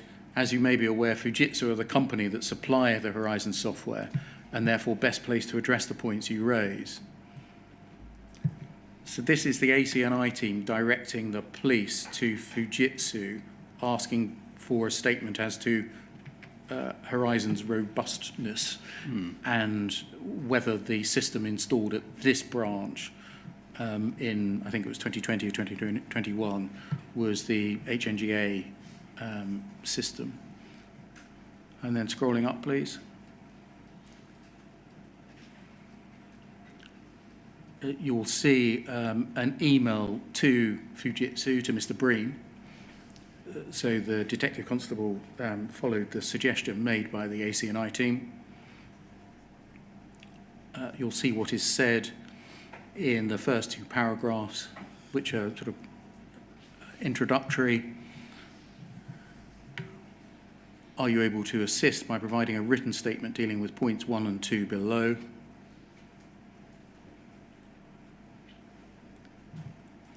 So it seems that Fujitsu is receiving requests for witness statements, or at least a witness statement from another police force, whilst the exchange was going on between those higher up the organisation, both in Fujitsu and Post Office. Mm-hmm.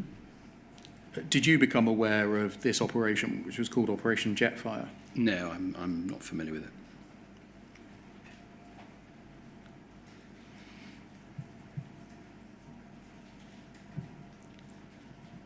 Were you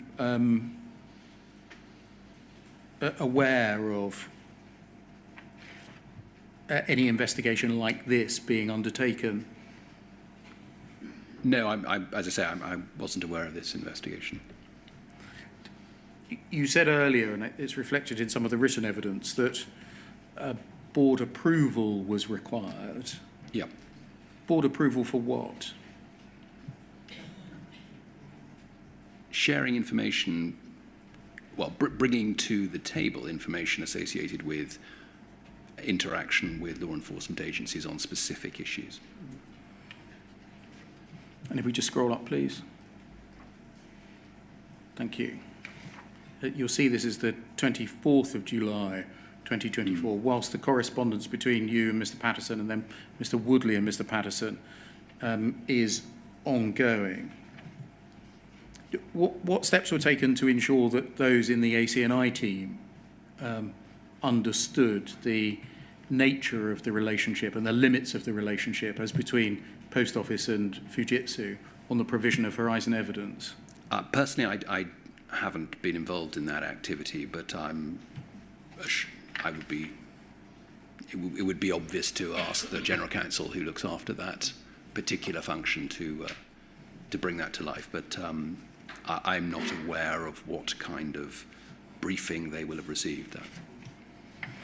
Can we look, please, at FUJ 00243192?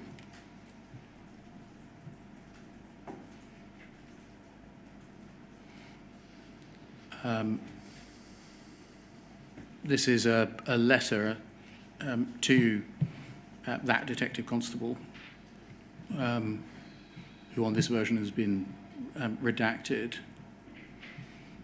I think Post Office legal have reviewed the reasoning for not progressing to a charging decision. Scrolling down, not for Post Office to influence the independence of the investigation. However, the reasoning around the credibility of the Horizon system seems to be a significant factor.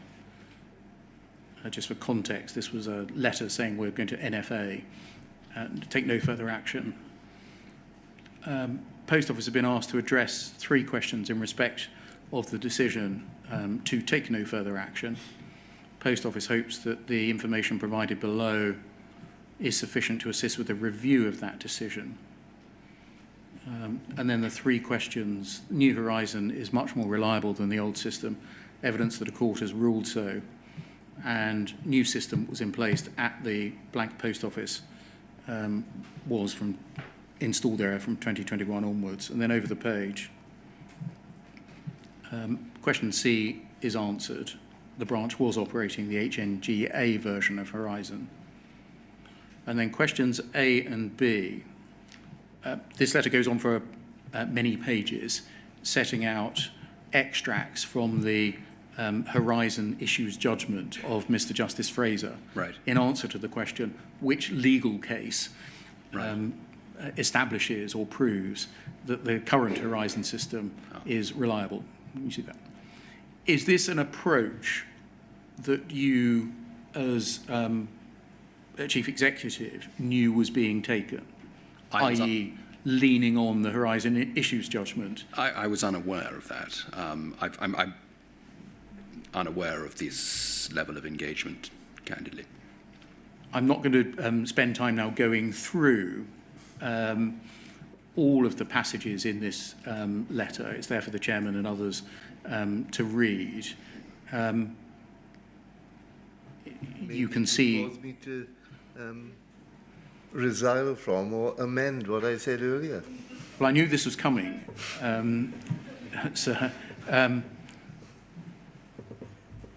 You can see some passages which are, in my words, lent on. Extracts from, for example, paragraph 964 of Horizon Issues judgment, and the relevant passages are in bold.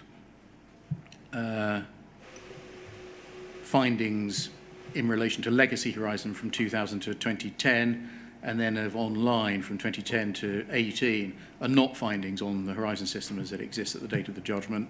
They cannot be routinely applied to the way HNGA operates as at December 2019. It's agreed by the experts Horizon system in its HNGA form is now relatively robust, hence my answer to the point raised earlier.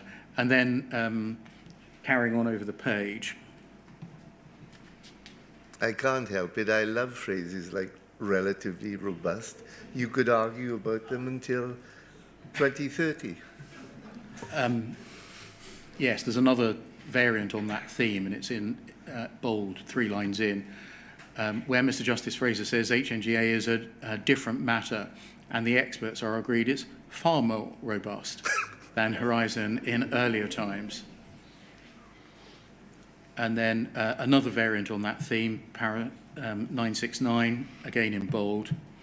Mr. Justice Fraser said, in relation to HNGA, the experts agree is a better system than either of the other two iterations of Horizon. And then carrying on, Mr. Justice Fraser's finding at paragraph 974 and 5 is set out. I have found that the system as it is in 2019 is far more robust than it was prior to 2017. And then the letter leans on some explanatory notes to the exoneration bill, essentially. Were you aware of this approach that was being taken? No, I wasn't. I.e., picking out some extracts from Mr. Justice Fraser's judgment as evidence of I the wasn't. current reliability of Horizon? No, I wasn't. Was that a board-sanctioned approach? Not that I'm aware of. Was it a general executive-sanctioned approach? Not that I'm aware of. I think it therefore follows that you didn't investigate or cause to be investigated the extent to which extracts from a judgment in civil proceedings could be used as evidence in criminal proceedings No. to prove the reliability of a system. No. Thank you. So that's the end of that topic and the end of my questions for today. All right. Can we reconvene at 10 o'clock tomorrow, please, unless you have any questions? No, I have no question. I could sense one brewing. No, I was just... It's not a question. I was simply going to say that perhaps I should amend my statement to say that Mr. Justice Fraser's judgment will be sacrosanct once I decide what it means. Thank you.